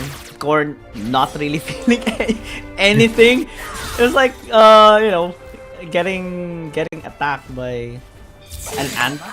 that doesn't bite. There's no sting yet. There's no sting. Yeah, there's no sting yet. It's early games there. She gets her stride about 2-3 item mark. So right now, yeah, it's just gonna be a tickle in the mid lane. There's some tickle there by Face. Still is being stuck a little bit here, but they're getting exhaust already. As Trace Esports actually coming onto this engage, but they need to be very careful. Tax a little bit low. It's still just going to be the damage coming through. But Trace Esports as the lockdown pushes through, and Weibo Gaming did not expect that. Yeah, Weibo Gaming overstepped a bit in that Scuttle Crab fight. Yes, I believe Scuttle did. No, actually, I think Scuttle went to the side of Weibo Gaming. Got this replay right here. It was just these two teams skirmishing it out with the exhaust, but I believe Fad will overstep quite a bit here and gets immediately bursted down by the members of Trace Esports. Yeah, Weibo actually. Yeah, he stole it out. Ah, he sold the Scuttle. That's why it was level 5, and then the assault and battery onto the Hecarim wasn't able to reach level 5. That's just unfortunate. We will confirm it, of course, but again, just one level advance allowed Trace Esports to secure that first blood. Yeah, but it's still the crucial level, right? It's the level where you get your ultimates. It's the most impactful thing you have in your kit, especially in the early game. So yeah, if that was the case, then that was a great play, great read steal as well. Great steal from Trace Esports. Bot side though, bit of fighting here. Oof. Able to still get hit by the Blade Caller of Juju is just quite irritating. And yeah, Weibo did secure 2 Scuttle Crabs, even the bot side, despite Fan using the smite. Weibo was able to get that steal. To think that these teams are battling for a Scuttle Crab is insane. Pressure already being established. Call the court got gonna be a serious enter as well onto the bad side. As Duanyu is still gonna be in trouble. Weibo will be picking up the kill. Face gonna be here at least to deal some damage, but it's not yet the time for the Zero to actually deal the damage here. Still gonna be able to flash away, and Tash just gonna be saying goodbye to Weibo Esports. Yeah, clean disengage right there coming from Trace Esports. They now have 2 kills on the board. They thought Weibo was dead for sure. Was able to flash over the wall and get the fall breaker out. Going to this replay right here. Duanyu was only level 4. He's so starved for resources at this point, and he keeps getting bullied right here, even getting taken down. And look at Weibo right here. He's gonna try to act going forward. Immediately goes to the side, catching, I believe, off guard the members of Weibo Gaming. Weibo Gaming, they need to be very careful this time around, especially with the gold lead starting to be on Trace Esports. That's 2,000 of a value just on the 2 fights that occurred so far. 2-5 actually. Yeah, they're not only winning in terms of the fights, they've also been winning in just terms of lane. As we pointed out earlier, like Duanyu was so far behind Juju. I saw his XP bars just hit level 6. Now Juju went back and hit level 7, so that's 1 full XP bar that Juju is ahead compared to the Ezreal. So that's going to be an advantage for them at this point in time. Near the 5-minute mark though, you see the rotations now in terms of where these camps are going. Korn and the Zeri are already on the bot side. Trace Esports might be looking to prioritize this Herald, trying to increase the gold lead advantage that they have. I mean, Trace Esports, they have the leverage already, and of course they're wanting to expand it even more with the RH that they can use in the mid lane. They can also pressure top side, but there's a fight here. Lucian Barrage not really dealing too much, but Juju keeps getting poked out here with the Mystic Stars of Duanyu. Has to be a little bit more careful. RH already has been spawned into the mid lane, but the Dragon's still gonna be fight here by Trace Esports. Call of support got onto the back line, seasons this onto the Hecarim as well. Also, the Shadow still is gonna be able to pick up the Dragon here for Weibo Gaming, but Duanyu is gonna be in a lot of trouble. Big Call to just pick up the kill. Trace Esports fighting and getting something out of that fight. Yeah, a bit of different priorities right there from the members of Trace Esports. Going to this replay right here, you're gonna see Tak prioritizing the fight while Weibo was prioritizing the Dragon. So there's a bit of 2 fights going out here, but Duanyu again was left alone. Sad. By his lonesome. He has no support. He has no friends. He's just all alone, being taken down by the members of Trace Esports. Come on, Duanyu. We're here for you. We're here for you. We're your friend. We'll be your friend. We'll be your friend. We're just here. Just carry us as well on our ranking.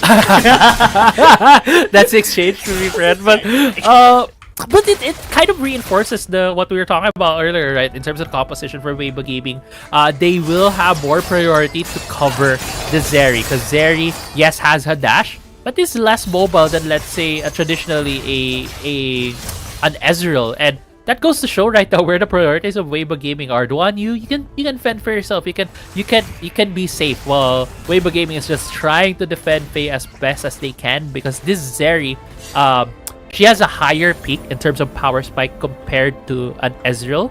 And so far, this Ezreal does not even have a tier, I believe. It's not even stacking that up, so there's no more mana right now option for the Ezreal. Oof. Huh.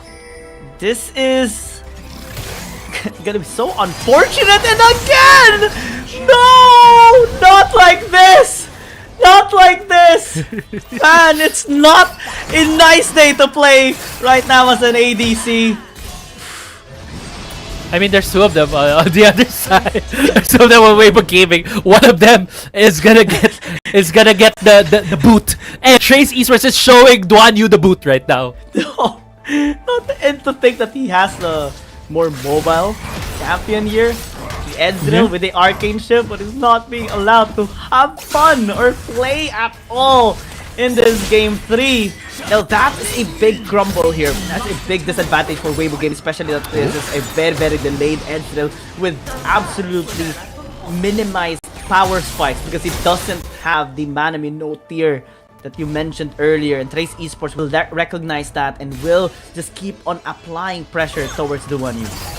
Yeah, he prioritized the Essence Reverb, which is something we do see Ezreals go for, but the thing is, you build that alongside the tier. So I don't think he's looking for a Muramana. He might be looking for maybe a Navari. So he'll be more of an auto-attacking Ezreal rather than the caster Ezreal, which just it would maximize crit. Yeah, maximize crit, but it would depend also on what is the Zeri building, because we usually see Zeris having the traditional AD carry build as well, right? But we have seen a couple going for more AP centric, having a Muramana, building an Asher suit, and going for a Lich Bane.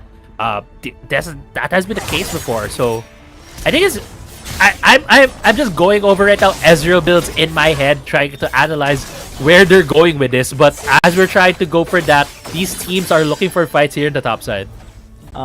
It would be weird if we mentioned something like Brutalizer. Brings us back as well to the golden age. The blue Ezreal.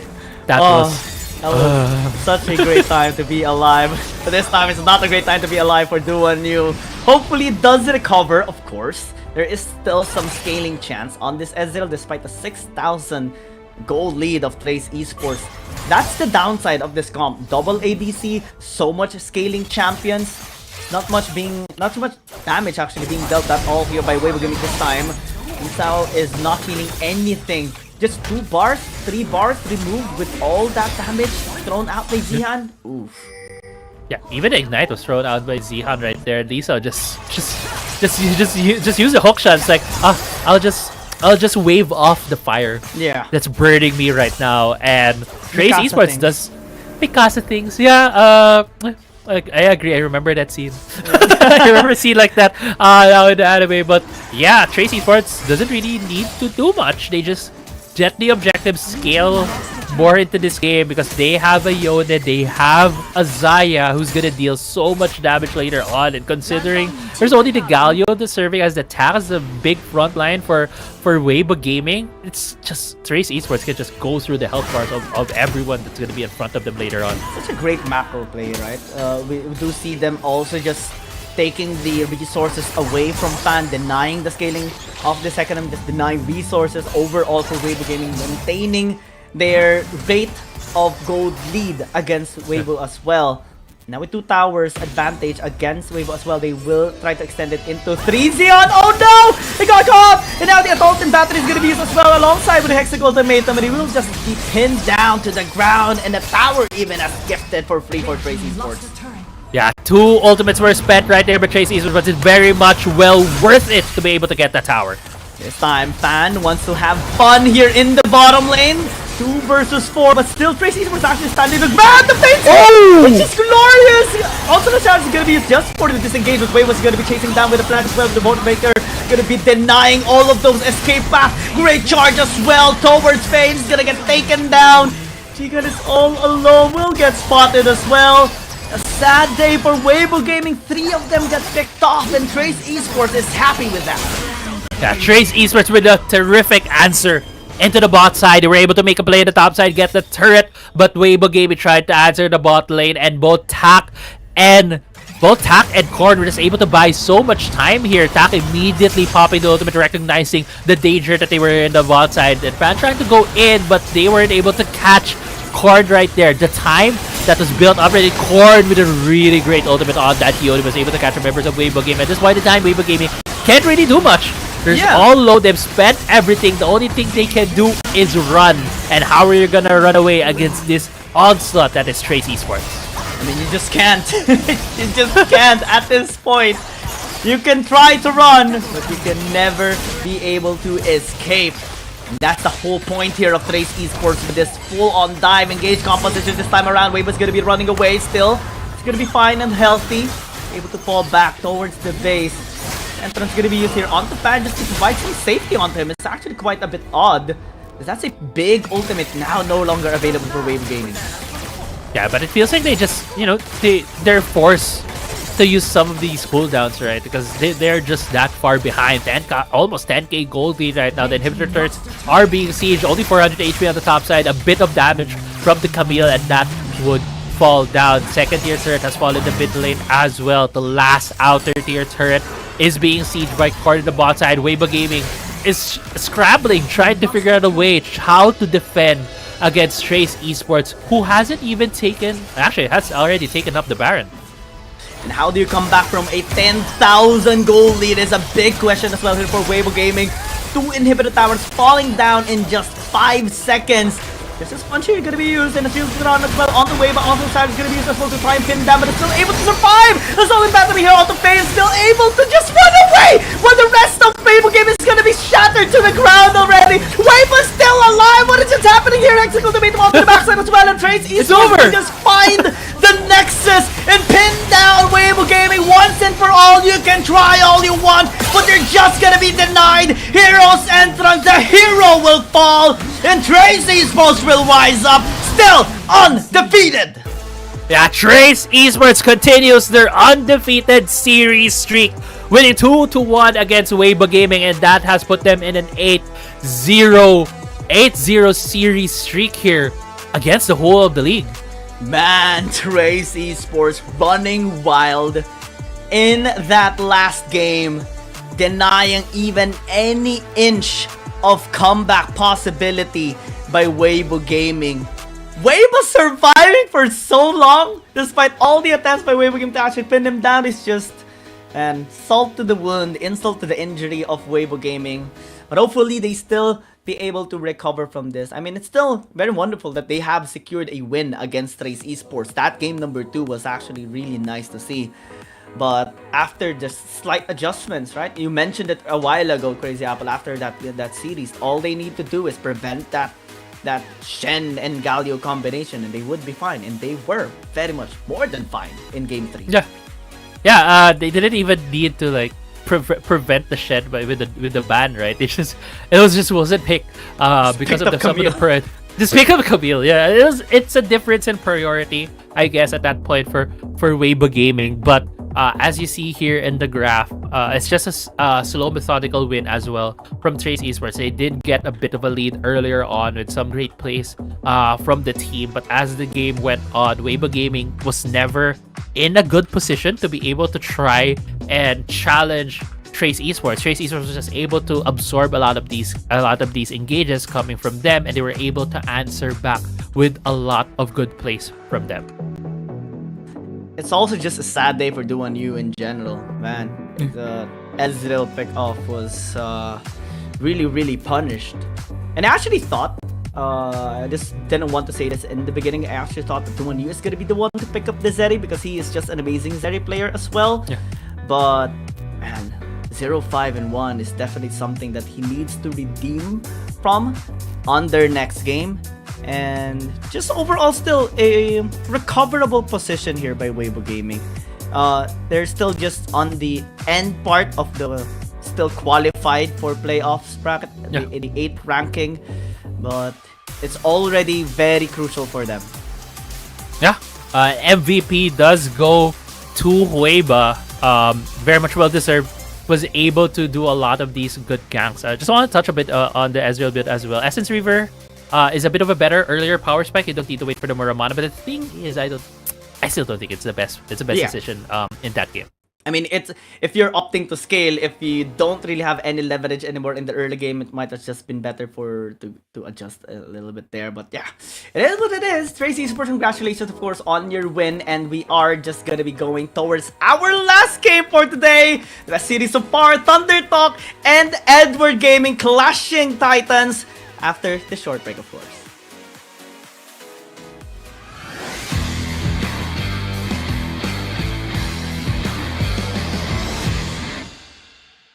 The fourth week of the competition was filled with numerous surprises, especially by the teams giving their all as we're now halfway through the regular season.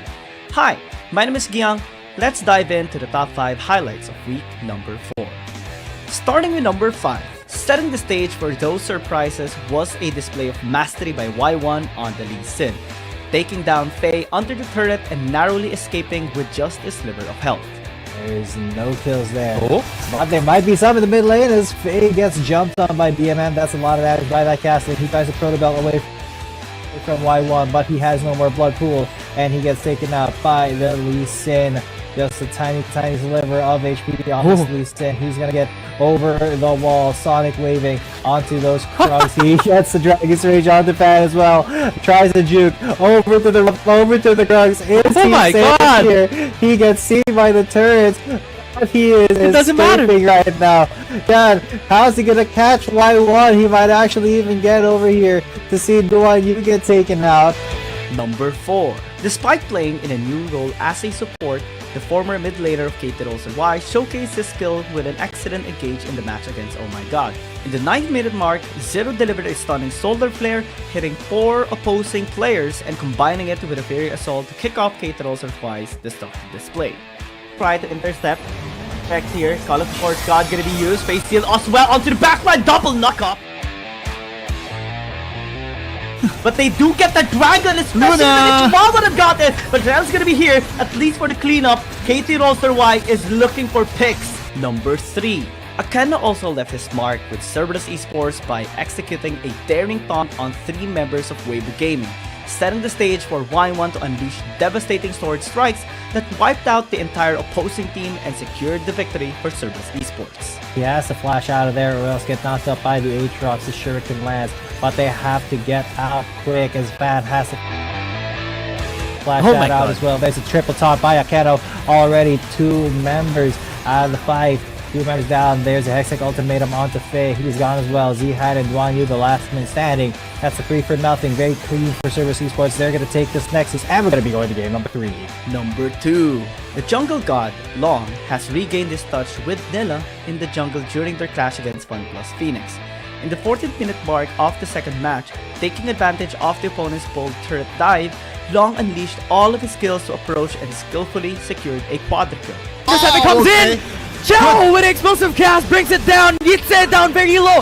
It's the time for Long to go in for the ultimate as well, but Stacey denies it. Chow body slam onto Long, but this is not enough! That's a triple. Long!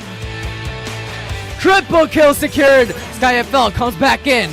Hopes to get that kill onto Long, but explosive with a blasting cone brings him back to safety. I mean, Long is starting to become a monster right now. 4-0 in 3. Dawn 1-8. Slow down. Dashes in. Dawn 1-8 in danger with a shuriken flip. There's no escape. They can get the pentail for Long. And number 1.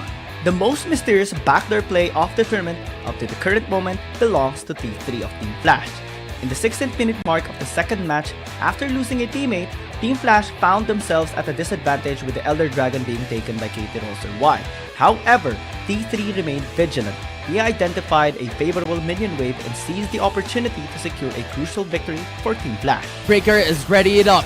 Zero goes in for the shield of Durant, taunts onto one, yeah, the Justice Punch, takes his secured. at his bot, but Kaden rolls her Y, secures the Elder Drake, and Team Flash will be deleted! Aatrox coming into the backside though, Counter-Strike going in for the stun, it hopes to get the trade back, but Team Flash will still succeed!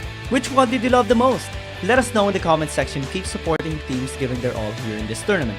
My name is Giang. We will see you again in the next video.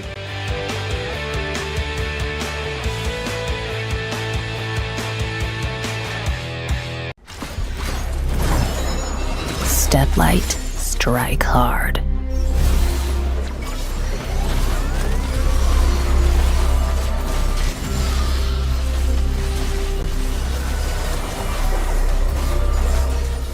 Hello， 大家好，欢迎来到赛后采访，我是维嘉。让我们再次恭喜 TE 赢下了这场比赛的胜利。我们是请到了中路选手玉米来接受我们的采访。玉米先和大家打个招呼吧。Hello， 我是 TE 中单玉米。欢迎玉米，也恭喜你们拿下了一个8连胜。那拿下8连胜之后，现在站在舞台上接受采访是什么样的心情？还是比较开心吧，因为第一次拿到8连胜。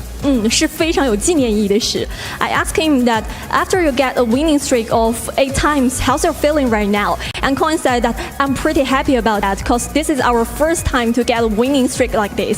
第二个问题，那其实聊一下第3局的一个阵容吧，最重要的一场比赛。当时我注意到你们的阵容是选择了一个全菜刀队，当时呢，我们都会觉得，怎么会这么选？会不会也觉得有一点风险呢？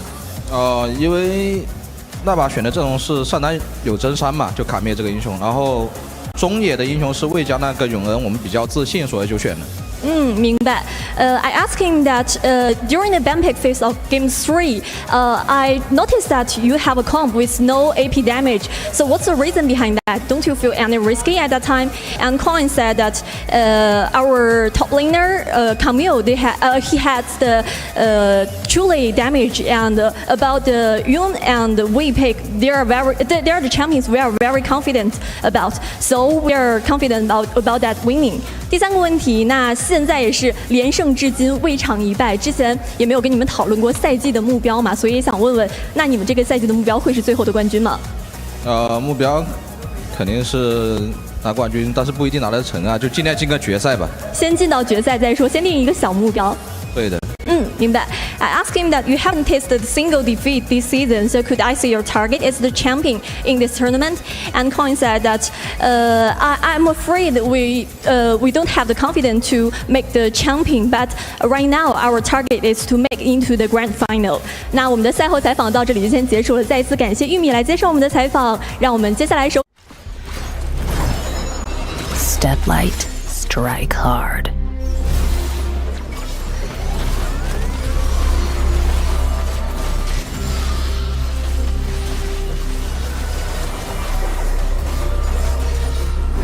Crack 'em like a tomb.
I go where the trouble is.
There's something about games. What you doing there gives you real chills. There is one thing that can't be stopped. Feelings. And if you can feel it, it must be real, right?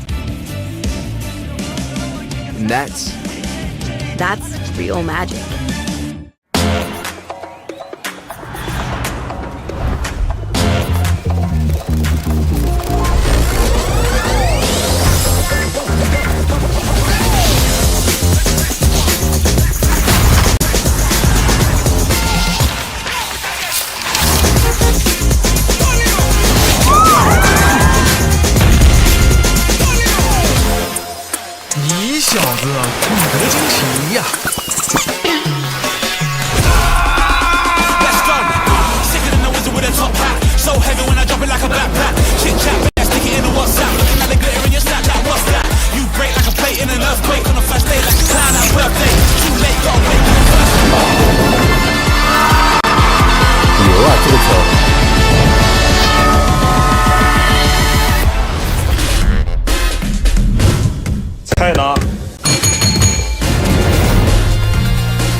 The fourth week of the competition was filled with numerous surprises, especially by the teams giving their all as we're now halfway through the regular season.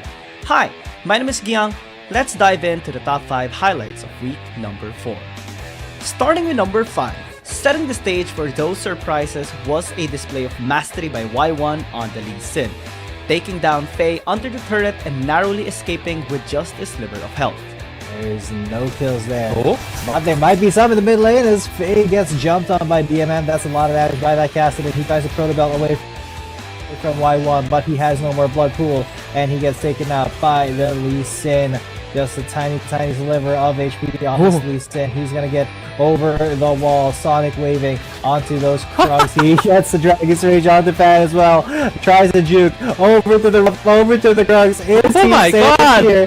He gets seen by the turrets. But he is escaping right now. God, how's he gonna catch Y1? He might actually even get over here to see Duan Yu get taken out. Number 4. Despite playing in a new role as a support, the former mid laner of KT Rolster Y showcased his skill with an excellent engage in the match against Oh My God.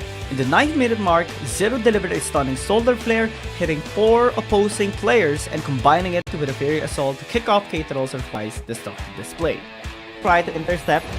Effect here, Call of Force God gonna be used, face steal as well onto the backline, double knock up. But they do get the dragon, especially if Jamal would have got it. But Rel's gonna be here, at least for the cleanup. KT Rolster Y is looking for picks. Number 3. Akena also left his mark with Cerberus Esports by executing a daring taunt on 3 members of WBG Gaming, setting the stage for one. It is time for the last match of the day.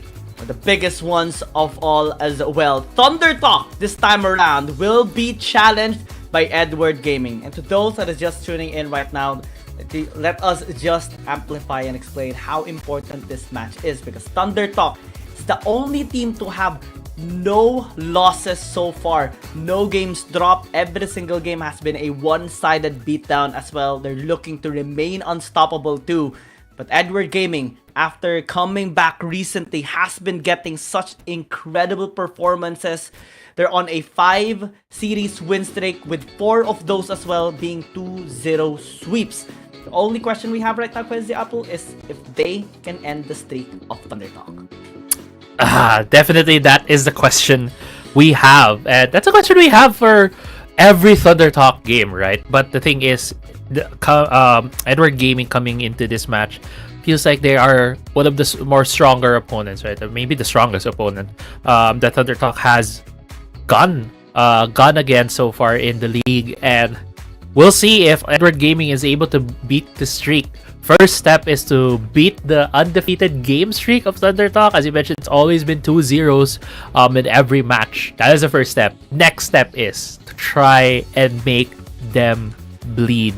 Give Thunder Talk one loss in terms of series, and you can see the lineup right now. These are the guys who have not bled yet in the league. The gods of the scene. And we discussed an extended length, honestly, how strong Thunder Talk actually is and why they remain to be just an unstoppable team. And one of the reasons why is because they cannot be banned out. It's so difficult to outdraft them because they have mastered at least 5 champions that they can fully utilize in any kind of combination whatsoever.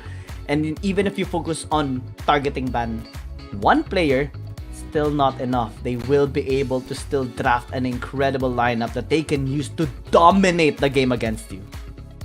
Yeah, and on the other hand, we're looking right now at EDG, who has shown a really good streak so far into the league. And as you mentioned, they are on a tear lately, having a lot of sweeps as well as wins, not only against APAC teams, but also against fellow CN teams. And one thing that we always talk about off camera with EDG is how aggressive this team can get. They don't hold back. They love getting on fights even just early into the game. I mean, they 2-0'd KBG in a one-sided beatdown on both games. That's how deadly that they can actually be here in the series. And we look at an incredible matchup, of course. XBY and 0711 are those jungle players that actually can stand a really good chance against Long. XBY had history with Long, even out-jungling him. This is what makes him such an incredible player here on Thunder Talk. And 0711 has been really standing out as well, especially with his Lee Sin and Kazakh. So those champions, I think, are going to be worthy of a response here of 0711 against XBY. Yeah, we'll see if that's going to be the champions that they'll be going against. But still, in terms of not just the numbers, right? Even of how XBY has been playing for Thunder Talk, 0711 has his work cut out for them, and we need to see these players from EDG as a whole to really step up to make to make, at least at the start, make Thunder Talk sweat. And then see if the gods can bleed. As we mentioned, they still are on that undefeated streak. And yeah, the numbers don't lie. But at the same time, it's kind of skewed of just how dominating the run of Thunder Talk has been. Yeah. This team is just looking to just establish and prove why they are the #1 team right now in the entire tournament. And just not even feeling any sort of pressure going towards their game. It's uncanny. I mean, the only team to ever pull off an 8-game win streak so far is KBG last season. And, well, the only game they dropped during the regular season was their first day on Nova Esports, and they had won every single game ever since.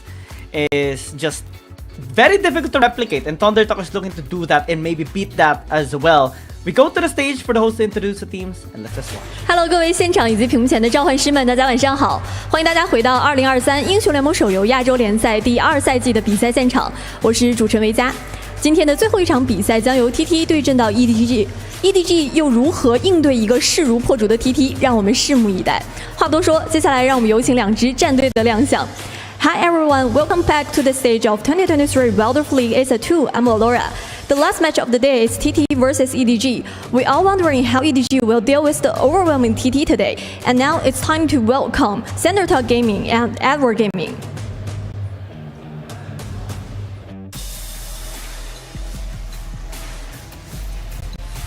我们辅助说把你们打野打的叫报告魔王。别说这么多了，今天你们输了。I just like seeing a contrast of energy between them. Alone is like super aggressive, and then it's just chill. Yeah, well, everyone at the back is just laughing along. Yeah. I think it also makes so much sense because they're all friends. I mean, all of they're in the CN Conference just are playing alongside with each other every single time, not only in tournaments but also in their casual games as well. So they pretty much are besties with each other. I mean, if you see each other very often in this arena, right? As well as you said, in solo queue, in ranked games, even in scrims, you know, have a tendency to get to know the guy, right? Yeah, I mean, after a match, they would sometimes maybe ask each other out, like, they want to get dinner and want to grab some noodles, or you know, any other food. Want to get a drink? Yeah, something like that. Like cold water. EDG. Yes, yeah. They're all nice people. They all drink cold water when they're out.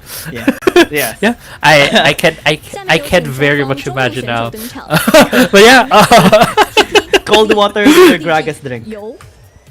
Yeah, there, the Gragas. But so far, just looking as well, the entrances, no handshakes yet, no Topa time, no Topa pose yet. So we'll see if there's any though. A lot of the usual poses. 有请双方辅助登场 and support TT, SMY, EDG, 浪鬼 Maybe chewing gum. That's fun. I'm sorry. I sometimes take notice of those things. Of course, this is going to be a battle. 两支队伍现已集结完毕，让我们即刻进入召唤师峡谷。All the players are getting ready. Let's start into the chill. It's very important for the support to be always chill and not feel any tension.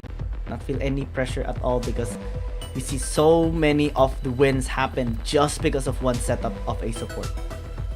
Yeah, and also like we have been seeing a lot of rotations from supports. A lot of this early game is really dictated not only by the jungler but also the rotations coming from the support players of each team to figure out where I'm gonna go. Do I go mid? Do I go top? Do I return to my marksman in the bot side? We have seen some games when they do decide to go to the top side or to the mid lane, determine the early game for those teams. So yeah, having a very chill support is very important. If you do have a nervous support, it might help. It might deter them from making these crucial decisions for them of where to go. It's going to be very tough for sure for Edward Gaming, but it should be tough for Thundertalk as well. I mean, it's so difficult to withstand the aggressiveness of EDG, because we also saw a similarly aggressive team, FPX, dominate their games, but EDG is just on a different level progression. Last season, they were the same as well. They had a bit of a slump, and then they had their win streak. Before they had gone through another slump, this time around they're looking to have a much more stable position in this tournament as well. Recover from the lose streak that they've been to. There's one way to do it as well. I mean, if they leave a mark just like this, a win against Thundertalk, even just one game win, would actually be so impactful already. We'll see if Edward Gaming will be able to do that. But as you mentioned, we are going to be starting this series off always with the fight for side, an era match 5v5. These players, whoever will be winning in this era match, will be able to determine their sides for the first game of the series. And we have seen a lot of preference on blue side today, and there have been a lot of wins actually when it comes to the blue side. Hey, I see Senna and Ayumi. Oh. One of my favorite combos actually. So much insane. Oh my god. And scaling. That's so That's so hard to go against. It's so.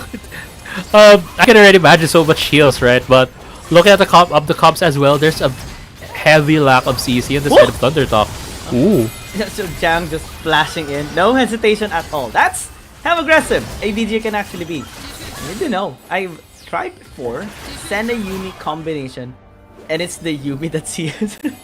It's so hard to pull off, but the scaling is insane. It's so hard for the Yumi to be the one to go for the CS. She always has to detach and auto. That's yeah. Huh? So we won that game though. We won that game. It was my God, a tough one. We made it work. It's so weird. It's so weird. Like I'm trying to imagine now. Like the cat, she has to auto. But the thing is, when you're playing Yumi, it's like I can AFK. I can just leave it. I just leave my. I did not allow that to happen. You can't. You have duties. You have responsibilities. You can't streamer mode this time. Exactly. But actually, we don't see a bloody game because Thundertalk, they don't really have a definite way to get on top of EDG. They have 2 AD carries. They don't have a lot of forms of CC. They don't have a lot of forms of engage. Well, for EDG, they can pull you in. You can start it off later on. Senna very low though. Oh, SMY getting taken down here. 0711 not hesitating at all this time around. It will pull the punches and crash him onto Thundertalk's faces. Edward Gaming will be getting this tower as well. So Jan still committing onto this fight. Langui is trying to tank in, but it's just too early right now. Thundertalk will lose a tower. Opting out or expiring on his ult as well. 2-for-2 trade, but the impact of EDG is actually better. It feels like the fight is just Thundertalk trying to buy as much time as they can for their AD carries to deal the damage. But the thing is, they don't really have the luxury yet. They need to wait for items. They need to scale up. While EDG, they can just unga bunga this. They can just go forward. This Ord throwing ult, then Nasus popping ult running in. Like, I can already imagine how EDG can just run through the comp right up to Thundertalk because of the lack of CC. There's That's no quite front line. There's no X-Most, it's X-Buy. Yeah. Well, with the help of Yumi, maybe, and the heal from the Senna, and the Dawning Shadow as well, possibly. But not as tanky as an Ornn and the Nasus here that is just keeping on getting those free gold with the first strike. Give me. He needs it. He needs a gold. It's the Mola. No gold. No gold for sad. Oh, I'll get that. Yeah, you take every gold that you can get. Get that piso. Get that piso. Right. Get that piso. Actually, no one's really trying to. EDG is just waiting for the perfect opportunity for the engage. And Call of Forge card gonna be used, but no follow-up just yet here coming from Edward Gaming. This time around, 0711 is gonna be coming on the charge. X-Buy taking too much damage already, and alone is gonna be picking up a kill. Wins as well by Xiao Jiang as they clear up the wave, but they don't have a wave. Good kill coming in from you. Still 3 members left. The Featherstorm into the lead caller by Alone. It's just glorious. And Thundertalk definitely is not having fun with this lineup right now. And Alone burns to death. Alone. Alone. Behind enemy lines. Very deep at the back. Turn doesn't fall down though. And TT is just... Thundertalk's just fighting back. This time, Xiao Jiang is going to be running away. And X-Spy is just saying, come on. Come at me. And he just... Nope. I'll fall to Soil's hands instead. At least Thundertalk's fighting back at this point. They still need the items. They still need this Vayne to scale. They need also the Senna to scale. It's so hard. There's just so many tanks on the side of EDG. There is, but one will fall down. And there's one way for them to actually win, or 2 rather, against those tanks. And that's the Vayne and the Fiora dealing both true damage against anyone. Definitely that is a way for them, but the thing is to be able to throw the damage for both Soil and X-Fly. They need at least some way to keep these members in front of them. Yeah. And so far EDG has just been trying their best to stay away from the threat range of Thundertalk and then go in when they have the ultimate from the Ornn. And it's just it 18 connected. things. Ooh. So just becoming so fancy. Call of the Force God gonna be used. Never move did not gonna come to anyone, as well as that Call of the Force God used. Gonna be a lot of problems time around. Donic Shadow gonna be hitting as the Fjord gets a kill on Nemesis. Edward Gaming running for the high heels as Thunder Talk is trying to close the distance, but you have to be very careful because of the just like this. A charge after the knockup by Xiao Jiang. They will be picking up the skulls here of Thunder Talk as they push through, muscle them out. The CC is just too much.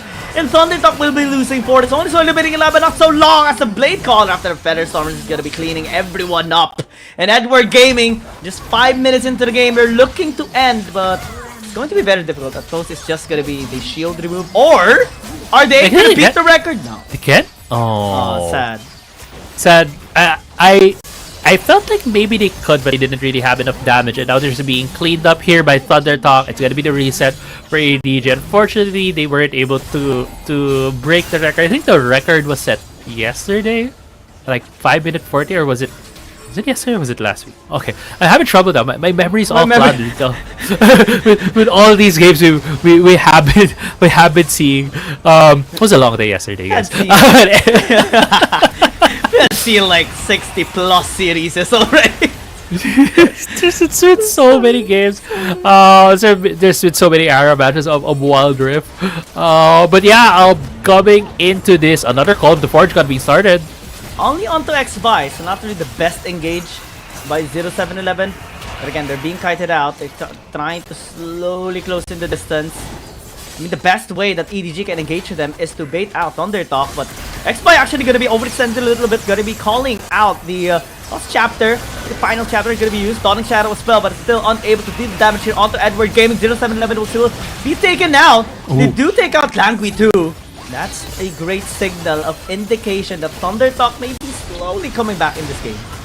EDG felt like they could have finished some of those kills, but Thunder Talk just didn't let them. They healed up, dealt damage. X-Buy. Oh no! It's like, why? Why? Why did you bring me? Why did you bring me here? I don't want to be here. Xiao Jiang wants to be in front of everyone this time, but is unable to get the burst down. Lone is gonna be there at least to finish it up. And yeah, it's a sad day for Shin. As they gonna get oh my god! Oh. Now that's a he got a pentakill! He got a pentakill of all things! Okay, we have our first penta now, finally. A bit unexpected, but Alone did it all alone as well. And now Edward Game is just going to be cleaning up the rest of the members here of Thunder Talk. It's only Shin remaining alive. What can you do when you're just a sad alone kitty? Just falling down. Thunder Talk loses side selection. Edward Gaming gets it this time. Edward Gaming will be able to decide where to go for game 1 of this best of 3 series. This is also the last series of the day. To also reiterate what we were talking about earlier before the era match started. This is a very important match since Thunder Talk, if they do win, they still keep their streak, undefeated streak that they have. Well, for EDG, they have been rising up in the ranks with a clean 5-0 run so far in terms of series. And now, if they're able to take down Thunder Talk, that's such a big statement for them, and that's going to be something that we would really love to see. I mean, we love to see gods bleed. We love to see titans being taken down. And that's the name of the game here for Edward Gaming. They have been rising up over the ranks during the past few games they've had, and they're looking to challenge the top 1 right now. Yeah, they do have as we were talking about, they do have a chance. They really have showed up.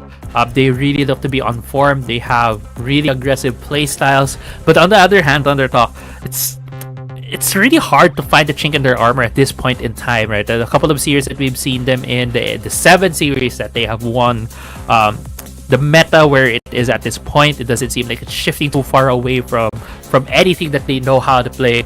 They're really good at draft. They have so many tools that they can use, and also even though if they get a bit behind in the early game, they know their win conditions and when they can fight back and even outplay teams at times. So there is so many things going in favor here of Thunder Talk. But on the other hand, Edward Gaming has also looked very much polished in the last couple of series that they have won. I mean, yeah, I think this is going to be, I don't want to say it, but you know what I mean. You know what I mean? Yeah. This is gonna go into a big clash of titans, of course. I'm not gonna be surprised if we see a game 3. Thunder Talk, I believe, doesn't want that to happen. But if that happens, man, Edward Gaming is gonna be the team that challenge Thunder Talk. And they will select blue side as well. This is going to be an incredible start for them, taking out the Shen, Galio, and Akali. Yeah, big advantage for EDG on the blue side. Statistically, we have seen a lot more wins on the blue side, especially today. But going back as well on the bans, the usual Evelyn Hecarim has been banned by Thunder Talk, as well as the Kha'Zix. A lot of jungle priority now in the bans. We'll see which champion EDG will be prioritizing. We have seen a lot of different champions being prioritized as the first pick on the blue side. Normally, we do see either the Ornn or the Camille being taken, but Edward Gaming says, nope, we're gonna switch it up. Vladimir first. Vladimir might be their priority to take away a bit of the comfort pick from Z, as well as putting Neo on a safer mid laner, as well as good AP damage coming from that champion. They can opt to have a lot more AD champions that would that would mix up this composition. Now Jace is still open, something that EDG could look at, that 0711 could very well use. This is massive team fighting by Thunder Talk.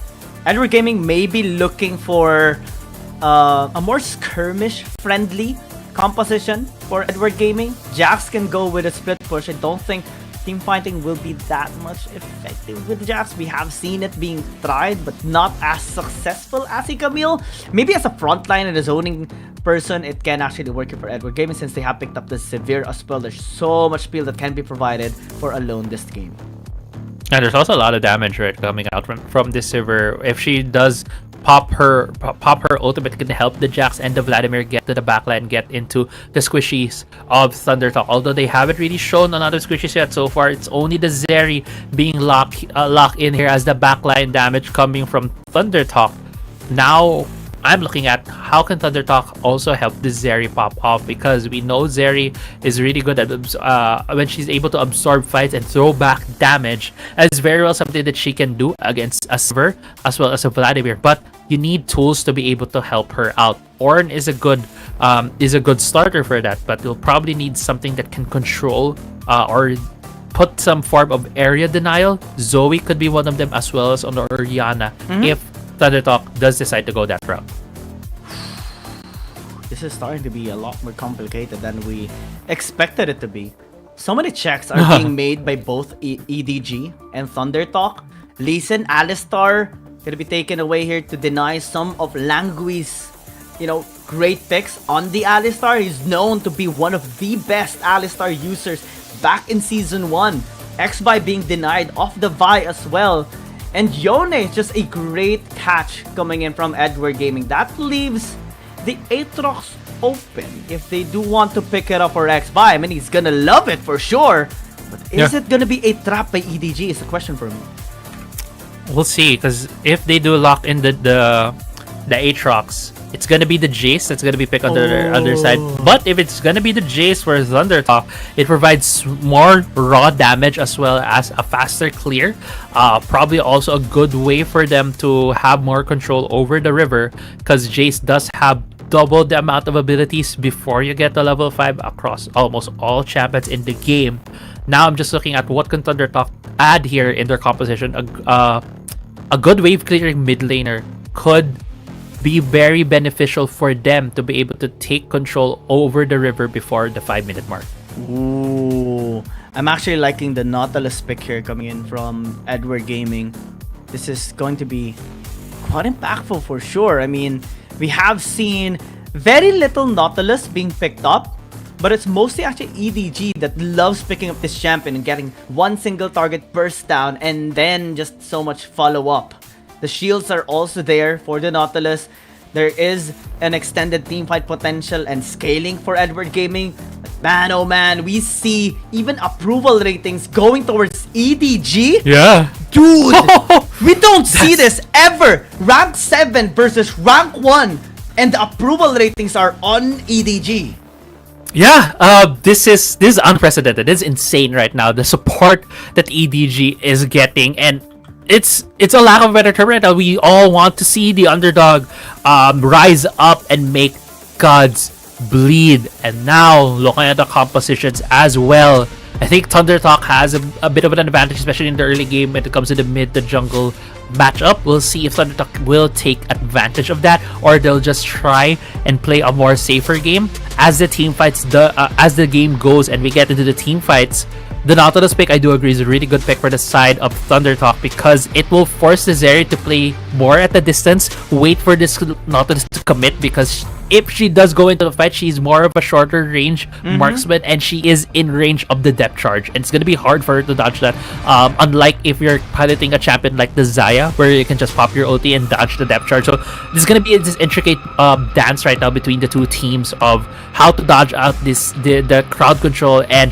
when and how you're going to be able to throw down the damage when the team fights do come. Yeah! Oh man, I'm just so excited for this. We are getting our minds blown already at the start.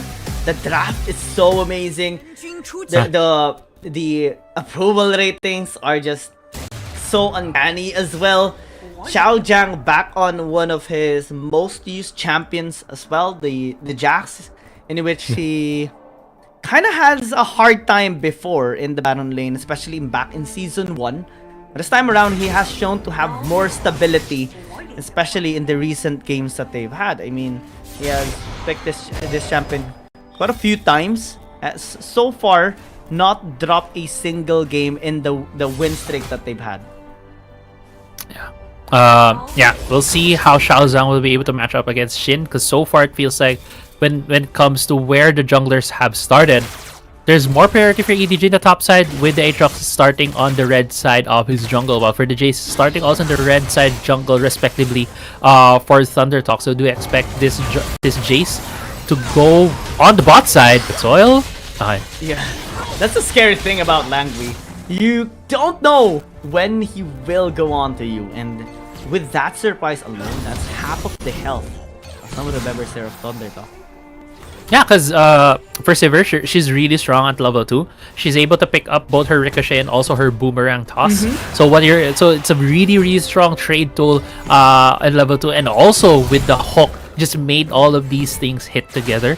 Also for Sivir to be able to really utilize the most of your damage is you throw an auto, click your Ricochet so that you get the reset on your auto. 100% win rate by Langui against Drop, and has been very impactful in every single game as well. This time around, they are going to be getting great dash. Charge there by SMY just to be able to escape. Yeah, you can really see there that even though Thunder Talk was the one who was able to shove the turret, both the Sivir and the Nautilus is just that confident they can take fights. The advantage that Thunder Talk tried to do in the bot side was to utilize the Ornn to also shove the wave to minimize the lane control that the Sivir could have. But as the game goes on, it's going to be the Sivir who's going to have more control, especially when she shifts into the mid lane. Right now, in terms of where the junglers are going, we always need to keep an eye on that, because early game, the Jace could have more impact if he's able to throw down the damage before the Aatrox gets to fight. I mean, the main benefit of the Sivir later on is the spell shield late, especially when the Call of the Force God gets used as well by SMY. This time, we see some poke, actually not just some poke, that's massive poke coming in from the Sivir. The Ricochet is so irritating.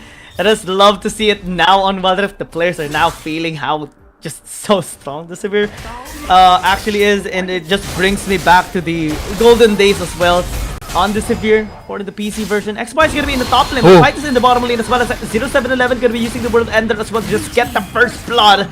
And Soil is going to be alone here, trapped under the tower, but not safe at all. Burned to death with a Hemo Plague there of you.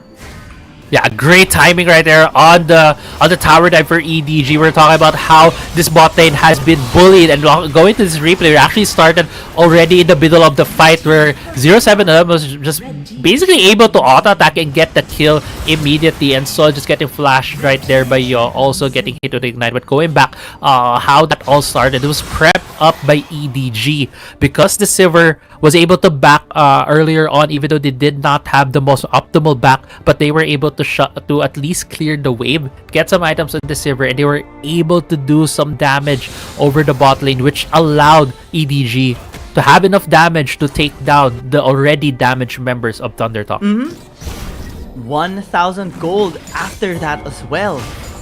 Just already a start, and we mentioned this time and time again as we anticipated or wanted to see, crave to see this matchup right now.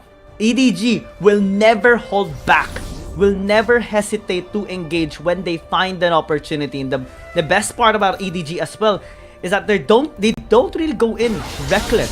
Everything is calculated, and it's just the confidence that makes it even better. Yeah, we saw that earlier, right, with the preparation before they went in. For just looking at it in terms of the tower dive, you see the aggression, but before they really committed to that aggression, there was a lot of prep that they had to do before they were sure that it was something that would work out for them. And let's see if that's something that they will also translate here, because we're about to hit the 5-minute mark. Both Herald and Dragon will spawn. EDG already running towards that Herald. I mean, Langui and Alone, the synergy and the lead that they've gotten in the bot lane, that was pivotal a while ago in the fight. And this time around, they're going to be starting once again here towards SMY. Just a little bit of poke towards him.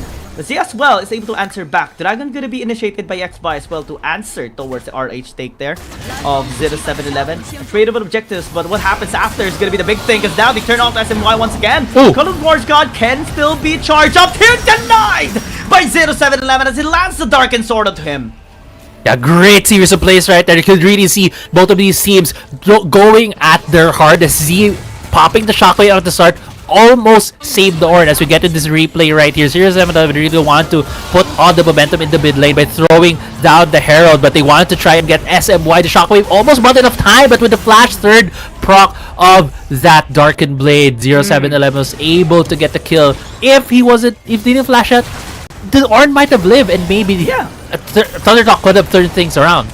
Almost a tower takedown there. Alone actually chipped down a bit of the HP of the tower just beforehand, but SMY and Z did a really good job at shoving them away. And now that at least buy some time for Thundertalk to maybe maneuver around the map, still protect the mid lane turret. Xiao Jiang also pressuring the spot lane right now. Gosh. XBY is here though to try and defend the turret. So far 3-0 in terms of kills for EDG. Thundertalk needs to figure out how to stem the bleeding, and to be fair, the bleeding has not been insurmountable in any way yet from EDG. Yes, they are the ones who are making plays. Yes, Thundertalk is on the back foot in most of it, but do remember that they still have late game potential in their compositions. This Orianna, when she gets her items, she's gonna hurt when these shockwaves hit, let's say even the Aatrox and the Sivir, while on the other hand, Zeri is one of the premier late game carries that we have, not because of the damage that she deals, but because of the consistency and how slippery she can get and how many people she can hit with her abilities. And that's the thing right now for Thundertalk. They need to stem the bleeding. Oh, okay. Top great side. poke. I think that's gonna signal the back of the rest of EDG in their attempt to force a fight top side, just because of the pokes coming in from XBY and Soil.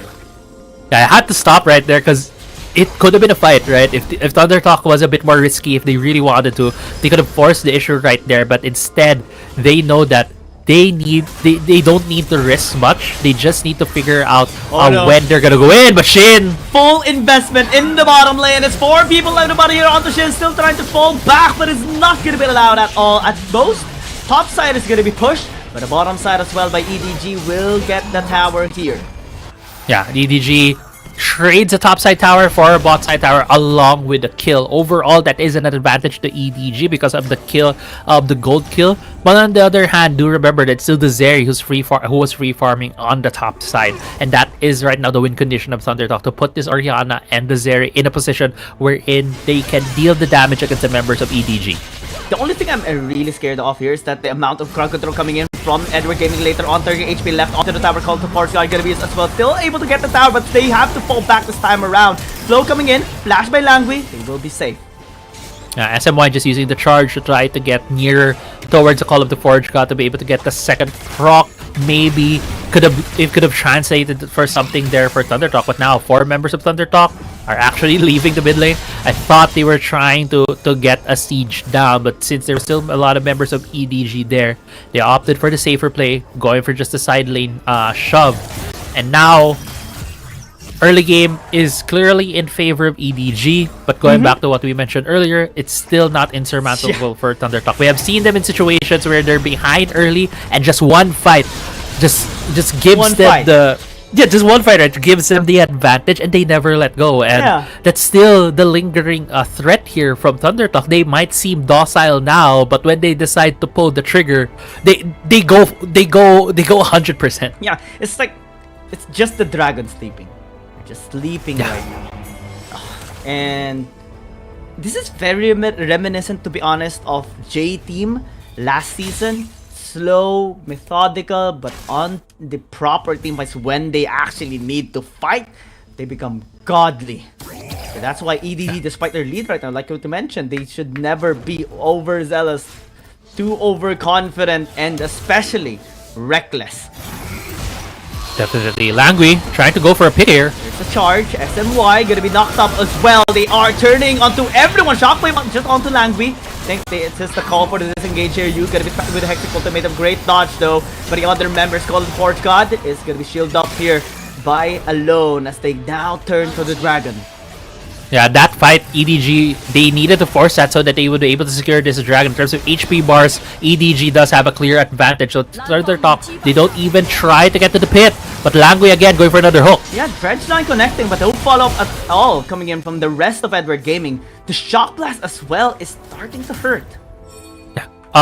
The threat right there, right, from the Shock Blast, it was more of it started out the Jace was trying to go for the farm, but when they saw that, hey, there's gonna be a mid lane, there could be a mid lane fight, XY immediately ran there, and instead you sometimes see other fights, you're threatening them by throwing CC, throwing her abilities. The Jace is like, I'm threatening you with damage. Get out. With that poke. With that poke, yeah. With that jab. Hey, warning shot. Don't come close, or else you're gonna be hammered. It's a warning shot that really hurts though. Yeah, I just think that it's just a like Edward Game will be like, really? It's just a warning shot. All right, it's just a warning shot. Fine. Here's the contract. We will not fight with you for 20 years. If only EDG and Thunder Talk had that luxury right now. No fighting for 20 years, but we don't have that luxury, Kia. So casting this for 20 years. No, not like that, please. Man, Xiao Jan gonna be initiated this time around. Still able to dodge some of the damage here from Xba and Shin, but the tower will fall down. I think that's a sizable win by Thunder Talk. Oh my god! Cost? Everyone is gonna be here. The Demon Lord is gonna be here as well. 0711, great knock up as well coming in towards the Camille. They pin both of them down. And Edward Gaming with a punish. Yeah, it was a parade of champions of EDG. Sivir just popping her ultimate along with a World Ender. You have no chance to escape that. You're gonna run it barreling towards you, and what a great timing as well for EDG as the Baron has just spawned. There's a 5v3 advantage right now for EDG. I mean, this is a great move, but still very risky. You play, call support card gonna be already 4,000 left here on the Baron as they still commit onto it. Shockwave gonna be used. Are there gonna be a steal? No! Edward Gaming gets it and everyone lives as well. Yeah, EDG just turning the things around, just having the pace become super fast for them right at this point. EDG getting too close to the bot side, then running straight to Baron, seeing that the timer is at 12 minutes, and Thunder Talk did not have any chance to try to steal that away. They didn't have a jungler. It was 400 HP, but Shockwave was already expended by Z, and now Baron buff minions EDG will be having in terms of advantage on these side lanes. Thunder Talk will need to burn down this Baron first before they'll be trying any fights. 303 on 0711. Is now starting to be a menace here in this game as well. We saw him just charging earlier, so it's gonna be in a lot of trouble to knock up as well. A CC chain Shockwave gonna be used just for the defense, but still not gonna be enough. Z this time around. Gonna get chased. 0711 with a flash in. Z is gonna be flashing out as well. SMY going with the charge and Cold Force God as well. Gonna be still on to 0711. At least trying to protect everyone but the tower is gonna be falling down. Shin gonna enter, get the kill onto the Aatrox steal. That's gonna be a trade here by Thunder Talk. But man, oh man, Edward Gaming does not step on the brake. A full-on acceleration. Yeah, EDG, full-on acceleration, going the extra mile right here. Taking down kills, taking turrets while they still have the Baron buff, and this could be it. So far, EDG has been showing the signs of being able to make Thunder Talk bleed, being able to get a game off of Thunder Talk, and it all started on this replay right here, wherein it was initially a tower dive for 0711. He's such deep into enemy territory, but this Aatrox is just so strong at this point. Yes, he got taken down by Shin, but the turret did go to the favor of EDG. But I think it could have gone worse if 0711 was actually still alive. So great cancellation there. At least a bit of a denial by Shin. Also, shutdown goal will be gifted onto him. Great timing on the meteor as well. That damage? Shock blast though is like out of this world. I thought they're behind, but it doesn't seem like so. Yeah, there's 40% of HP of alone, and right now EDG is a bit behind to forming up on this dragon. This has now allowed Thunder Talk to throw in some pokes, but fight might started. Be risky. Yeah, the stasis is gonna be used at least to buy some time. SMY is gonna be taken down. Xiaojiang having the backline access this time around. Flashed away by XY. 0711 chasing Z. They don't have flash anymore, and 0711 loves it. Lands the sword. Is Soil gonna be next? Is he gonna be entering? No. They turn onto the dragon after picking so many kills. Yeah, in all of these fights, it feels like Langui has a 100% win rate on this Nautilus, and the hooks, the dredge lines has just been so key. The pickups from EDG has just been catching Thunder Talk over and over again. 7k gold lead right now, almost actually 6k gold lead for EDG, but man, EDG has just been on the driver's seat this whole game. The entire game.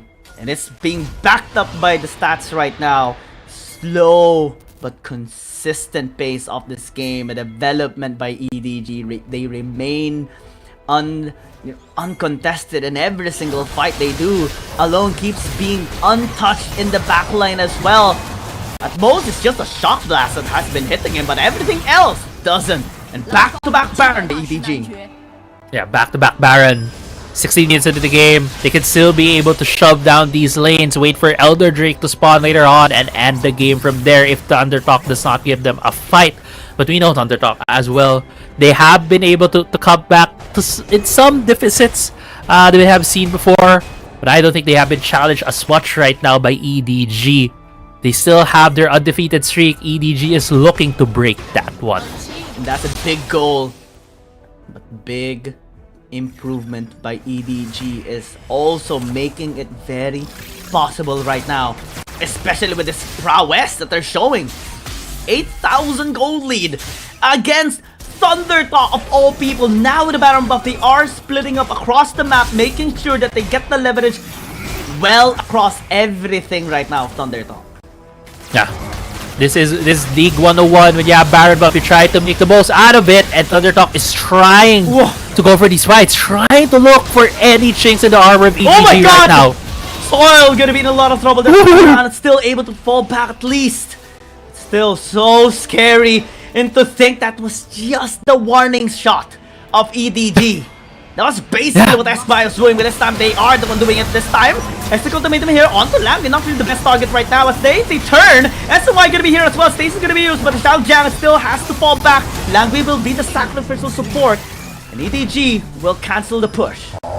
Yeah, EDG was able to buy time. Thunder Talk was able to buy time, and looking at the timer as well. Have 10 seconds left for this Elder Drake. EDG is now recalling. It's gonna be so hard for Thunder Talk to be able to start this this dragon as well, just because of how big the health bar of this Elder Drake. But because of the time that has been bought by Thunder Talk, they are now starting this off. They're looking for a fight, but do remember that Ornn does not have ultimate. I don't think he will have it up for this fight. But GA is available. Can they actually pull this off? 0711 will try 3,000 HP left on the Elder Dragon. The field's not gonna come through. Thunder Talk will secure it. Until EDG is gonna be pushing through the fight. Soil is gonna be here. The takeover with the Camilla's gonna be charged. I'm gonna be going in as well with the counter strike. Still unable to land it onto the members of Thunder Talk. We're running it away. Z trying to speed himself back to full health, but it's not gonna be allowed. Xiao Jam is getting them one by one. Yu's gonna be here as well with Emo playing.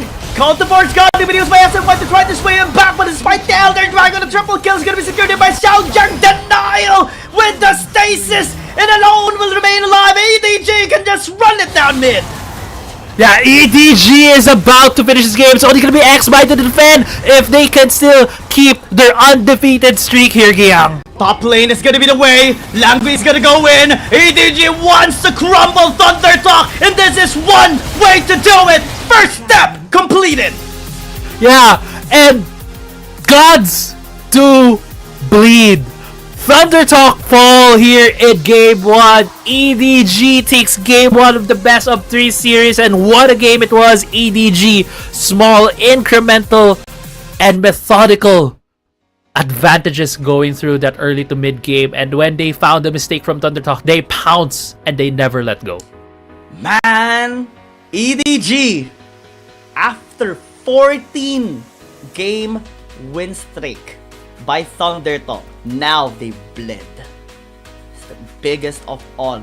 They have defeated teams that defeated KBG, that defeated J-Team. Every single team has been defeated by Thunder Talk so far. But as they face EDG in the first game, they bled. They finally felt pressure for the very first time. And EDG, after that incredible win, there is also a big potential for them to close out the series. That was dominating. It was a slow but incremental pacing game for them. They weren't feeling any pressure at all for EDG's side. No weakness shown. The momentum is very much on the side of EDG, as you mentioned, right? The how they won the game is not because Thunder Talk made a huge mistake and now they could never let go. It was small things that happened. I think the biggest mistake really was just the catching out of the dual lane of Thunder Talk. But other than that, there was no big mistakes. It was EDG planning things out. I love how they started out fights. They started it off with picking up the members in the bot lane and then transitioned it, getting the Baron, knowing the power level of Thunder Talk at that time. It's just EDG right now in this game showing that they also have a great understanding of the game, every step that they need to take down the titan that is Thunder Talk. And now Thunder Talk, he could very well be feeling the pressure. They are now in unfamiliar waters in season 2. Dude, you know what would be the biggest outplay of this game, if ever that's the case? If EDG planned out to open the Aatrox to actually force Thunder Talk to pick up the Jace. Dude, 0711 was running wild the entire game. The damage didn't really reflect that, but the overall pressure was there. Yeah, it was if I remember correctly, they picked the Silver third pick, right? So if they opened up both the Jace and the Aatrox, it was a 50-50. It was literally a 50-50 for EDG, and if they did win the coin toss, yeah, we saw, right, how the Death Squad running from EDG, Silver, Aatrox, Nautilus, those 3 champions running around and having a 4th member is a sure way for you to lock down a member. And that's what they did at the bot side. That's what was able to secure the Baron. I mean, we saw a Medic squad earlier in the previous series. This time, it's a Death Squad. And 0711 is the one leading the charge. Oh, man, I'm so excited for game number 2 because this time we're seeing now a weakness of Thunder Talk. EDG is exploiting it. They're really excited for game number 2, and we are as well. So we'll just go in a short break. We'll be back for this one.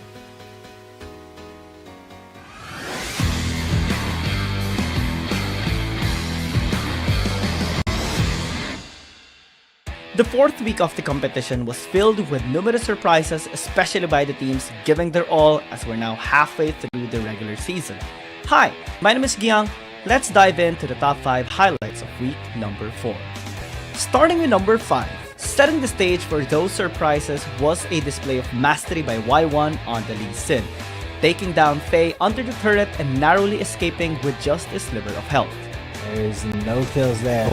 But there might be some in the mid lane as Faye gets jumped on by DMN. That's a lot of damage by that Cassidy. He tries to Proto Belt away from Y1, but he has no more blood pool, and he gets taken out by the Lee Sin. Just a tiny sliver of HP on this Lee Sin. He's gonna get over the wall, Sonic waving onto those Krugs. He gets the Dragon's Rage onto Fan as well. Tries to juke over to the Krugs. Oh my god! Here?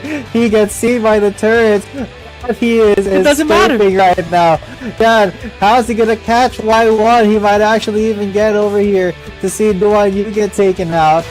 Number 4. Despite playing in a new role as a support, the former mid laner of KT Rolls Y showcased his skill with an excellent engage in the match against Oh My God. In the 9th-minute mark, Zero delivered a stunning Solar Flare, hitting 4 opposing players and combining it with a Fairy Assault to kick off KT Rolls Y's destructive display. Try to intercept. Check here. Call of Force God gonna be used. Face Seal as well onto the backline. Double knock up.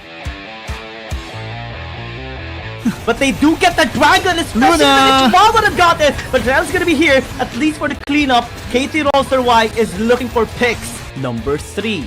Akena also left his mark with Cerberus Esports by executing a daring taunt on 3 members of WBG Gaming, setting the stage for Y1 to unleash devastating sword strikes that wiped out the entire opposing team and secured the victory for Cerberus Esports. He has to flash out of there or else get knocked up by the Aatrox as Shuriken lands, but they have to get out quick as Van has to flash out as well. There's a triple taunt by Akeno already. 2 members out of the fight.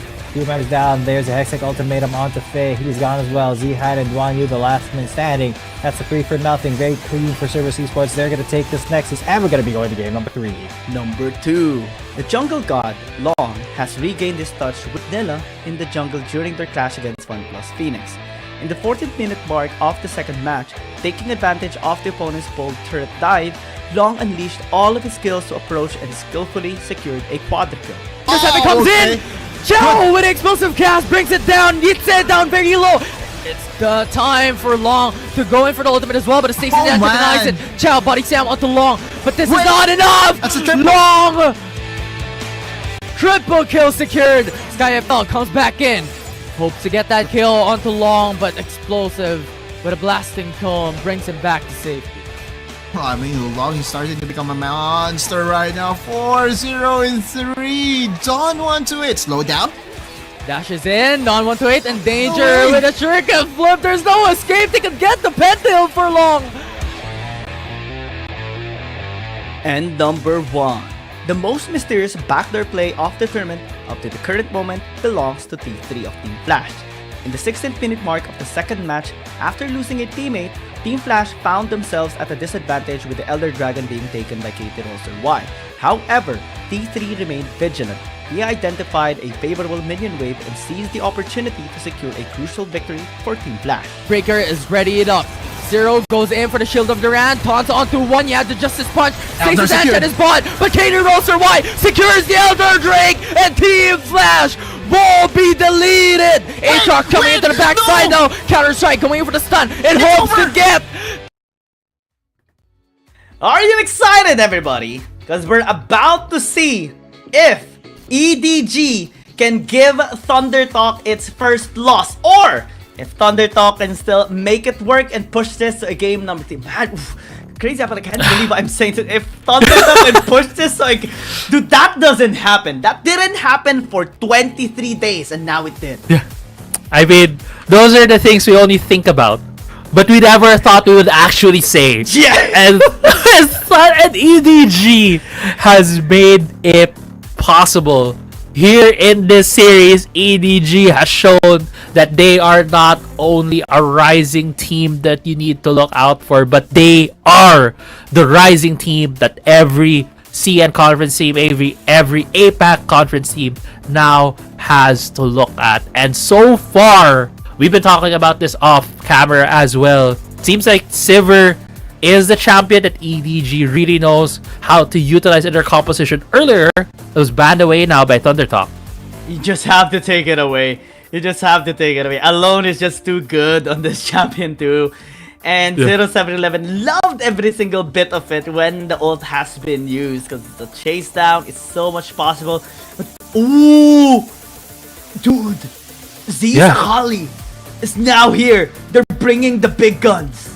Yeah, they immediately pick this, letting every other pick that's usually picked with blue side, letting them through. This Camille now could be paired up with a Galio from EDG. It doesn't matter because Z just went straight for it. They're like, we want the Akali and Thunder Talk. So it looks like they really want to take this game too seriously. Jax as well gonna be picked up. I actually thought that EDG would opt to pick up something like a Galio since the Camille has been taken already. And we saw a while ago, Shen picked up as well by Weibo Gaming that allowed them to win a game against Trace Esports. But this time, Ezreal is really strong. They can threaten for the Jace pick once again. Yeah, Jace could be one of the pickups for Thunder Talk, but it also right now opens up a lot of the other supports, a lot of the other engaged supports to be either banned or let through. Gragas is the only one who has been banned. Ornn is still very much open, and with EDG being the first ones to pick after the second round of bans, he could very well leave the Ornn open and maybe pick that up. It seems like it would be a good fit as well with the composition that they are building right now. I believe this is going to be the most important second rotation ban of Thunder Talk and EDG. And it seems to be Galio is gonna be okay for EDG to be let go of. Not that this is well gonna be removed. Are we also gonna be seeing Alistar and like Rakan being taken here? Set as well can be, you know, picked up. Going towards B tier, C tier of supports. We'll see, because one other champion I'm thinking that Thunder Talk can make use of is the Shen right now. They do have the Akali and the Jax, would be really good as well to carry the Shen with them. Ornn is still open. Vi has been taken out. Taking out the Vi also takes away one good engage tool that Thunder Talk may be able to take advantage of, and taking away the Aatrox. Thunder Talk showing so much respect right now from the composition that EDG piloted in the previous game. I mean, we always see the Shen being picked up when there's an Akali. Thunder Talk's gonna be looking forward to it for sure. We'll see if EDG spots that out, because we've been talking about the Shen, but there's still the Ornn, who's also another priority here. A lot of other engaged supports have been taken out of the play as well. Galio Nautilus is out. Only Alistar, I believe, is the one of our prominent engaged supports that we see that is still on the table. So SMY picked that up to have a bit more engaged for them, as well as the Shen having both Unbreakable Will as well as the Stan United will give Thunder Talk a very good platform for tower dives if they do decide to go to that route. I mean, it has to be the Shen, unless they're willing to just go in with the Jace once again, since we did talk about the Jace a while ago. Can still be used in the jungle. Double pokes is going to be more possibility for Thunder Talk to buy enough time and space for Z to go in, but looks like X-Buy wants to go in as well. Picks up the Yone instead. Yeah, Yone now changes up what was thinking of more of a defensive composition from Thunder Talk. A bit of engage as well on that, could have been possibly on that Shen. With the Yone, this is a bit more offensive potential now for their team. They're really looking towards everyone going in and trying to get as much damage on the members of EDG. I'm so nervous right now. Not gonna lie, I'm so nervous right now. I don't know what's going to happen, surely, but I want to know. Everyone wants to know right now. Camille for 0711, Xiao Jiang with a Fiora.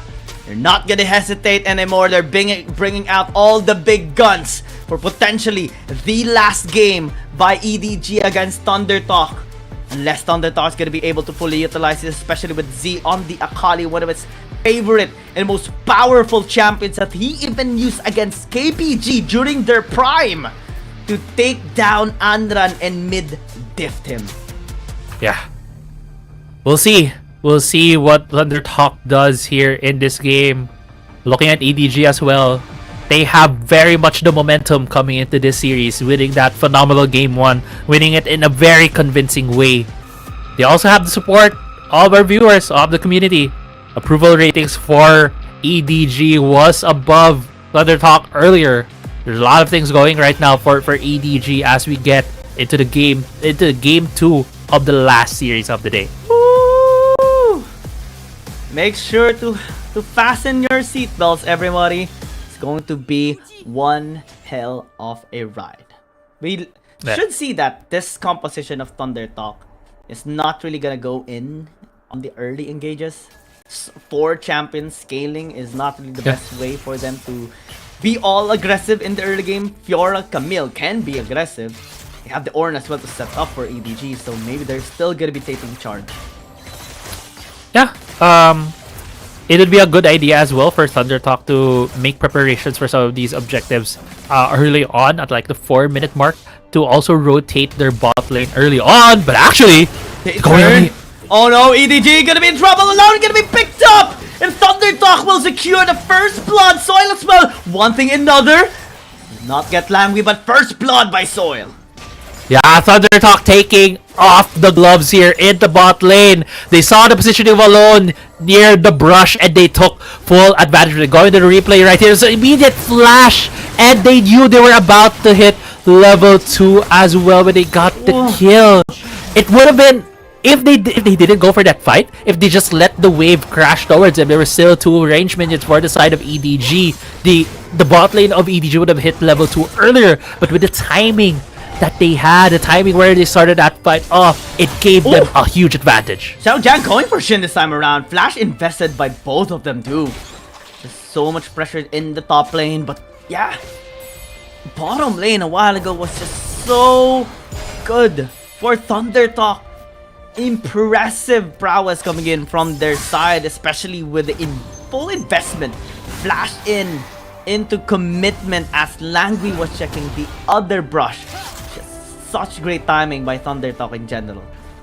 Yeah, Thunder Soil showed there how strong Ezreal is in level 1 if you're able to hit your Mystic shots, and he was just able to pile all of those on Alone just because of the CC potential as well from the Alistar. Now early game is a lot different from what we have seen from Thunder Talk, especially in game 1. They have a strong bot lane. Earlier on I was talking about they need to decide, they need to prep earlier on where to go, because the expectation was a slow early game again for Thunder Talk, but their bot lane has accelerated the pace here, still harassing Soil and SMY. Alone still can't even have any luxury of just farming the bot lane, and EDG still has no members to be able to relieve the pressure that the bot lane has been experiencing. I mean, with just 1 kill and 1 item picked up by Soil, Glutinous Graves already is applying so much pressure to him, but not gonna be connecting here onto Langui. Soil is even going in face first against Langui. Fortunately, Langui still survives, and Soil will just be walking away. But again, this time around, EDG is the one taking a beating. Yeah, and earlier on, you were talking about a sleeping dragon. Now, Thunder Talk is like a lion. They were sleeping the whole series. They were sleeping in game 1, and they have been woken up by EDG. Soil is so mad at the bot lane. He's just been single-handedly bullying out the Zeri and the Ornn every chance they can. And even confident enough to walk forward. Top side Shin. Grand Challenge is gonna be used. Exec Ultimatum as well, but Counter Strike is gonna be diswaying some of the damage, but still not gonna be enough! Fate Seal by X5, but unable to stop the onslaught on top. Yeah, he also was able to buy so much time. He was able to live for so long, but in the end, EDG was still able to have an answer to the top side. But mid lane though, Z taking some damage. It's gonna be fine. Edward Gaming just answering back on the assault of Thunder Talk in the bot lane a while ago, but it's not enough. Yeah, going to this replay, it's gonna be the top side. Shin actually just going for a bit of a trade here for Xzong, but he stepped a bit too far by trying to steal away the Honey Fruit. I think he was also trying to bait in the fight right here, not knowing that 0711 was in the area. If that was a 2v1 with Thunder Talk having the numbers advantage, they could have very well taken that, but there has been so much top lane pressure right now, rather top lane attention that EDG has been giving. Also, the Grand Challenge healing has just allowed them to be able to be safe in that entire conflict in the top lane. And that's gonna be very, very pressuring for Thundertalk later on if we do see Xiaojiang being able to proc it multiple times. Because it has been very pivotal many times before. Comebacks or outplays were made just because of the healing of the Grand Challenge. And this time, Thundertalk is going to be starting the RH. EDG just spot them out, but we don't see 0711 in the bottom lane. Looks like they want to contest this. Yeah, they will need to contest this because 0711 is here in the area. He's actually level 8. He has farm up more than X by, but I don't think they're challenging this. I think they're giving this away. Are they alone? No, he's gonna get challenged in the top lane. Z just easily assassinating him. Now after picking up the RH, which is Barrage is gonna be connecting face while he on the language, pinning him down, at least attempting to, and will be successful. So this time around it's gonna be challenged. Oh, you unable to flash in inside the Baron pit is unsuccessful and will get pinned down as well. At least go into the Broke Pool first, still able to transfusion for the heal. 0711 doesn't have no hookshot touch yet, but will be going in with the flash as well. Z hiding under the shroud. The pushback by SMY. Xiaojiang is gonna be here chasing him down. Flash in with a Grand Challenge as well. Slow is gonna be here for Z. Will they commit under the tower? This is gonna be very risky, but they will try. Z gonna initiate first. Headbutt gonna be used, but Xiaojiang is still able to tank in. Z leading the damage. Will not be successful with the kill just yet. A tactical sweep for the finish. Yeah, tactical sweep. Actually, mid lane to Langway. Fancying this fight here. Okay, Soil will be able to get away. Shelly got the tackle. Oh no! So many things happening across the map right now. Kenyak is still with no! Z gets the outplay! Thundertalk is getting everything now! They took Herald! They put it out in mid lane! They even got a kill on top side on Z and even taking the dragon. Thundertalk, they have awakened here in game 2. They are now putting on the pressure in EDG. They want to say that game 1 was a fluke. And they still want to continue their undefeated streak in terms of series here at the last series of the day. I mean, they cannot change what happened in game number 1. They can still change the result. And this is the start for them investing in that conclusion. 130 HP left on that tower, but still Soil cannot finish it. That's because of the presence here by you. Yeah, he would have... You might have dove him if he did try to at least get the hit on. And he does have Sheen and Manamune. I'm not sure if that would be enough to have taken down the turret since it still had increased resistances. But now with it being down, he might have taken the X-Buy. Xiaojiang still gonna be fine. Expired on the stolen bound of X-Buy. Now mid lane after taking the tower.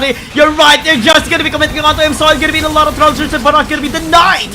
As they do pick up the kill, SMY is goes in with headbutt pulverize, still interfering here into the mid lane. Z is gonna be going here with perfect execution. Alone, gonna be in a lot of trouble. Execute ultimatum gonna be to try and trap him up. Knock up as well with a charge. Perfect execution gonna be to exit out as he is just delaying so much, but still able to buy enough time for X-Buy to be here with a stolen bounce. Time around, Shin is gonna be here as well as Lang is gonna be flashing out. Xiaojiang though in the vicinity.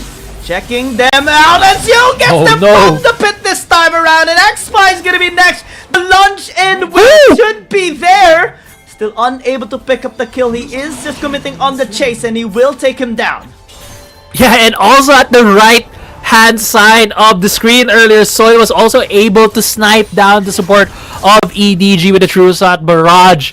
In the end, though, I think it was like 3-4-3 or 4-4-3 both of these teams, but it was a very long fight. Soil was punished, as we were talking about earlier. If it does take the turret, EDG would want to go for the kill, and SMY went in here because he did see Z coming in from the flank, and Z just has right now in his eyes alone, just always getting the kill on that champion. And EDG here just trying to get as many things as they can. This is the part where it has become a very prolonged fight, but Thundertalk needed to get away because they are nearer to EDG. Xiaojiang actually is able to come back into the fight at this point with full HP bars. You're also going to see, yeah, just the kill by the Ezreal.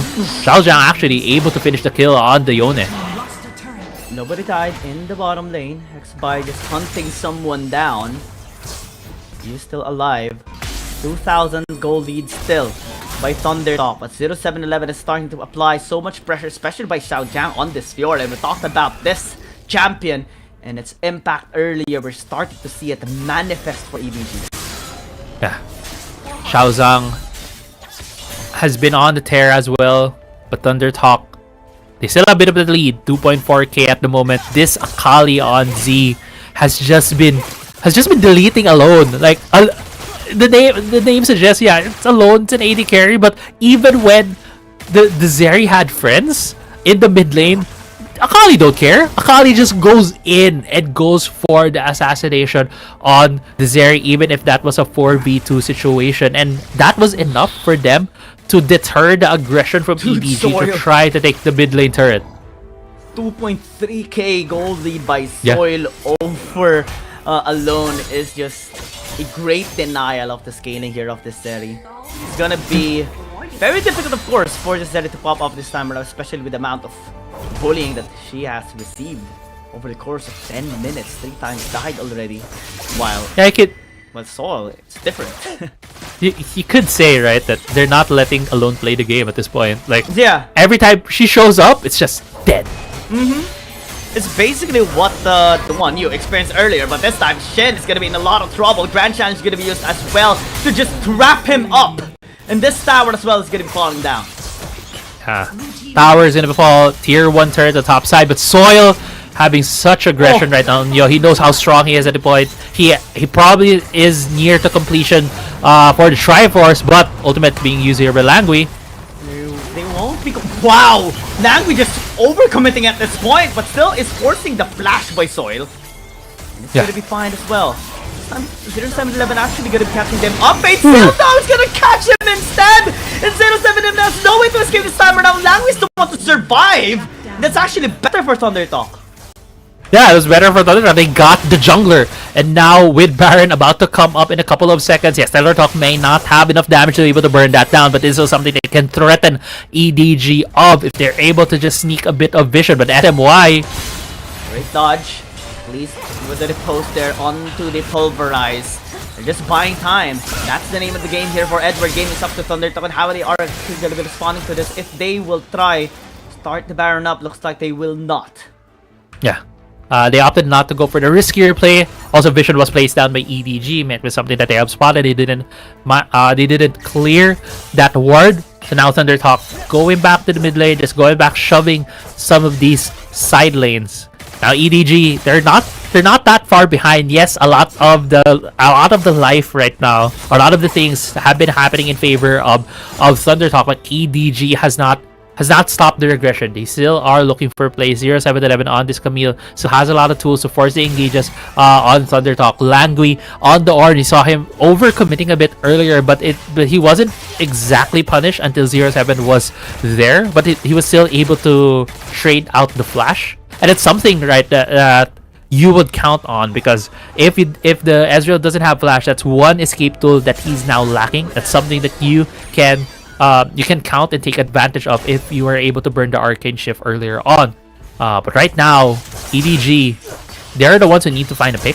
They're the ones who need to stop the momentum that Thunder Talk has been brewing. Even though they do have the Zeri, might not be enough, because there's still a Yone and Akali and Ezreal that you need to deal with. I mean, without the flash, Soil is going to be in a much more vulnerable spot, right? You mentioned that earlier, and EDG might be interested in doing that. However, the presence of Z always is something that they need to consider all the time, especially for XY. We saw how much impact he can actually do on fights, just turning everything around. And in one of the fights, we saw how 0711 was spamming the Hextech Ultimatum just to pin down Z, because that's how scary this Akali can be. Yeah, exactly. And but the thing is, right, if you use a Hextech Ultimatum with Akali, then that leaves the Ezreal to also free hit on the side, because there's not this big CC tool that stops him from jumping around with the Arcane Shift. And that's going to be the weird decision making, or rather the position conflict. The conflict, right, that EDG will have themselves in, and something that Thunder Talk could take advantage on the later these fights go. But now there's still the dance. They're still looking of when to go for the Baron or even the Dragon, because Thunder Talk is at soul point. So if actually Xiao Zhang Oh, fancying this fight. Is gonna be chasing him down. Shin has nowhere to go. Still has to survive. Grand Chan is gonna be propped up, but Sinister still gonna be jumping away. Xiao Chan still committing. Actually, will not pursue anymore, just because of the risk of the follow-up by Thundertalk. Yeah, but that's still health bars being burnt right there. There could be a B4, B5 advantage for EDG, but no. It's actually just Xiao Zhang shoving the lane right now on the bot side, relieving some of the pressure. Thundertalk, there's a ward there. I'm not sure if they know that. I mean, EDG is now positioning towards no, Baron. Baron is being chipped away so fast. X-Spy gonna be checking the area. Langui gonna be going in with a charge as well, but Hughes gonna be damaging SMY. Thundertalk repositioning might be cancelling the exit ultimate about the Shin, forcing at least the counter shot. The call to work actually really good, but the Pixel is much better. The follow-up by the Lannister is just so good. It's top-notch right now, and Thundertalk just gonna be cleaning the boss. One is in the front line, even Hughes gonna be trying to do some damage onto him, but it's not gonna matter anymore because Thundertalk got him already. Checkmate, and Baron is gonna be on the table. Yeah, successful bait right there from Thundertalk. They started off the Baron, showed that they could chip it down to half HP and corralled EDG towards him. Soyo though jumping on you again. Oh man, Yu's gonna be dead! Done. After Baron, after so much, after game number 1, Thundertalk! Or rather EDG, you have awoken the sleeping dragon. Dragon is now mad, breathing fire. It all started from Soil. Soil looked like he wanted blood in the bot lane. Just kept jumping alone and kept putting dominance there in the bot side of the map. And now Thundertalk is in a primed position to take us to game 3 with the 8,000 gold lead. Soul, Dragon Soul at that, as well as just the Baron buff that he can use to siege down this turret. I mean, the only thing they need is the Elder Dragon, right? They would have the Infinity Stones. Yeah, exactly. Oh, every single thing that could be fought on and won here by Thundertalk, and they want more. They want more fights. He's gonna be escaping. Execute them into for 0711, but the Fate Seal again! It's just too much for them to have the perfect execution as well there by 3. It's just absolutely glorious. And Thundertalk's gonna be finishing him up. Lang is gonna be saving you with the charge, but it's not gonna matter anymore. The inhibitor down in the bottom lane is gonna be taken down. A bit as well taken out. And Thundertalk can just close this game out. They're sick of it all. They want a game number 3. They want this win. Yeah, they really want this win, Giyang, and they secure it. Game 2 goes in favor of Thundertalk. We're going to a game 3. We're going to game 3. We're having a series. It's not gonna be a fast day today, and I love it. Game 3. Still gonna be extended here. Oh, this game, the series, I just love everything. We talked about this earlier as well. We kind of thought this would happen, but whew, the deliverance of both of these teams is just the best. And now Thundertalk can still, they're one step closer towards redeeming themselves. Again, this is a team that never dropped a single series, never dropped a single game until previous game a while ago. They don't want to drop the initial one we mentioned earlier. Yeah, definitely it's still something that they don't want to drop because they're you could say the rival right now for the top spot. Trace Esports has still not dropped a series, and if I was Thundertalk, I would still want to remain as the top dog of the league. Yes, I've shown some of my weaknesses. I've shown that gods can bleed, but game 2 was such a recovery from them. A very different approach from the game, making full use of the strength of the level 1 of Ezreal, and taking down the Zeri, showing us that how weak Zeri is at level 1 actually when going against some of these other caster AD carries. And yeah, it's just at this point, Thundertalk, the sky's the limit for them, and I'm looking forward to what they can show us on game 3 because they have just showed so much dominance in game 2. Well, EDG though must be scratching their heads a bit and thinking, what did we do wrong in game 2 and how can we fix it in game 3? I mean, the biggest thing that actually allowed Thundertalk to win this entire game is the lead that Soil had from the kills he got in the bottom lane. That's for sure. Yeah, definitely. There's that is the precursor, right? But there was a time as well where Thundertalk was like, oh, we're gonna give this lull. We're gonna try to see if we can bait fights. But they also didn't give a lot of openings for EDG. EDG tried to find ways to take the fights, tried to find ways to start a pick off, but it's just Thunder Talk that's not giving that opening. And this is the Thunder Talk that we have seen in the past games. This is not the Thunder Talk of game 1 wherein it felt like they were a bit more passive and they showed a bit of mistakes as well as a couple of openings. This is the Thunder Talk that we have been seeing the whole season. I mean, they're no longer gods. They do bleed, but they are still formidable. They're willing to fight one more game against EDG to prove that case, that they're still gonna be unstoppable and undefeated on series. And XBuy allowed this to happen in this game alongside with Zine, the rest of the team.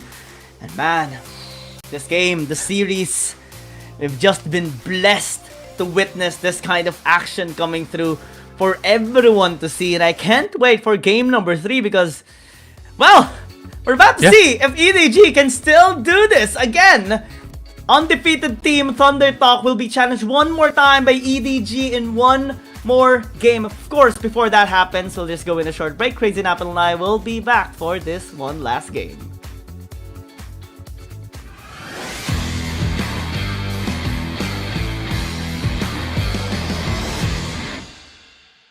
The fourth week of the competition was filled with numerous surprises, especially by the teams giving their all as we're now halfway through the regular season. Hi, my name is Giang.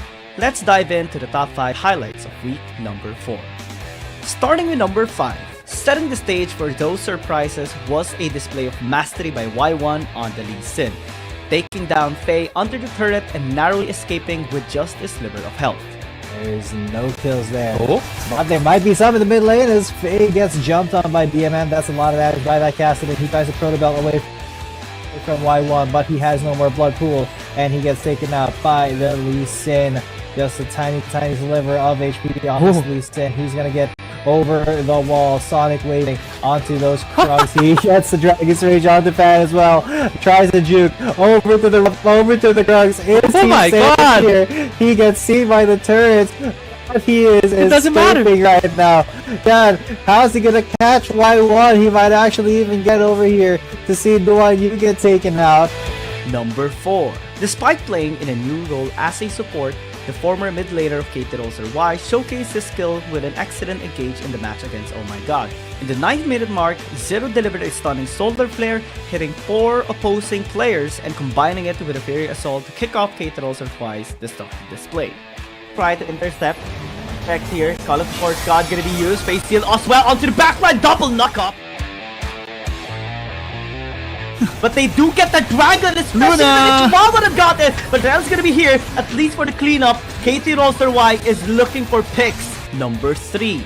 Akena also left his mark with Cerberus Esports by executing a daring taunt on 3 members of Weibo Gaming, setting the stage for Y1 to unleash devastating sword strikes that wiped out the entire opposing team and secured the victory for Cerberus Esports. He has to flash out of there or else get knocked up by the Aatrox. The Shuriken lands, but they have to get out quick as Van has to flash that out as well. There's a triple taunt by Akeno. Already 2 members out of the fight. 2 members down. There's a Hextech ultimatum onto Faye. He's gone as well. Zihad and Duan Yu, the last man standing. That's a 3 for nothing. Very clean for Cerberus Esports. They're going to take this Nexus, and we're going to be going to game number 3. Number 2. The jungle god, Long, has regained his touch with Nilla in the jungle during their clash against FunPlus Phoenix. In the 14th minute mark of the second match, taking advantage of the opponent's bold turret dive, Long unleashed all of his skills to approach and skillfully secured a quadra kill. Just comes in! Chow with explosive cast brings it down, gets it down very low. It's the time for Long to go in for the ultimate as well, but Stacy denies it. Chow body slam onto Long, but this is not enough! That's a triple. Long! Triple kill secured. SkyFL comes back in. Hopes to get that kill onto Long, but explosive with a blasting cone brings him back to safety. I mean, Long is starting to become a monster right now. 4-0-3. Dawn 1-8. Slow down.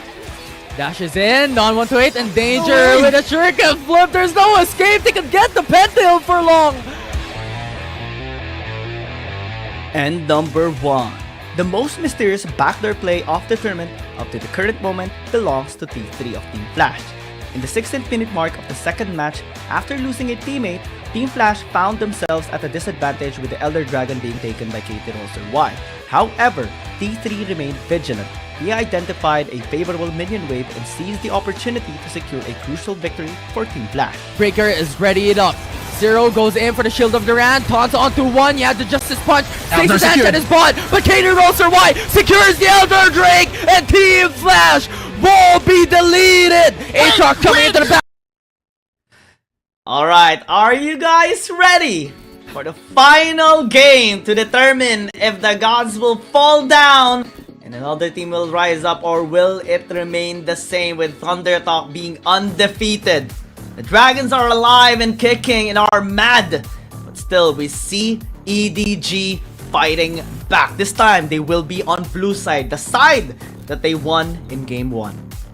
Yeah, blue side has really shown to be a very important side in this series. Both teams getting a win on that side. Picks and bans have actually been going pretty fast, but so far for ThunderTalk, they needed to ban out both the Hecarim and the Evelynn has also taken out the Kha'Zix, so a lot of jungle focus still for ThunderTalk.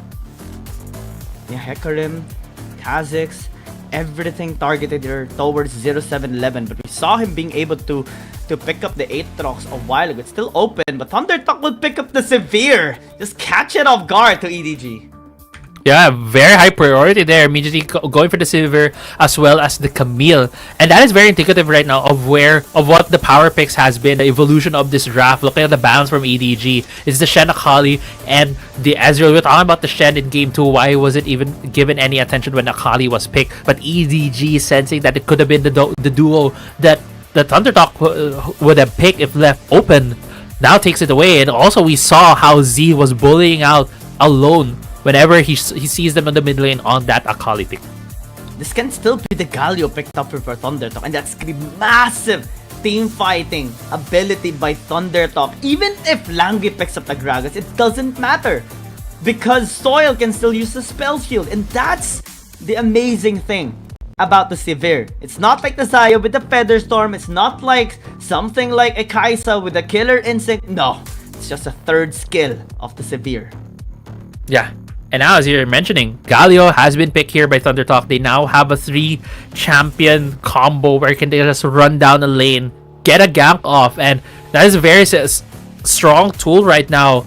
Earlier on in game 1, we saw EDG use a similar composition. They also had an Aatrox with them. Could very well be something that ThunderTalk also will be looking at if Aatrox is left open. Along with an Aatrox with a World Ender and a Yomus, as well as the ultimate from the Silver, is a very scary thing to go against. And this time, ThunderTalk can just focus on banning out some of the ADZs that EDG can actually use. And since the Ezreal has been banned away already, that limits so much on what alone can actually pick off. Now, they are investing on some of the champions that can be used against the Vladimir, Kassadin, and the Zoe. Can be great options here to just minimize those. That is very useful against this matchup. Lucian as well gonna be removed. Some of those aggressive champions can be used in the Dragon lane. Now what will be the option here for Alone? Will he go towards the OG Season 1 combo, the Varus Gragas? Huh. We'll see. Actually, I'm curious about the bans here from EDG because yeah, Aatrox is still left open. They decided to take out the Vi instead. Vi is an easier champion when it comes to engages, quite long range, also really goes well with Camille, but I feel like Aatrox has just shown himself to be a really potent combo along with the Sivir. But actually ThunderTalk going a different way here on the Lee Sin Hover. They do lock that in. Now they're showing that they want to have a bit more playmaking in the hands of Xby. Yeah, early game pressure as well is just gonna be online for ThunderTalk, because some of the things, one of the things that was a struggle for them in game number 1 is that they didn't really have that much early game pressure to be established. In game number 2 as well, that has been the case. Unfortunately for EDG, Soil landed that double kill in the bottom lane that fully accelerated the pacing of ThunderTalk. And this time we talked about this, bro! we talked about this! The champion that only Z can use, only to Z, exclusive to him, against the best teams in the world, the Gwen in the mid lane. Yeah, we were talking about it earlier on off camera, and you're like, "Nah, we might not see it." I'm like, I told you, we might, we just might. And Thunder Talk giving us a treat today.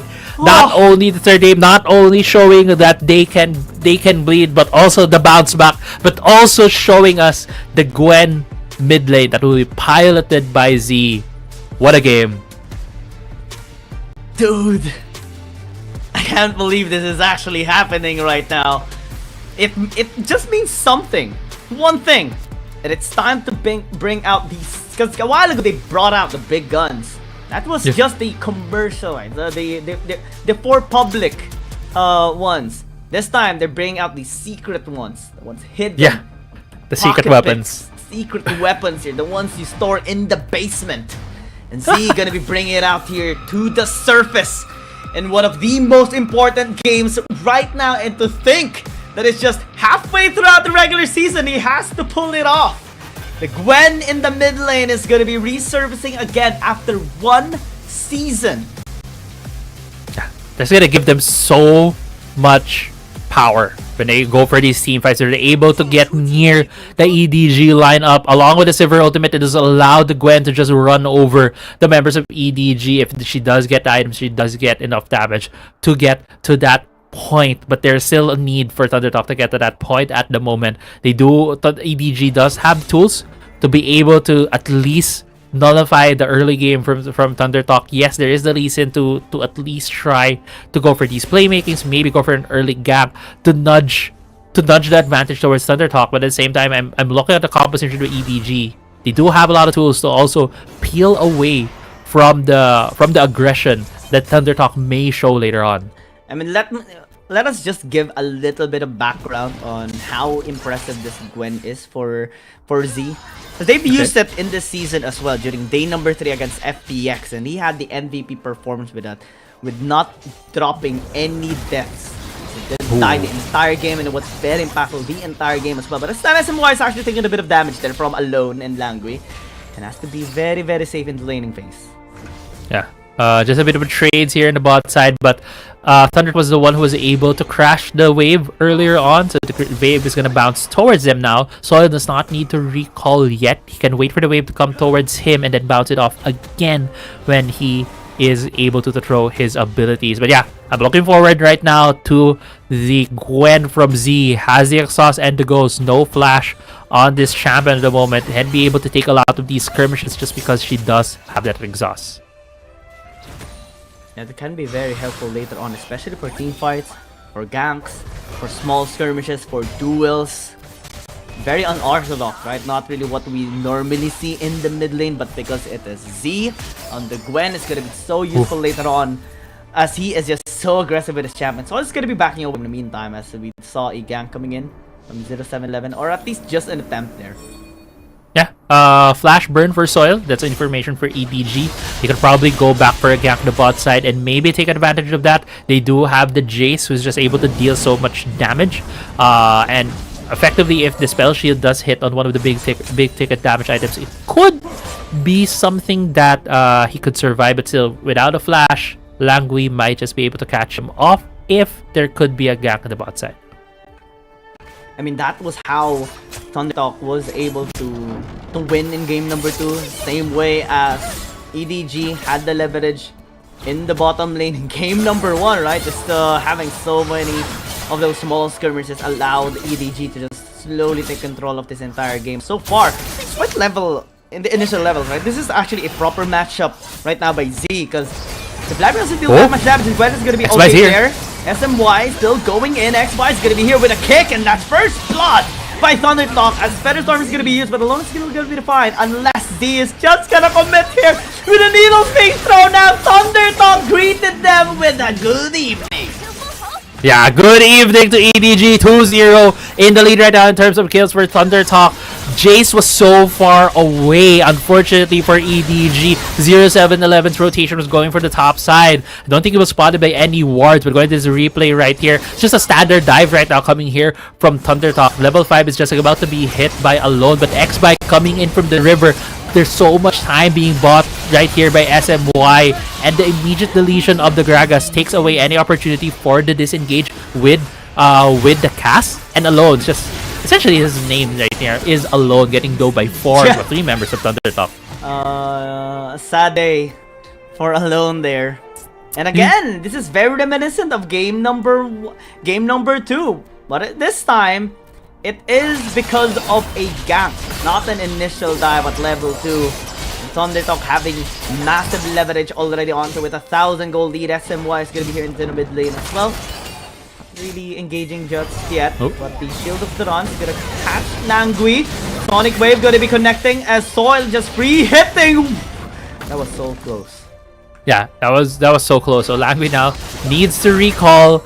Alone needs to give a bit more space here, but actually 7-Eleven is in the mid lane to cover for the support recalling. That could have been some plates going to the favor of Thundertalk, but actually looking on the side lanes as well.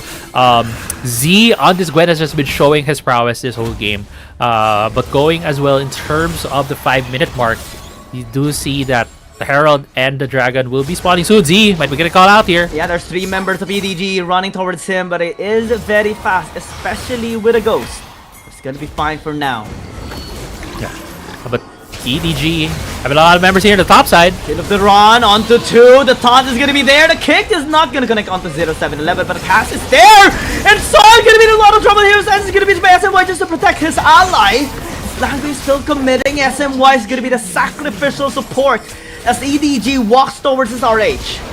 Yeah, EDG catching Thundertalk in a bit of an awkward spot for them. They weren't able to deal the damage that they needed to throw off EDG, and now EDG looking to challenge this Dragon. They will want both of them as Langui is going to be committing onto Shed. The counter-strike protection on the flash, and they will pick up the kill. What? He even got X-By. He even got X-By on that stun. X-By was so ready to help out the Camille, but with the prediction flash to get that stun, was able to get 2, and because of that kill, a lot of the pressure has been relieved on EDG, and they are able to pick up the Dragon. If earlier on there was a 2-0 lead in kills for Thundertalk, now that's gone. That's 2-2 in terms of kills, and all of the objectives going in favor of EDG. On this replay right here, you can see the prediction from Xiao Zhang. Almost flashing at the same time right there with Camille. They're able to pick off the Dragon after that fight. Top-notch play there by the Jax player Xiao Zhang, and we saw him a while ago just having a bit of a hard time during game number 1, but the stability of him is just massive as well, and this time we see him just shine. Thundertalk, the initial lead earlier, was now denied. Now we have to breathe. Yeah, we have to breathe. You really have to breathe. It's just with so much action, so much hype. And then SMY is gonna be initiated. It's gonna be fine. Come on, Thundertalk, EDG, let the casters breathe. Just for 10 seconds. They could feel the pressure as well, and they're just trying to have it up right here because they all want the win. There's so much at stake for them in this series. Right? For Thundertalk, their undefeated streak is on the line. For EDG, it's to prove that game 1 wasn't a fluke. They can repeat that against Thundertalk. And after a 3-series lose streak, now they're at a 4-series win streak. Just dominating every single game they had. Like EDG. And now they're rushing top lane. He's wanting to push this. Z is gonna be here. SMY as well, and X-By catching out Langui. Are going with a miss. SMY flashes in, but the shield is around. The kick is gonna be there for X-By as well. Soil is gonna be free hitting, but he needs to be a lot more careful. Xiao Zhang is gonna be here, going in, jumps away. X-By is gonna be flashing out, trying to be safe. See? It's gonna be the first target here. They turn onto him, will burst him down, and Soil will be okay. The other side, SMY is just gonna get caught here. Slowed down, just sucked out away. No mana to escape anymore. It's just gonna be given here towards you. Yeah, but on the other side of the map, Camille was able to grab a turret in the bot side. At least Thundertalk able to trade something for what happened at the top side, where their tower did fall, as well as a couple of kills being given towards the side of EDG. One thing that I want to note of as well on the fight, when Langui when when Thundertalk started to fight in the top side, I don't think they knew that Z didn't have his ultimate up. Because if Z had his ultimate up, that might have been a different story. But Z needed to use it earlier on for a trade. Didn't have the ultimate of the Gwen, and didn't have that added damage to contribute on that fight. Thundertalk will be losing the tower in the bottom lane as well. This is just great macro play coming from EDG, especially with a team fighting prowess that they just is manifesting right now here in this game. We don't see any counterplays just yet from Thundertalk, except for that one gank they had in the bottom lane. Shin will be initiated. All outer turrets destroyed by EDG.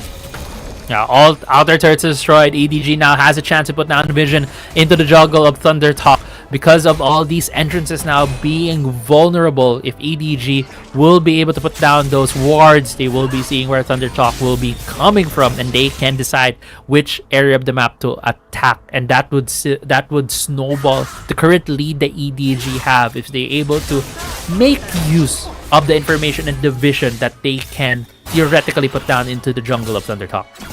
It's so tough for Thundertalk, but we can never discount them out. There's a reason why they're the only undefeated team with no games dropped before the series. And in the series total, similar to Trace Esports, EDG on every single category, on every single role, they have a goal lead right now. They're scaling hard, and they have a great scaling composition as well. At most, it's just the Jace falling up, but it doesn't matter because if you land the burst, they burst out. And now mid lane, SMY gonna be the first target here, still able to just punch away. We will be connecting. Shin is gonna be here, but they need to be very careful. Xiao Jiang is gonna be in the front line, catching him with the cast this time. Shin still able to hook shot away, but Hero's Anthem has been casted out already. Soil trying to pre-hit, but they are penetrating them. Z is gonna be in the vicinity, catching out Lang. Is still able to flash away. Xiao Jiang is gonna be targeting him out this time, and you as well, just helping him out. 0711 in alone in the Dragon Pit, starting the objective, but will be walking away first. Yeah, I can really see Z on the side, trying his best to be able to deal damage to the members of EDG, but I felt it's just in an unfortunate position as well as a very unfortunate timings on the cooldowns of his abilities. Now the Dragon is being started right here. I don't think Thundertalk. Okay, again? going in. Yes, Shin is gonna be in a lot of trouble. Next second, them gonna be used. SMY trying to use it with the zero to try and help out his team. And Z as well with a miss. Just trying to exit that, but SMY is gonna be taken down. And now Edward Gaming once more. Z is gonna be jumping away alongside with X5, but the Dragon again is on the menu. They've taken it without hesitation. Soul point already for Edward Gaming.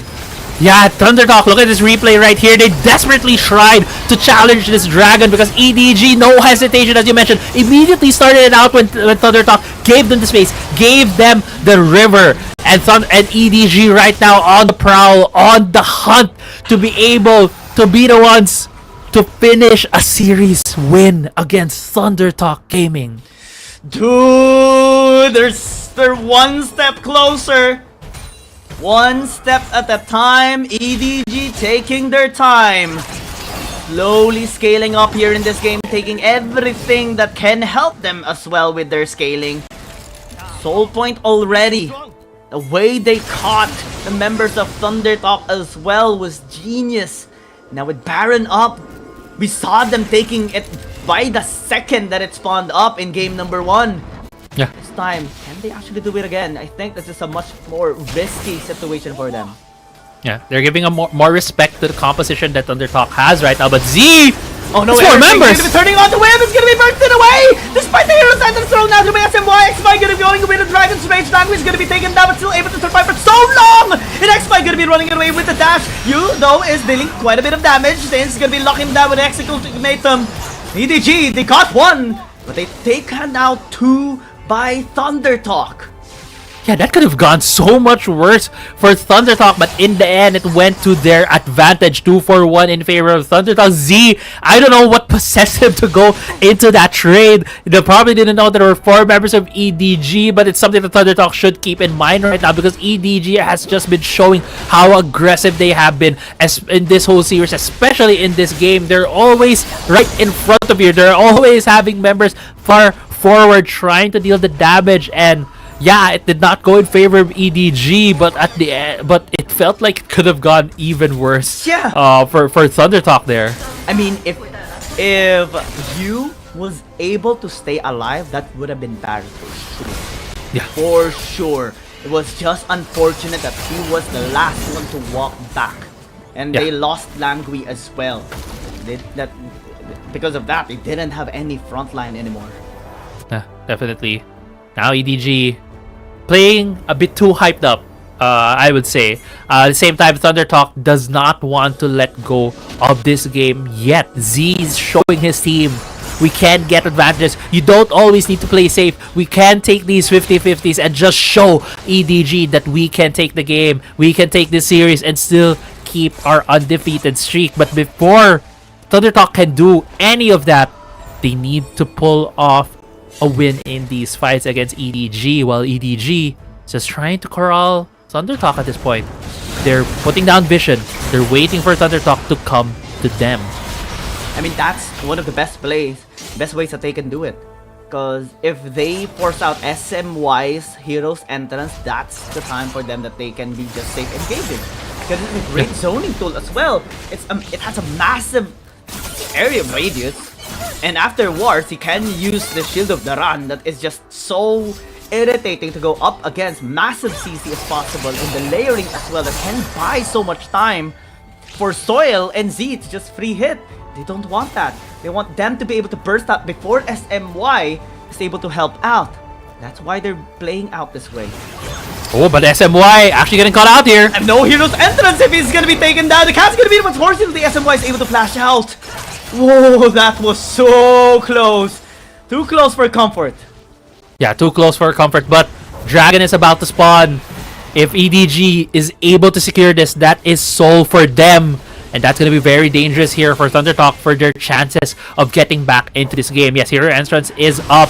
He didn't die. Dragon's being started. Yeah, Cass is no longer available here for Langui, but they turn. Dragon's Rage is going to be to Sao Jam. They go onto them. Zero to run as well. Everything being thrown out here by Thunder to try to deal damage here onto Edward Game, but still, the Vladimir's actually dealing damage here. He's going to be disengaging for the meantime. Actually goes back in here onto Shin. Sonic Wave into the resonating strike. Still, X-Vice is going to be flashing out. And Thunder Talk, they have nothing to fight for. They have nothing to take anymore. Edward Gaming, it's now Soul securing this scaling objective for themselves, and Thunder Talk can no longer do anything. Yeah, EDG with the Soul, even getting one more kill into their belts. Thunder Talk is left wondering, what can we do here against EDG? EDG feels like they're always one step ahead, while Thunder Talk is always looking at the scraps of what they can do.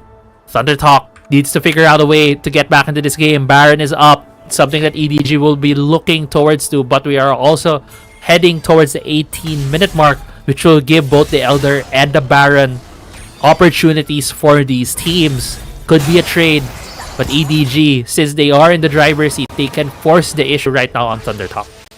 It's gonna be very crucial. Cass gonna be used, SMY gonna be in a lot of trouble. Sonic Wave after the Dragon's Rage is gonna be used. Too many ultimate expended already on Thunder Talk with just one ulti by EDG. Yeah. And now EDG feels confident. They're starting off this Baron. This could be very well a trap, but EDG is burning this down so fast. Z is gonna be here. X-Buy as well. We can never discount X-Buy. It's gonna be going in. The 9! It's the Zion action that picks it up. EDG can now fight this with all the buff that they have. Lang is gonna be taken down though. Sao Jazz is gonna be having the biggest responsibility to actually have this crowd control here for Edward Game. And Z is gonna be taken away. It's a 3 for 2, but a Baron for EDG. Yeah, Baron for EDG. 3 members still alive. 3 members having the buff. They can shove out these turrets right now. 3 members of Thunder Talk did fall. They did it. They weren't able to steal the Baron, and now EDG with a definitely strong lead, trying to take out turrets as well on the siege. Elder Drake is about to spawn in less than 20 seconds, and that would be the next point of contention on the map. What are they to do? Every lane is gonna be pushed out this time around. EDG getting their gold lead higher and higher with this Baron. 3 seconds, 2 seconds, 1 second, the Elder Dragon is here. Thunder Talk, they have to fight! Yeah, they do. They have to fight, but X-Men is so far away. They're gonna be so scattered as they get into the pit. Xiao Jian gonna be stopping them, becoming the big wall of obstruction here against Thunder Talk. They will not be denied. Elder Dragon getting every objective that they can get. Yeah, EDG getting all the objectives, getting the Infinity Stone as you mentioned earlier. Ooh. Elder Drake, Dragon Soul, Baron buff. EDG can feel it. They're so close. They're so close to taking away the undefeated streak of Thunder Talk Gaming. What we know, there is a saying, Icarus, they cannot be too overzealous, they cannot be too cautious, they cannot be too reckless, or else their chasing up the sun will allow them to be burned by the very sun they are challenging right now. Thunder Talk can still shine. They've been looking for that moment in which they can burn down their enemies. EDG, they're playing this very methodically. SMY is in the corner. You're gonna be going in here onto Z, but still able to use the miss to dodge all of the ability. Hexacle ultimatum onto the top side. 1v1ing onto Xiao Jiang. X-Spy is gonna be here. Shin as well, just helping out. SMY just waiting for an opening for the hero's entrance as 0711 entering here into the bottom lane. Z gonna be chasing him out. GA is gonna be popped, but Gwen is taken out, deleted. Nobody returns with different SMY, so it's gonna be in a lot of trouble. Heroes entrance is denied as well. The dragon spread by the Elder Dragon. It's a disaster for Thunder Talk, and EDG loves that. They're rushing towards the Nexus. Nobody has been able to do this before, but it will change today. Thunder Talk defeated for the first time, and EDG is the one to do it. EDG completes the mission that they have been given this game. They were given the mission of defeating Thunder Talk to take away the undefeated streak. They started off in game 1 taking away, saying that gods can bleed. Game 2, Thunder Talk rose up from the ashes and said, no, not today. We will not go down without the fight.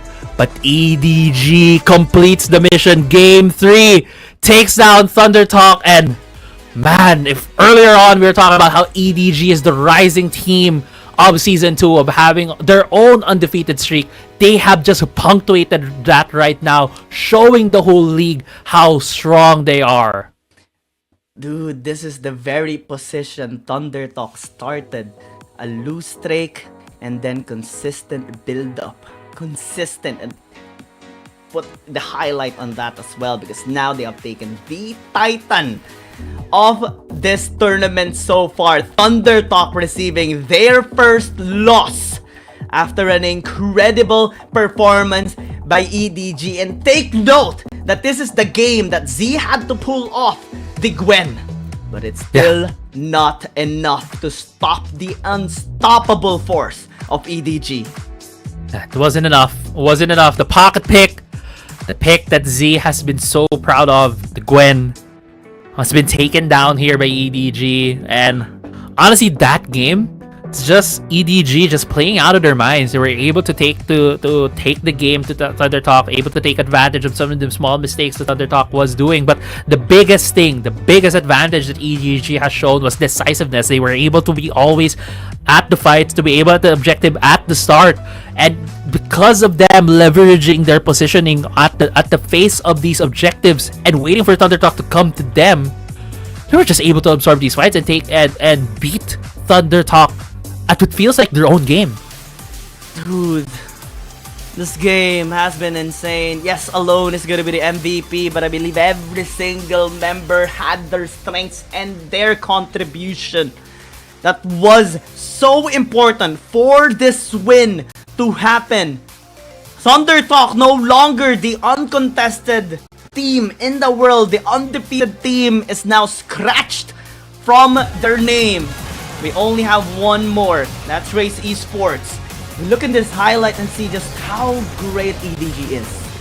Yeah, EDG at the start, they were a bit on the back foot because Thunder Talk was the one who started off on the lead in early game, but they just kept fighting and fighting and kept taking advantage of you could say some of the lateness of Thunder Talk in some of these objectives. They just kept pummeling Thunder Talk into submission, throwing down a lot of the pressure. And it's gotta say, you mentioned, right, that EDG is so aggressive. They're one of the most aggressive teams, might be the most aggressive teams in the CN conference, and their aggression is just not willy-nilly aggression of going in your face trying to force fights. No, they force it in front of the objectives, and they force it by being there first. The punctuality of this team being in front of the objectives has just subdued Thunder Talk. Oh man, dude, this team, the the potential is endless. Sky's the limit for EDG at this point. I mean, surely they're gonna be looking forward to take on more of these titans. Oh, team, I cannot wait to see the match of Edward Gaming and Thunder Talk, cause that is just gonna be such a treat. And that's gonna happen next week, by the way, on Thursday. Oh my god, let's go. Such a lot. So many hype matches. And this just has really opened the floodgates right now. With the EDG win, it just showed endless possibilities of what could happen in the league. Dude, this day, actually, I just love being here right now, especially to witness this firsthand. We had our expectation. Did it meet your expectation? Yeah. It definitely did. Honestly, our expectation was crudely enough, right? Going by the numbers, could have been a 2-0 for Thunder Talk, right? Point when we discussed it yesterday, even discussed the possible outcome here in this match yesterday. Even the per game. Wow. Okay, just going out of my mind right now. But yeah, Nova Esports 2-0 BRU. Trace Esports denies the comeback from Weibo Gaming, and EDG pulling up the best victory so far in terms of series, giving Thunder Talk their first series loss. Yeah, and now look at the standings for the first time.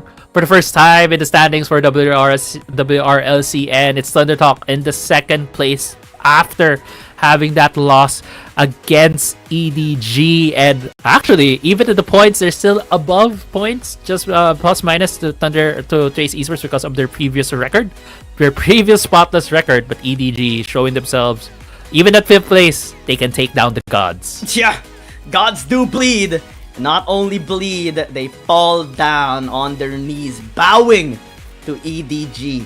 Now they look up once again. Edward Gaming staring down at Trace Esports because they're next to fall. Yeah, we'll see if EDG can take down the two undefeated teams in the standings, if they are truly the Godslayers of the WRL-CN conference.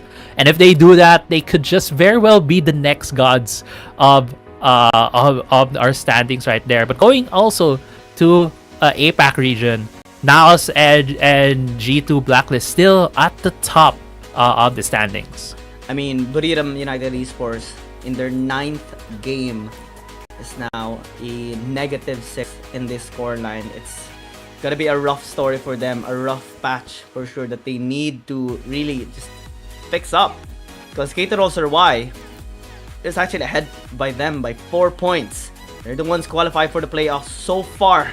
The rest of them, Cerberus Esports, G2 Blacklist, Naos Esports, having such a great time right now. Despite their losses in some of the CN Confidence teams, but so far we have like 4-5 wins against them in a much better performance this season than last season.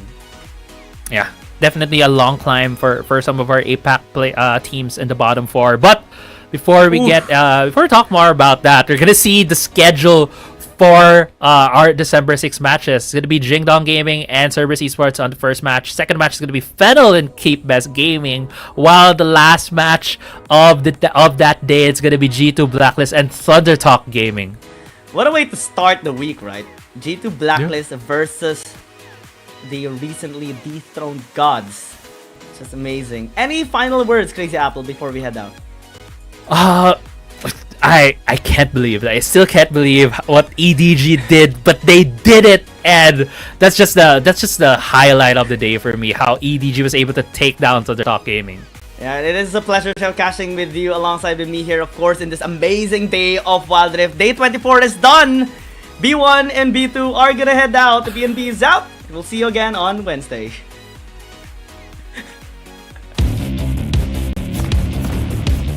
There's something about games. What you doing there gives you real chills. There is one thing that can't be stopped. Feelings. And if you can feel it, It must be real, right? And that's That's real magic.